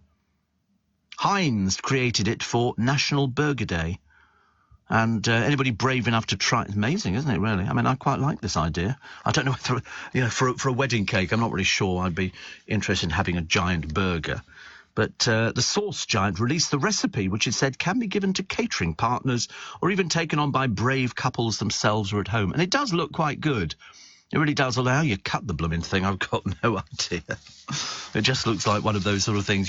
It's sort of done for a publicity stunt, but nobody's ever going to do it. Nobody's ever going to do it. I see there's a grandmother here. This is in, I think she was in Benidorm. She died on holiday. In a 65-foot cliff plunge, she crashed a rented mobility scooter. So the British tourist was flung from the vehicle when she hit a wooden barrier on a bend. Her husband, also riding a mobility scooter, was injured as he tried to rescue his wife at a national park. And an 8-year-old boy, described locally as their grandson, was treated for cuts to his leg. Officials were unable to confirm if he'd been travelling on his grand scooter. They generally do, but we don't know in this case. It appears that she lost control, and firefighters scrambled to the base of the cliff, known for its sheer drop, and she didn't make it beyond that thing. What they're doing now over in Spain, in Benidorm, because I don't know if you've ever seen the programme about Brits in Benidorm. It's Brits who've sort of given up here and they've gone over there because basically they just want to drink. And they want to drink, and I mean, some of them, you really want them living anywhere near you, but they all seem to rent these scooters. You can rent them all over the place. There's companies that set up and they rent them out. But unfortunately, what happens is people drive them when they're drunk. They drive them too fast, and there are no checks on these mobility scooter companies. And so, you do get people. I saw an old fire engine going down the motorway the other day near me. And when I say an old fire engine, loads of old fire engine had the fireman sitting along the sides of it. Had the size of it. What was that for? There's a reason for that one. Oh, break? No, not break. Not yet. Good Lord.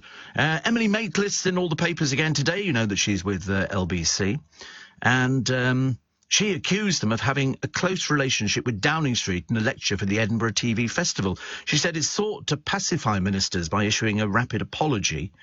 And she said, put it in the context of the BBC board, where another active agent of the Conservative Party, former Downing Street spin doctor and former advisor to the BBC rival, now sits acting as an arbiter. A Whitehall source says her claim is laughable. Well, I thought she was very good, actually, but there you go. This pair busting up about their... this is Laura Hoyle and Kirk Stevens. Kirk by himself now. Laura sitting on 10 grand every month for 30 years. So they had a deal. He paid the rent. She bought the lotto tickets. They won $3 million, set up a business. Wait a minute, what do they do? Investigating haunted houses. Now she's dumped him and kept all the cash. And he's not happy about it. Last night, Laura had no comment, but Kirk says, I just want 10%. No, she's not going to give you anything. She's already said it was in her name, even though, here's an interesting one, the actual National Lottery cheque, you know, they give you a big cheque, which you hold up and all the rest of it, and it says Laura Hoyle and Kirk Stevens. Now, that would indicate to me that the National Lottery think that Kirk Stevens is entitled to some of this money. How that works, I've got no idea, because so she's kept all the cash. See, he says the arrangement was never anything more formal. I didn't think I needed anything more. We were a couple living together in my home. Besides, I never expected to win. Well, you don't. You'd like to, wouldn't you, really? So it's worth $3.6 million in total. And so they agreed that she would live rent-free and she would pay £25 a week into the lottery. But that lottery cheque... what you do with it, I've got no idea, is to pay Laura Hoyle and Kirk Stevens. It just doesn't say pay Laura Hoyle. So obviously Camelot believe that it's a joint thing. They lived together. They were an item. She's now dumped him. She was out of work. She had money from the sale of a house. She could have paid me rent, but I didn't want it, he says. I was happy with the arrangement as it was. And she continued to play the lottery from her account after landing a job with a delivery firm. For 2 weeks, she ignored the message telling her she'd won, believing she'd only won a £5. He says both our names were on the cheque we posed for, and every press release with Camelot talked about both of us winning the prize together. Now, that could be an interesting one for somebody somewhere, how you work that one out. But anyway, she's not with him now, and she's taken all the money. Goodness only knows where we go from here. I suspect there might be legal matters ahead. Getting a bit desperate over in America, Prince Harry will saddle up for a polo contest. That's all he can do. That's the only thing the royal family gave him. They certainly didn't give him any manners, but they gave him the ability to play polo, which is lovely, and he does that. He's going to be riding for the Sentebale team, named after the charity helping youngsters hit by AIDS or poverty in Lesotho or Botswana, joined by his friend, the Argentinian polo player, Nacho Figueres. They will battle two teams in annual 3. Basically, it's Harry playing a child again. He can't do anything else. He certainly can't do speeches. He didn't write his latest book, which we now think is not going to come out till next year. It's ghosted. And it's unclear if his wife Meghan will attend to cheer him on. Not after that disastrous podcast she made. Absolutely awful. Every single critic saying exactly the same thing. All she can talk about is herself. I heard little bits of it. It's very carefully crafted, but she says nothing.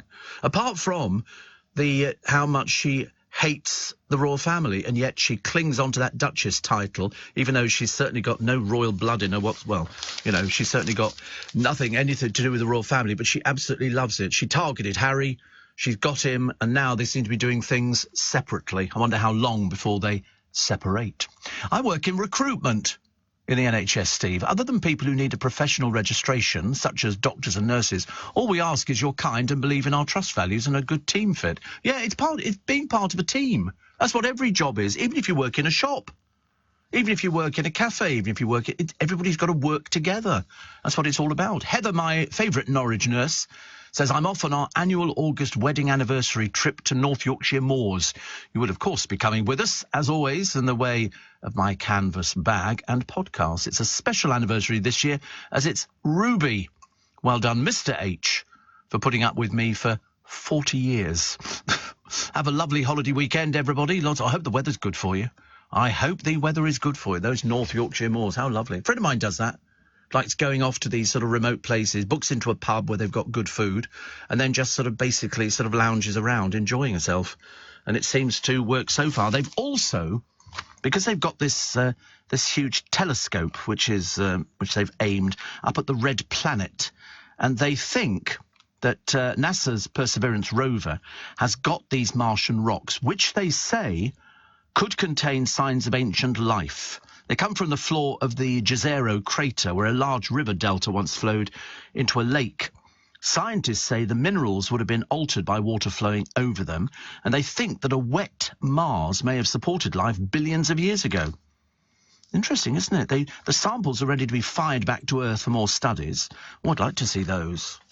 They had a very famous chat show host, Johnny Carson, in America, and they didn't know what to buy him when he retired, because he had everything. He had everything. He had all the money in the world. And so he asked for something that was unusual. And they got it for him. It's a piece of moon rock, a piece of rock that had come back from the moon, and, you know, like rare as hen's teeth. But this time, if they bring this stuff back from Mars, amazing, isn't it? There's something there. And there is actually a Jezero crater, and a large river delta once flowed into a lake. I can't remember what the atmosphere is like on Mars, but I quite like the idea that we could go up there and have a wander about. We might find there's little people living up there that we've not noticed before. I don't know whether or not you'd need oxygen. I can't remember. But if they've got a little rover thing that can pick up bits and pieces, then they can send them back to this country. Lord knows what we'll be able to find. I can imagine we're going to find all sorts of exciting things. Lots of publicity about Tom Hanks cast in the film version of Pinocchio. Jordan Banjo heading back to the celebrity jungle. He's known for his backflips and high kicks. Not now, I shouldn't think so, not judging by the pictures I saw a short while ago. Among his campmates this time will be Carol Vorderman. And we're not sure, actually, but it could be Georgie Toffolo and Amir Khan. Also, Dean Gaffney. He's done nothing ever since he left EastEnders. And dreary old Paul Burrell. I mean, to be honest with you, I'm not really sure, actually, whether or not Paul Burrell is of any interest to anybody at all now, as he drones out yet more bits and pieces. But he won the last time round, you never know. But they've just run out of ideas. I mean, Dean Gaffney. You know, Dean Gaffney known for young girlfriends. And that's about it, I'm afraid. It's only, that's right, he had a dog, didn't he? Had a dog called Wellard. And that's about all I remember, actually. The first pictures of chain-smoking Jerry Hall. Life's still a drag after the divorce. Not that it makes any difference. She did very well out of the divorce. I think she got an £11 million house near Henley. She also got a place in Santrop, which is very good. But I didn't know she smoked. She was with Rupert Murdoch, as you know. 91. She landed in Los Angeles. And they appeared to disembark from Mr. Murdoch's Gulfstream jet, suggesting they're on friendly terms. Makes no difference to him who actually gets in his Gulfstream jet. But they say she was smiling and enjoying a smoke. Of course she was. She did really well out of it. They weren't married that long. But they think she might have been awarded, apart from the two houses, up to $250 million. Although insiders say the figure is nearer 50 million. Yes, I would think 50 million. I can't see it being 250 million. She's got two houses, one in Santrop and one which isn't in Santrop, which is in Henley. But I should imagine, it's very odd, isn't it? But it's interesting that, you know, people are... I mean, I can't believe she still smokes. She's 66. 66. And so she's reached this sort of settlement. I should imagine it's a case of this is what you're getting. Want to make a big deal about it? Take it to court. That would have been something well worth looking at. Plus, the wife of Wayne Rooney, who's made millions from football, now Colleen, is set to become the family's main breadwinner after signing a contract with Disney for a tell-all Wagatha Christie documentary. Well, so she should. She won. I'm hoping that old Vardy's paid that money. She appears not to have paid it up until now, but cough it up, dear, cough it up. Mrs. Vardy denied the claims and sued for libel, but lost in the High Court, which is very interesting. The Royal Mail staff are going to strike over pay. I mean, because they're there, come rain or shine. I think we get a very good service. Our one's very good. Very, very good. They're very nice, our postmen and women. Steve, says Kev. Nobody's ever needed qualifications to be a milkman. Just a basic grasp of maths and English plus a positive can-do, will-do attitude. A degree won't help you trudge through 2 foot of snow in the middle of winter to deliver milk to 400 houses or be able to get on with even the most awkward of customers. In the 1980s, the dairy I then worked for tried taking on university graduates for management positions.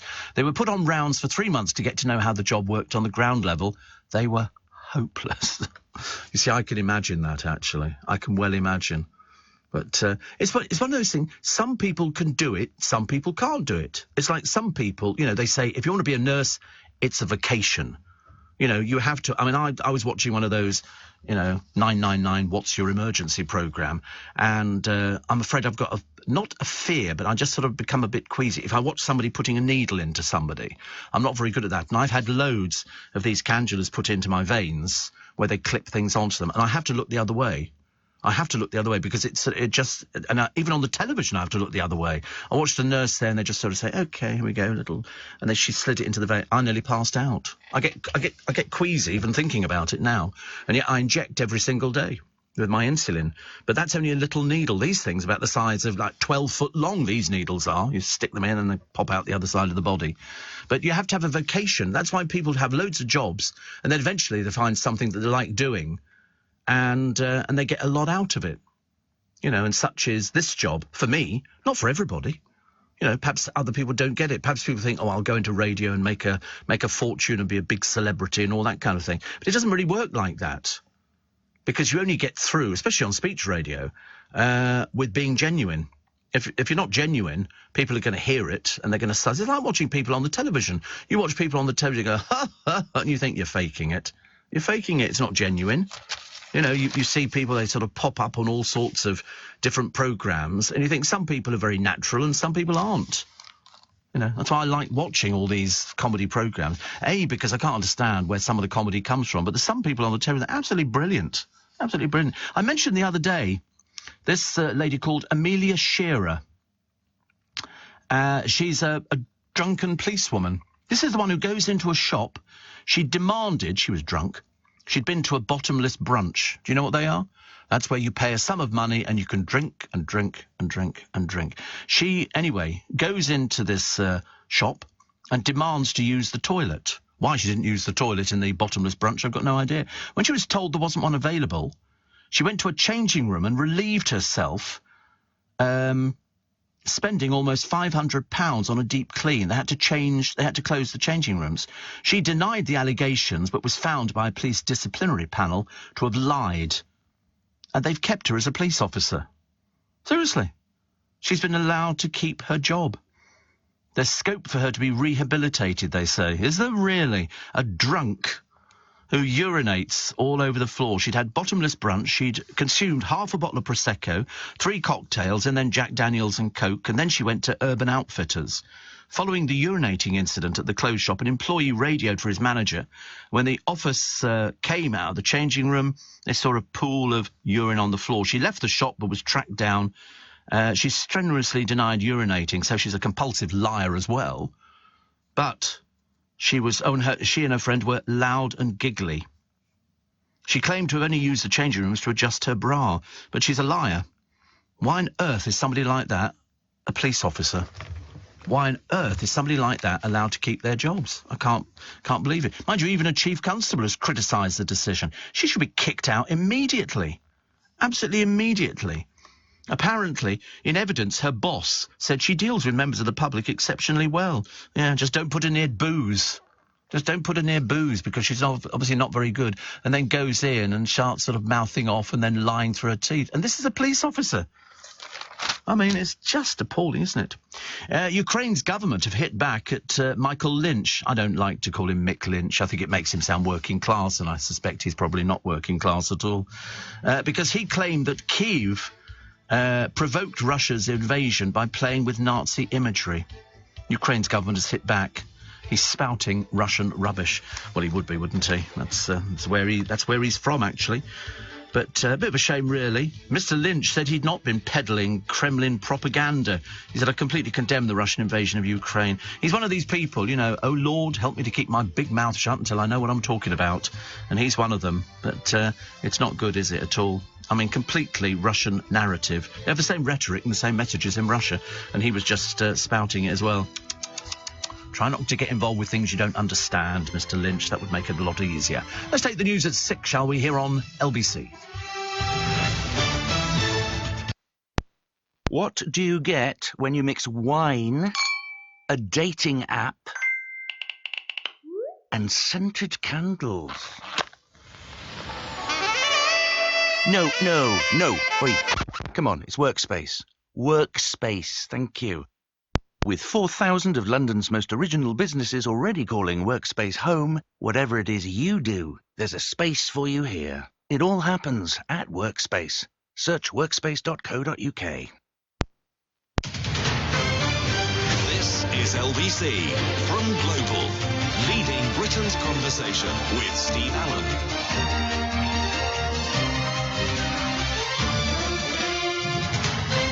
Morning, nice to have your company. 4 minutes past 6 is the time. Michael Lynch, he prefers to call himself Mick Lynch because it means he's more in touch with the people. Grew up in Paddington. I wish they'd bring that back. That was one of those very good docudrama kind of things where they did, it was called Paddington Green, I think. I don't know why they don't bring these things out on DVD. He described it as a rent room. Whatever that is, I've never even heard of the subject of a rent room. Left school at 16, and then he was an electrician, then worked in construction. But it's the fact he calls himself Mick. He wouldn't have been christened Mick, he'd have been christened Michael, because that was, you know, people gave their kids nice names. Mick doesn't mean anything, does it, to anybody at all? But it's a case of, you know, shouldn't have said the things about Russia. Not so good. Here's an embryo in the paper today with a beating heart. The unusual thing about it is it's made in a laboratory. It looks absolutely identical to the real thing, and they use stem cells, the blank cells, which then become any part of the body, taken from mice. So it bypassed the need for eggs, sperm or sex. Experts have hailed the advance as being in the same league as Dolly the sheep. Do you remember Dolly the sheep? I remember that very well indeed. And in fact, you look at it, it is almost identical. It's unbelievable, says one particular scientist, and they said it not only develops a brain, this mouse, but a beating heart as well, which is phenomenal. Absolutely amazing. What does it really mean if you dream you're naked in public? They've started doing this. I've noticed a few programmes recently on the television have started doing dream analysis. I think This Morning did it the other day, and I remember thinking, God blimey, we used to do that years and years ago on LBC, when we had sort of, you know, different experts on, and we had somebody who would analyse your dream. So if you dreamt that you fell off a ship or something like that, and it was a recurring dream, that meant certain things. I used to have the same dream. I can picture it now, actually. I go to a castle, and I can see the stairs, and I go up halfway, and then I go through a door, and I can't remember what happens the other side of the door. And then I ended up on the battlements of the castle, walking around. Now, I've got a fear of heights. So there's no way in God's earth that I would ever be walking around the battlements of a castle. And then I came back down to this set of steps. So I must have been to a castle at some point in my life, and it must have registered with me, because it was this big round door that was on the left-hand side. And I can't remember if somebody was chasing me or what it was. But this dream used to recur, and I used to be able to wake up in the middle of a dream and then go back to sleep again and continue with the dream. Because most people, if you ask them what they dream, they've got no idea. They can't remember anything. You're supposed to write it down the moment you wake up, and write it down quickly, because literally within about a matter of 5 minutes, you've completely forgotten all of it. And yet at the time, it seems the most real thing ever. So they've done this dream analysis in the papers about, you know, people, you know, getting lost, panicking, always being chased. See, chasing is a very popular one. It's near the top of the list. People being chased, something that you're escaping from. Also, the other one, bugs. I've never had anything. Losing teeth. Yes, losing teeth is very, very popular. Teeth are in the front line of the smile, so when you dream they're being lost, perhaps you worry about them. So in the animal kingdom, the teeth are the gripping tool. The symbolism of teeth falling out can mean losing one's grip. Losing one's grip. I can't speak or scream. naked or forgotten underwear. I've never had a dream like that. Never had naked or forgotten underwear. I've never had anything. No, absolutely not. Definitely not. Dreams in which you attack somebody usually symbolise helplessness, rage and lack of resources. The exam one. I mean, they always say if you can't sleep at night, it probably means you're suffering from anxiety. Being rendered immobile, like being trapped in sinking sand or drowning, are very common. I've never had these ones. I've got the chased one. The chased one is sort of top. But being chased or by monsters, standing naked before a crowd or frozen in fear, unable to scream. There seem to be about 12 of these standard dreams, which apparently loads of people go. You may also experience dreams about out-of-control driving, even if you don't drive. So the car crash may also symbolise that you're unsure about the future. Perhaps your life has swerved off in a direction. Well, honestly, it gets quite complicated, doesn't it? It's quite deep. I just put it down to the fact that if you eat cheese before you go to bed, cheese and crackers, you're guaranteed to dream.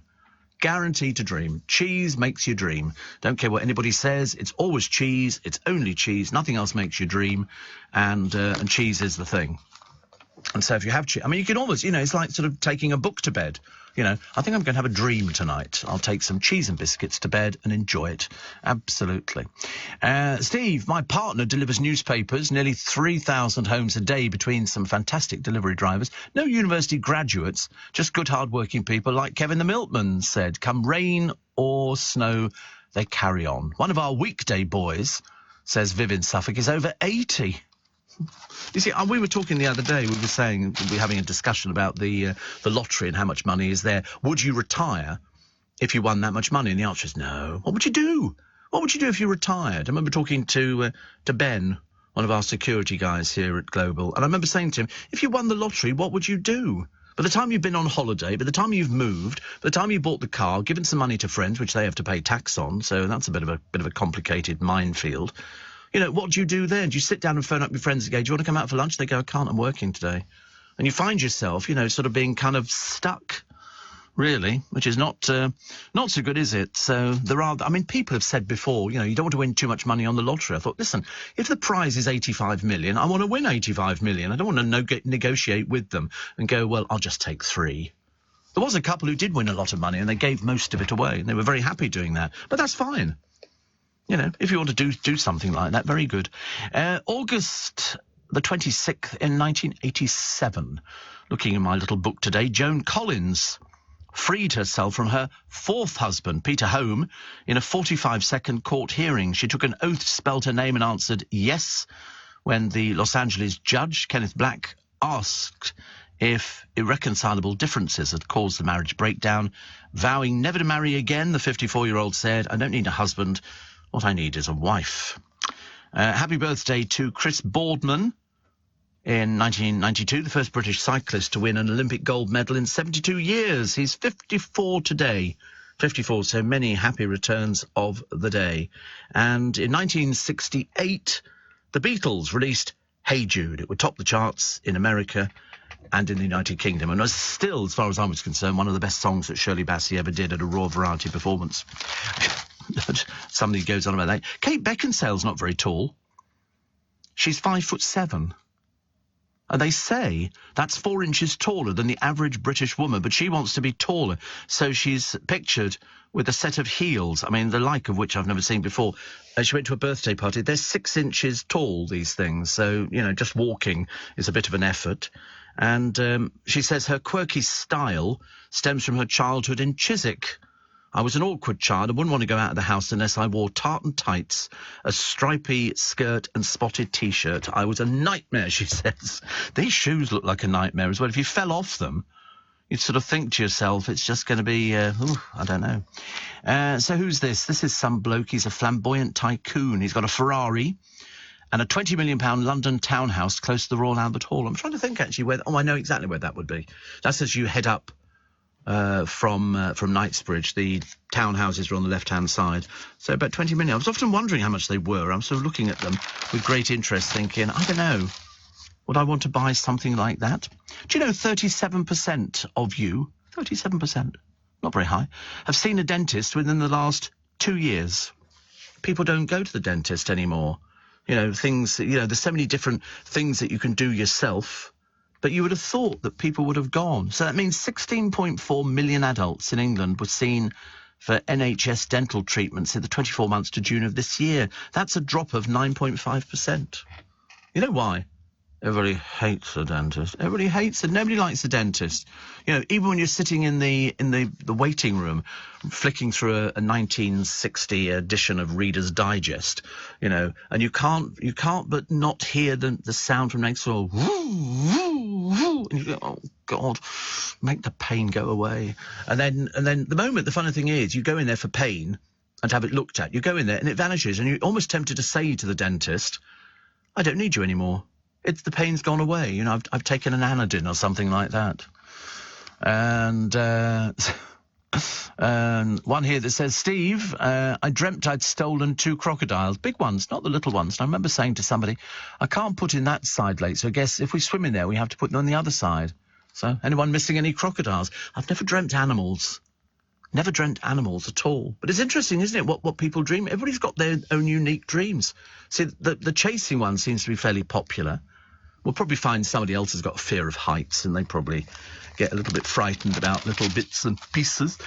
And the beautician who escaped death when the supercharged Range Rover she was travelling in ploughed through a fence had warned the driver to slow down seconds before the crash. She said, I said slow down and put on your seatbelts, but they didn't listen. It careered through the fence into a parked Tesla before landing on the tracks at Park Royal Underground Station. I mean, it was a complete and utter just awful. The 26-year-old, who was the only occupant wearing a seatbelt, was fully conscious as the vehicle somersaulted over a public football path and onto the Piccadilly tube line before. It's amazing. Why don't people wear seatbelts in cars now? I mean, I do see occasionally people not wearing them. Mind you, I still see people using their telephones.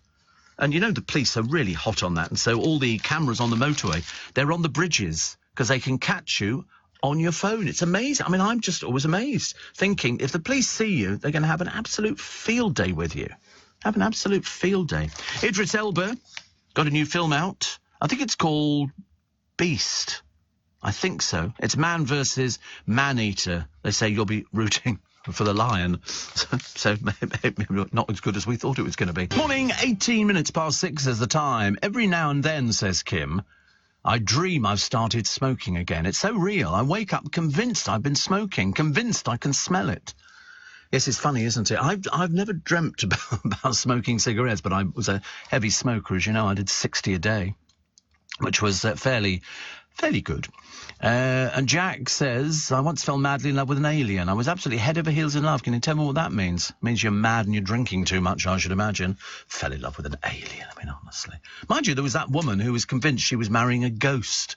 And they put her on this morning. I remember sitting there thinking, why do they put these people on the television? Is it because we laugh at them? I can't think of any other reason. Chris says, my best mate is a dentist. I see him twice a week. I don't have anything done. I just go for a couple of pints. He has a quick look in my mouth whilst out sometimes just to make sure I don't need to go. Because nothing worse, is there? It's like hairdressers. You go to a party and people always say the same thing. What do you do for a living? And somebody say hairdresser. You go, what would you do with it? You think, oh, I must drive you mad. Or a doctor. Don't ever say you're a doctor and go to a party. Because people are going to go, gee, I've had this twinge at the back. What do you think that could be? They're going, I'm at a party. I'm not working today. It's like, I work in a bakery. Would I like me to nip into the kitchen and make some bread for you? The answer is no. Or, my car's making some funny noises. You're a mechanic, aren't you? People always, if you're a radio presenter, they never bother.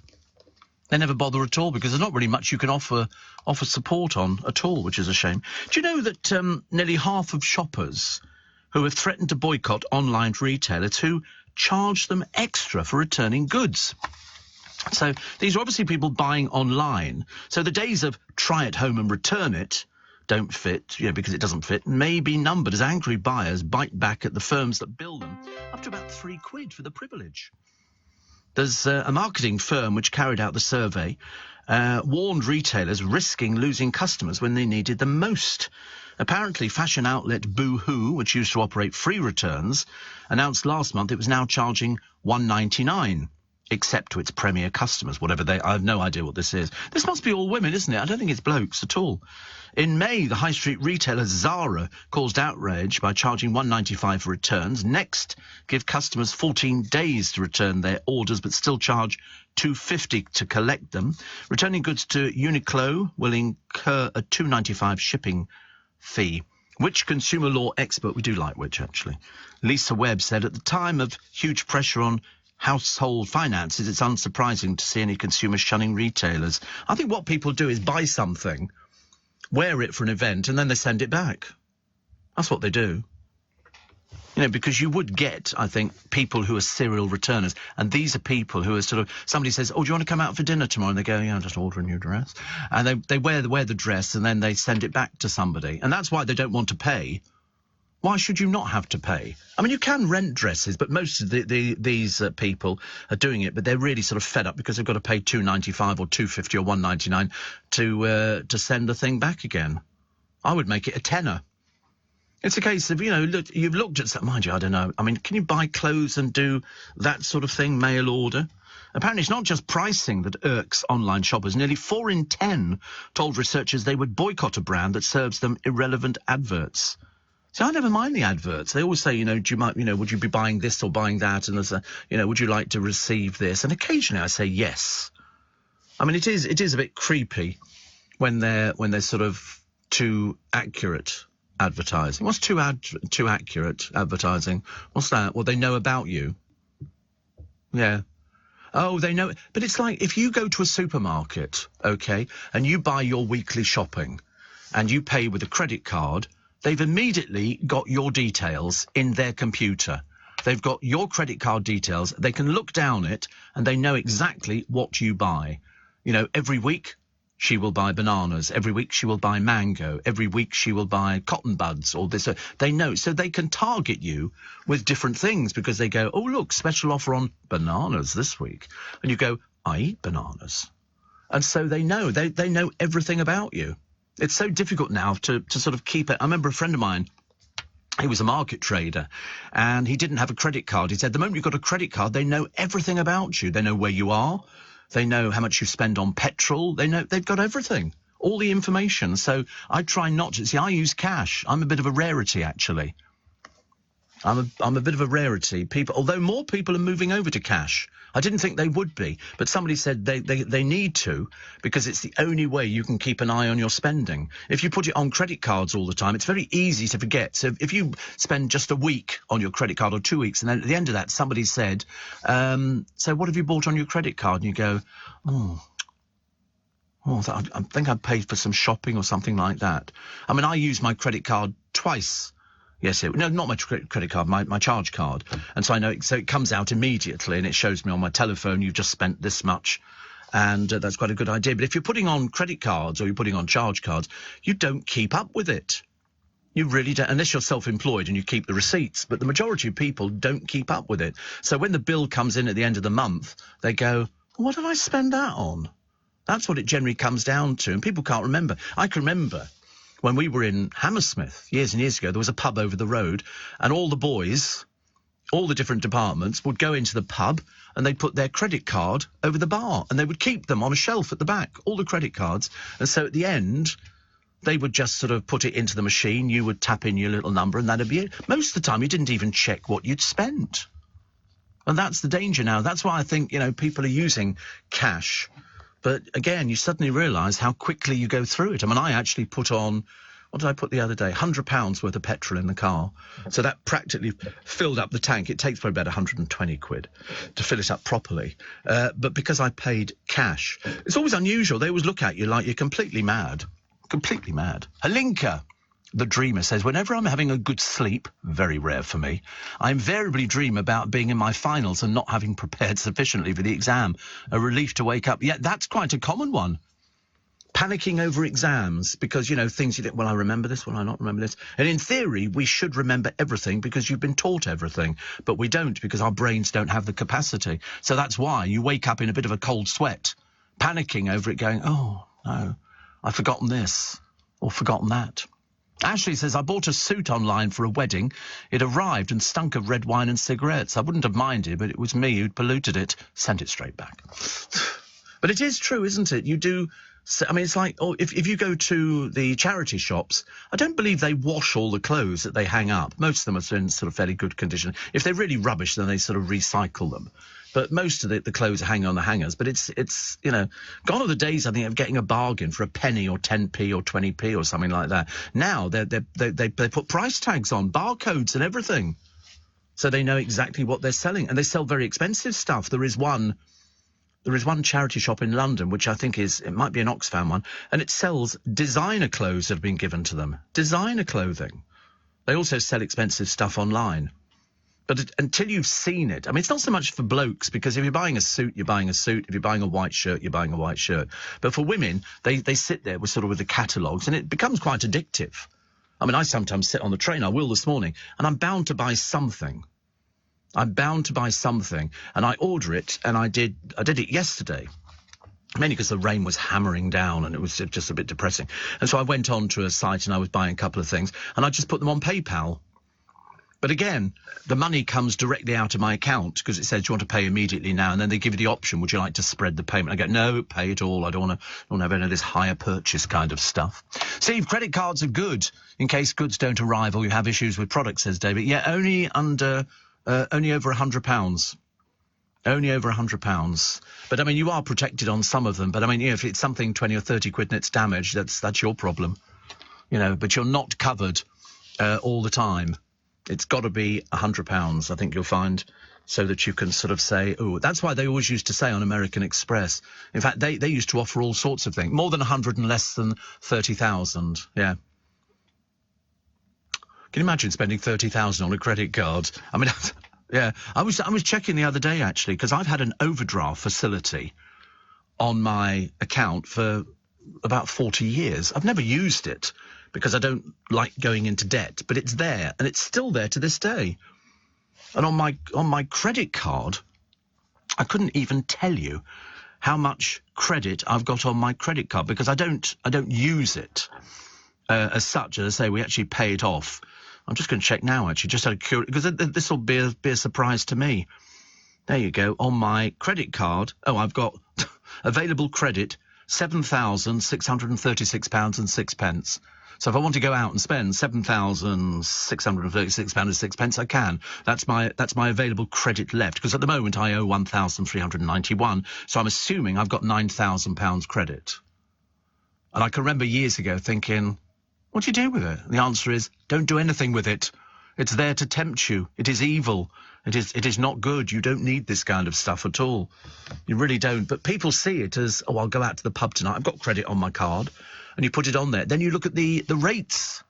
The rates that they're doing. Jules in Chelmsford says, I used to be a payroll administrator. Oh, boy, do I need you at the moment. And I still have a recurring that I've missed the input deadline. I haven't had that job in 25 years. See? Funny, we always worry about things like that. They actually do. British Heart Foundation put tags on them, and you get a card when they sell the item. They email you how much money you've made to the cause. I donated £30 last month. So there you go. I don't donate to charity shops anymore. Ever since the last lot, we're so ungrateful with all this stuff. And I remember going into a charity shop, when was it? About 3 or 4 years ago. My brother used to collect this glass. It's red glass. There's a name for it, and I can't remember what it was. And they had some in the window. And the set was priced at 30 quid. So I went in and I said, the glass, what do they call it? I can't remember what they call it now. Somebody will know. This red glass. And I said, it's marked at 30. Would you take 20? So she went, no. I said, would you take 25? She went, no, it's 30. And I thought, well, blow you. So I didn't buy it. Mind you, I tried that in a shop over the road here. The bloke had some very interesting little bits and pieces. Beatles badges they were. And I think he was selling them for, I don't know, 12 quid each or something like that. I said, would you take a tenner? He went, no. And just carried on doing his work. And I thought, how to be snubbed.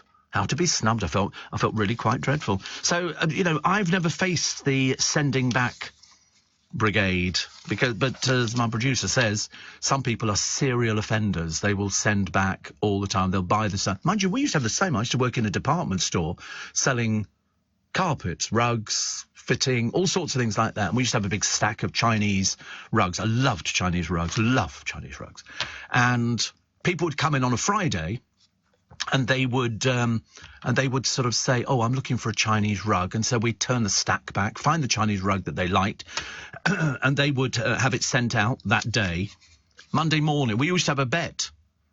And the bet was, I bet they phone up Monday and say it doesn't suit. I bet you anything. And blow me down, they would phone up Monday morning. Can you come and collect it? It's not right. And you knew they'd had visitors over the weekend. They were trying to impress them. They used to do it in Costco. People buying a big television. When there used to be a big football game on, and then after the weekend, they stagger back in there. They don't do that so often now. Are you receiving tax credits? If so, this message is for you. Tax credits are coming to an end, and most people will be asked to apply for universal credit instead. The Department for Work and Pensions is writing to tax credit claimants. You won't be moved automatically, so look out for your letter explaining what you'll need to do and by when. And there's also lots of support to help you make the move. Get ready for your universal credit switchover. Search Understanding Universal Credit today. Eligibility criteria apply. Steve Allen on LBC. Morning, nice to be company. So what are you planning for the bank holiday weekend? Anything? Praying, I suppose, that it doesn't rain again. Although, yesterday I got quite excited when it chucked it down, and boy, did it chuck it down. Which means that you get on the bus and you're dripping, your umbrella's dripping all over the place. But, no, I think for this weekend, I think we'll do nothing. Let's just be lazy. I know lots of people are jetting off. And they're going to all sorts of places. Well, they're hoping to, because they seem to be cancelling flights left, right and centre. So do check before you head anywhere. You know, if you've done it through your travel agent, give them a quick tinkle and just say, is this flight running? Because some people don't know where you can check on these sort of things. But I think it's a brilliant idea to check. Can you imagine? You don't want to get to the airport. There was one, it was an old programme on EasyJet. And this bloke had turned up to the airport and he said, we're supposed to be flying today, whatever it was, 29th of September. No, was it? August. 29th of August or something. And so she looked at the ticket. She went, no, you're not. He went, yes, we are. There's me, the wife, and the two children. We've got the tickets. She said, no, you're booked in September. He'd booked them for September, but he turned up in August. It was like the couple who went to the theatre a short while ago in London, and they handed in their sort of tickets, because they bought them online. And she went, no, this isn't the show you've booked for. You booked for a different show. People get completely confused with what they book and what they don't book. But do check if you're going up to the airport, because you don't want to sort of be up there and then they go, by the way, this flight is not going. What are they talking about? Oh, yeah, it's still going. I mean, lots of pictures of very happy students. The GCSE ones going, they're better than we thought they were going to be. And it's a great idea and we love it. But I just wonder what the end result is. Power suits, racy liaisons, and a bonk buster. Who would that be down to? I can tell you now, it's Jilly Cooper. And all this is coming back. She says she can't wait for Rivals, one of 10 raunchy Rutshire Chronicle novels, to become an 8-part Disney series of the same name. Jilly Cooper is 85. I've interviewed her on a few occasions. She's lovely. And do you know the good thing that she's really good at? And I've said this before. It only happens from the older generation. You do an interview with somebody or whatever, and they write you a little note. Afterwards, she sent a little note with a little tiny box of chocolates saying, thank you so much for a nice interview. People don't do that now. It's like Christmas presents. You get your Christmas presents. We used to have to sit down and write thank you letters, thank you notes. Dear Auntie Winifred, thank you very much indeed for the pair of pants that you sent me for Christmas. Lots of love, Stephen. And you'd have to do these things. So every time you opened a present, your mother would say, who's that from? Who's that from? Winifred again. Auntie Winifred. She sent me something else, a gerbil. Okay, well, let's write back to Auntie Winifred. You'd have to sit down. I used to put it off as long as possible. I hated. Thank you. I knew somebody would know. It's cranberry glass, says Wendy and a load of other people. Cranberry glass. It really, she wasn't giving it. I thought it was lovely. I quite like that. I could quite have I like things like that. And Matt, it's just pretty, isn't it? Very pretty. Cranberry glass, but she wasn't prepared to do the discount. Mark in Cheshunt says, after my mum died, I took her clothes, some designer brands, to the charity shop. They refused to take them unless I had them all dry cleaned. Next stop, the rubbish dump. My mother had the one thing which all you ladies have got, loads of handbags. Loads of handbags. I mean, we must have found about 10 different handbags in my mum's place, and each one had the same in it. There was a packet of peppermints, an emery board, and a lipstick. That appears to be the staple of ladies of a certain age when they go out. Because, you know, if you get bored, you can sort of do your nails or something like that. And a penny. An old penny for the toilets. Do you remember those? You used to have to pay a penny to go into the toilets. Steve, my mate says Chris booked a holiday for the wrong year and so turned up to the airport a year early.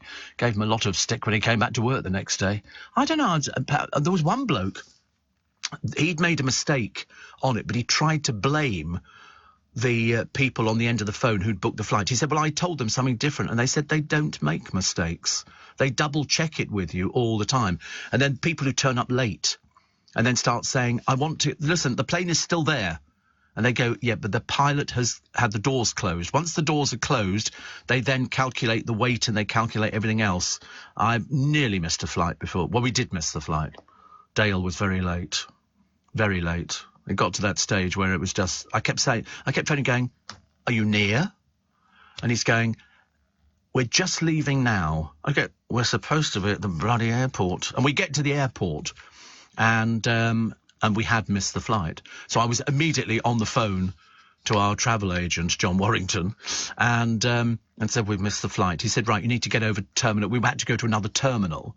But then, unfortunately, we had a connecting flight on, so we missed that. So I was not best pleased. And then we get to the hotel in Barcelona. They had to find us a hotel. Of course, it was fiesta time. So finding a couple of rooms in a hotel was a nightmare. And at the hotel we were in, there was somebody getting married. So there's all these people rushing, running through the corridors. All Dale wanted to do was eat something. The people in the restaurant just wanted to pack up and go home. And he's there going, can I have the gravy on the side? nearly throttled him. It was one of those sort of situations where it's like you couldn't make it up. I remember him standing there saying at Heathrow Airport, but the plane's still here. They went, no, you see that thing there, taxiing out to take off? That's it. You can't get on it. Terrible, isn't it? High Street checks for blood pressure. Do you do blood pressure? I do blood pressure. And if they do them, they reckon they could save double the number of lives initially expected. I'm on blood pressure tablets. I can't remember what they're for, actually. Well, blood pressure.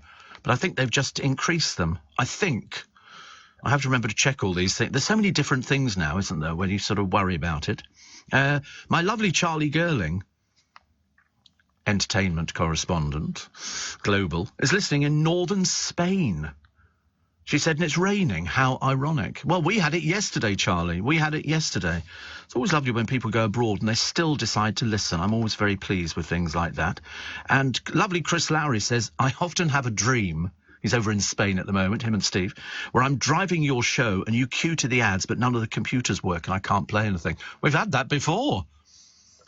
We've actually had that before, where you push the button and nothing. Yesterday, we had the problem that the screen was not showing my texts and emails because somebody had obviously touched something, and it took Andy, the engineer, the best part of half an hour to get the screens working.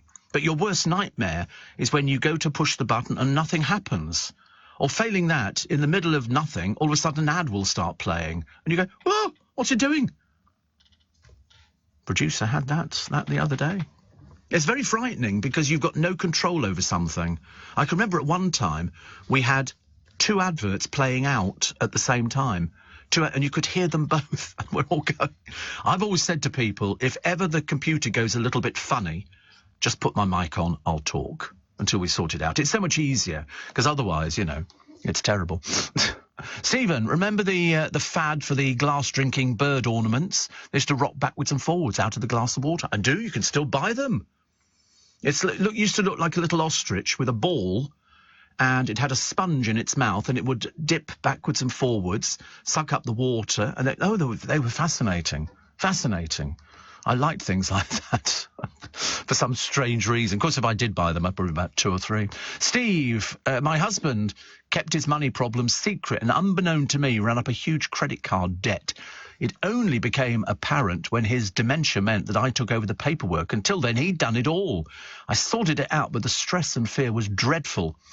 Please warn listeners to be vigilant to make sure that partners are transparent about their financial affairs. Oh, exactly. That's why I don't do anything with my financial affairs. I have people what do for me. My brother does for me. He looks after it. He does everything. I just say, this is what I need. This is what I want. Oh, he's back again. What's he back again for now? What have you done now? You couldn't keep away, could you? Couldn't keep away. You're just checking it's all working.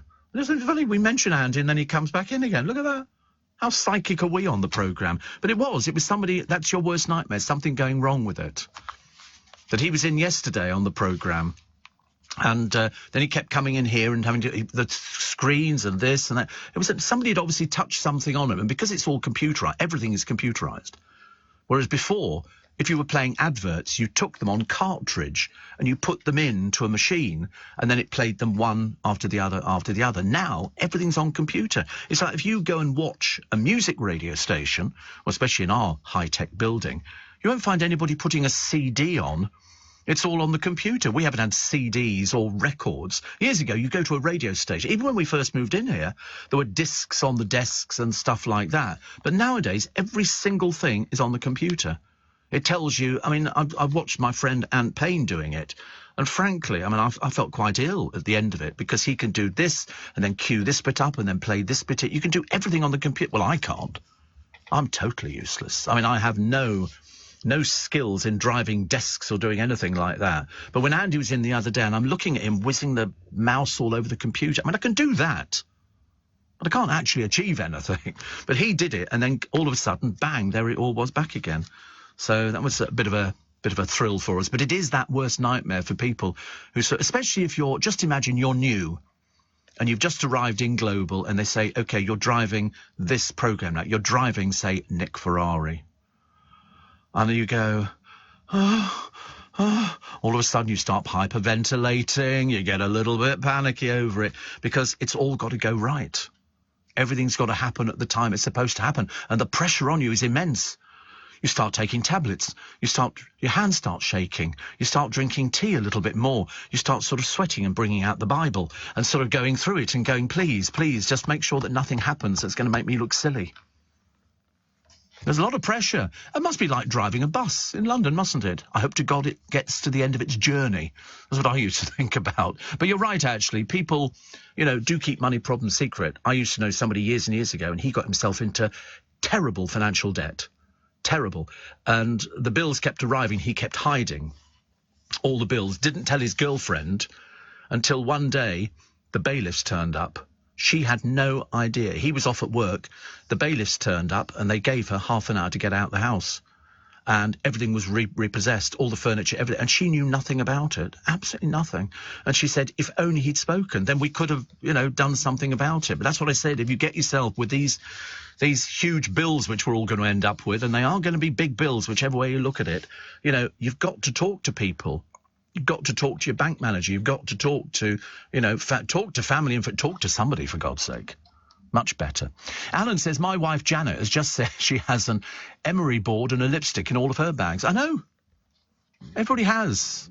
Even have one myself. Philip says, I arrived in Hawaii, coming home from Australia. The hotel, I said I was a day earlier, and I'd forgotten. I'd crossed the international date line. Can you imagine?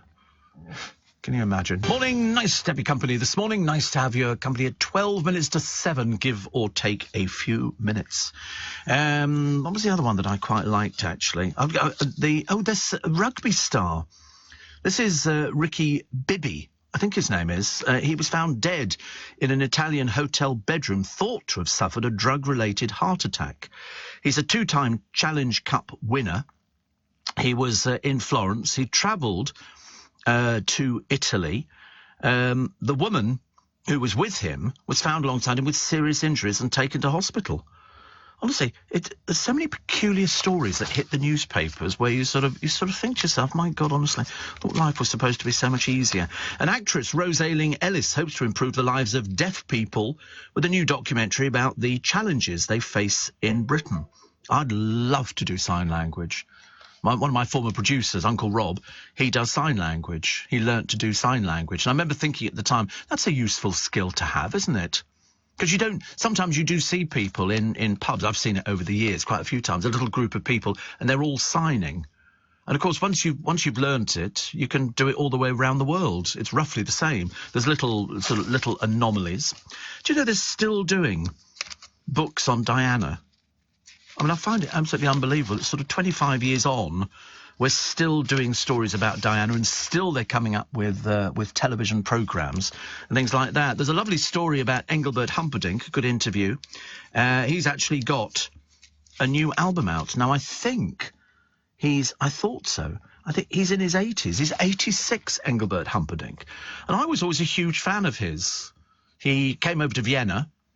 He was doing concerts over there. And he wanted to go to a Heuriger, where you go to one of these places where they grow their own grapes and they provide you a sort of a simple kind of a meal. And he wanted to do that after one of the concerts, so he did. And I got to sit next to him, which I thought was fantastic. And he was telling us about the house that he bought in Vegas. He bought Jane Mansfield's house. It was called the Pink Palace, I believe. And his wife died only a short while ago, but I always thought he was absolutely amazing. He divides his time between his homes in California and in Leicestershire. His name's Jerry Dorsey, as you know. I think Arnold George Dorsey. And he was under the same agent as Gilbert O'Sullivan and Tom Jones. They were all together. That was a lovely picture that appeared somewhere on the internet of them all there with their Rolls Royces. And I believe Gilbert O'Sullivan's got some new material out, and Tom never stops. Never stops at all. It's amazing. What was the other thing that we had in the paper today? Oh, it's a case of everybody's telling you where you can get cheap food from. Not the food banks, but these are the DIY bargains and also the food bargain. All the different sort of shops and everything else out there, and the deals that they're doing, 3 of this for that and all the rest of it, because 7 o'clock, that's the cut-off point, and they're going to tell you about the hike in gas and electricity thing. They think 3,500. This seems to be the figure that they've come up with. Where they get this from, I've got no idea. But they've said 3,500, which is almost treble the figure of a year ago. And analysts say, wait for this, they could go up by another 1,000 in January. Another £1,000. So it could take it to 4,500. I mean, you're going to get to that stage where people are going, wait a minute, we can't even cope with sort of the 3,500, let alone if it goes up to 4,500. That's going to make an awful lot of difference. An awful lot of difference. I'm just having a quick check, actually, just to see exactly what you're going to be paying. And this is divided by 12. Well, that's going to take it up to £375 a month. £375 a month if they do add on the extra £1,000. And people are just not going to be able to pay it. But what are they going to do about it? The government say, well, Truss has said, I'll get you through the energy bill crisis. What, are you going to pay it for all of us?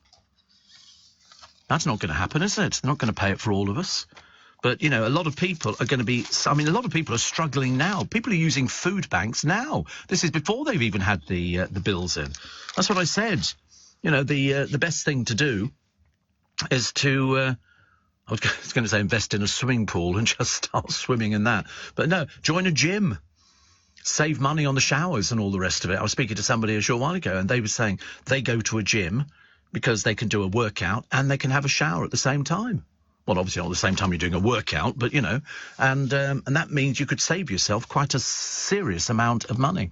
Steve, I'm a driving test examiner, says Karen. We get candidates turn up on the wrong day for their tests. Usually they've missed it. We ask them to show us the email confirmation. Then when they read it, they go, oh. Also, people turn up without a car. Never a dull moment. Turn up without a car. Forgot about that. Agnes says, Steve, I've opened the curtains. It's foggy outside. Autumn has arrived. It's called fake autumn because the leaves on the trees, because of the heat and all the rest of it. I don't know if rain is forecast over the weekend. I'm not sure about that, actually. Because if you're sitting at Reading Festival, you're probably sitting in a pile of mud at the moment. But, you're probably blissfully happy. In fact, I reckon Waterloo Station's going to be chock-a-block today. Normally is with all the students who are sort of going down there and the people. But they're all well-heeled. Seriously, you only see well-heeled people going to the Reading Festival and the Leeds Festivals and everything, because it's 260 quid a ticket. It's not like you can blag your way in. Although, actually, I did speak to somebody the other day, a friend of mine. He said, I managed to get free tickets to go to the Reading Festival. I said, oh, right, because I'm not remotely bothered. It's not my sort of thing. I've never heard of half the groups on there. If they were putting George Ezra on, then I would understand it and I would know what was going on. But, and he said, but I can't afford to go, he said. I've got to put petrol in the car. You've got booze for 3 days. Very difficult. Fabulous memory, says Joanne. I first listened to you in Cape Town, and from our Airbnb balcony, we watched the Queen Mary 2 sail into port while you were on air. Oh, they're big. The QM2, Queen Mary, that huge ships. Absolutely enormous. You know, when they say ocean-going liners, you know, you compare them to the Titanic, that looked like a little tiny tugboat. Seriously, when you look at these huge ships, when we went on our cruise ship out of Southampton, we were just on a normal cruise ship, and it was Royal Caribbean. But next to us was the QM2. It was vast, absolutely enormous. I remember thinking, wow, that is quite something. Kevin says off to the Chinese embassy to get his visa, because this time next month he's going to be in Shanghai. How lovely. How lovely. That's going to be fantastic, isn't it? Very nice. I can't remember, you going there for work or are you moving out? Was it with girlfriend? I can't remember. I've lost track of these things. Steve says, my 3-year-old gets taught sign language at nursery to help include the children that have speech issues. What a brilliant idea. Somebody says, how did you stop smoking? I just stopped smoking. I did it on patches. But unfortunately, I then got addicted to the patches, which didn't really help. And then I discovered I could smoke and have the patches on. But 60 a day I was doing. Literally, as fast as I put a cigarette out, I lit another one. It becomes a habit. You can't... It was a habit that was very difficult to break, and is for a load of people who want to give up smoking. And the action of just holding a cigarette. I remember going out to restaurants when you could smoke in restaurants, and you literally, the first course would arrive, and you put the cigarette just down on it, eat as fast as you can, then go back to the cigarette. It was, you know, I mean, I quite welcome the opportunity that you can't smoke in restaurants now, because it does make it a bit better. And when I gave up smoking, the first thing I noticed was, A, your clothes don't smell of smoke, your hair doesn't smell of smoke, and you can taste food. It tastes different. Don't ask me why, but all of those 3 things I noticed. Do I miss it? Occasionally.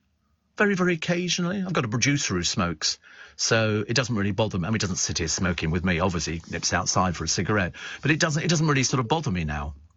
Whereas years ago, when people were saying, oh, don't you miss it? And I go, well, I did to start with. But then I thought, because I got angina, and you don't want angina, let me tell you. And it was a case that we had to sort of get it cleared up, so we got the stents put in, and that was fine. And then I wouldn't smoke now, not with my health problems. God, that would be the worst thing to do, I think. The worst thing. Steve, my brother Alan was road manager for Engelbert many years ago and travelled the world with him and had a great time, says Gay in Shepperton. How cool. How cool. I thought he was absolutely charming and lovely. He represented us for Eurovision, but nobody liked the song. I was the only one who liked the song. I remember I bought an Engelbert album years and years ago, and I thought it was... I buy the oddest albums. Seriously, I think there's something the matter with me. I'm buying sort of seriously peculiar things. But I did buy this book on Wilfrid Bramble the other day, which is arriving. I think it'll arrive today, so I'm very much looking forward to that.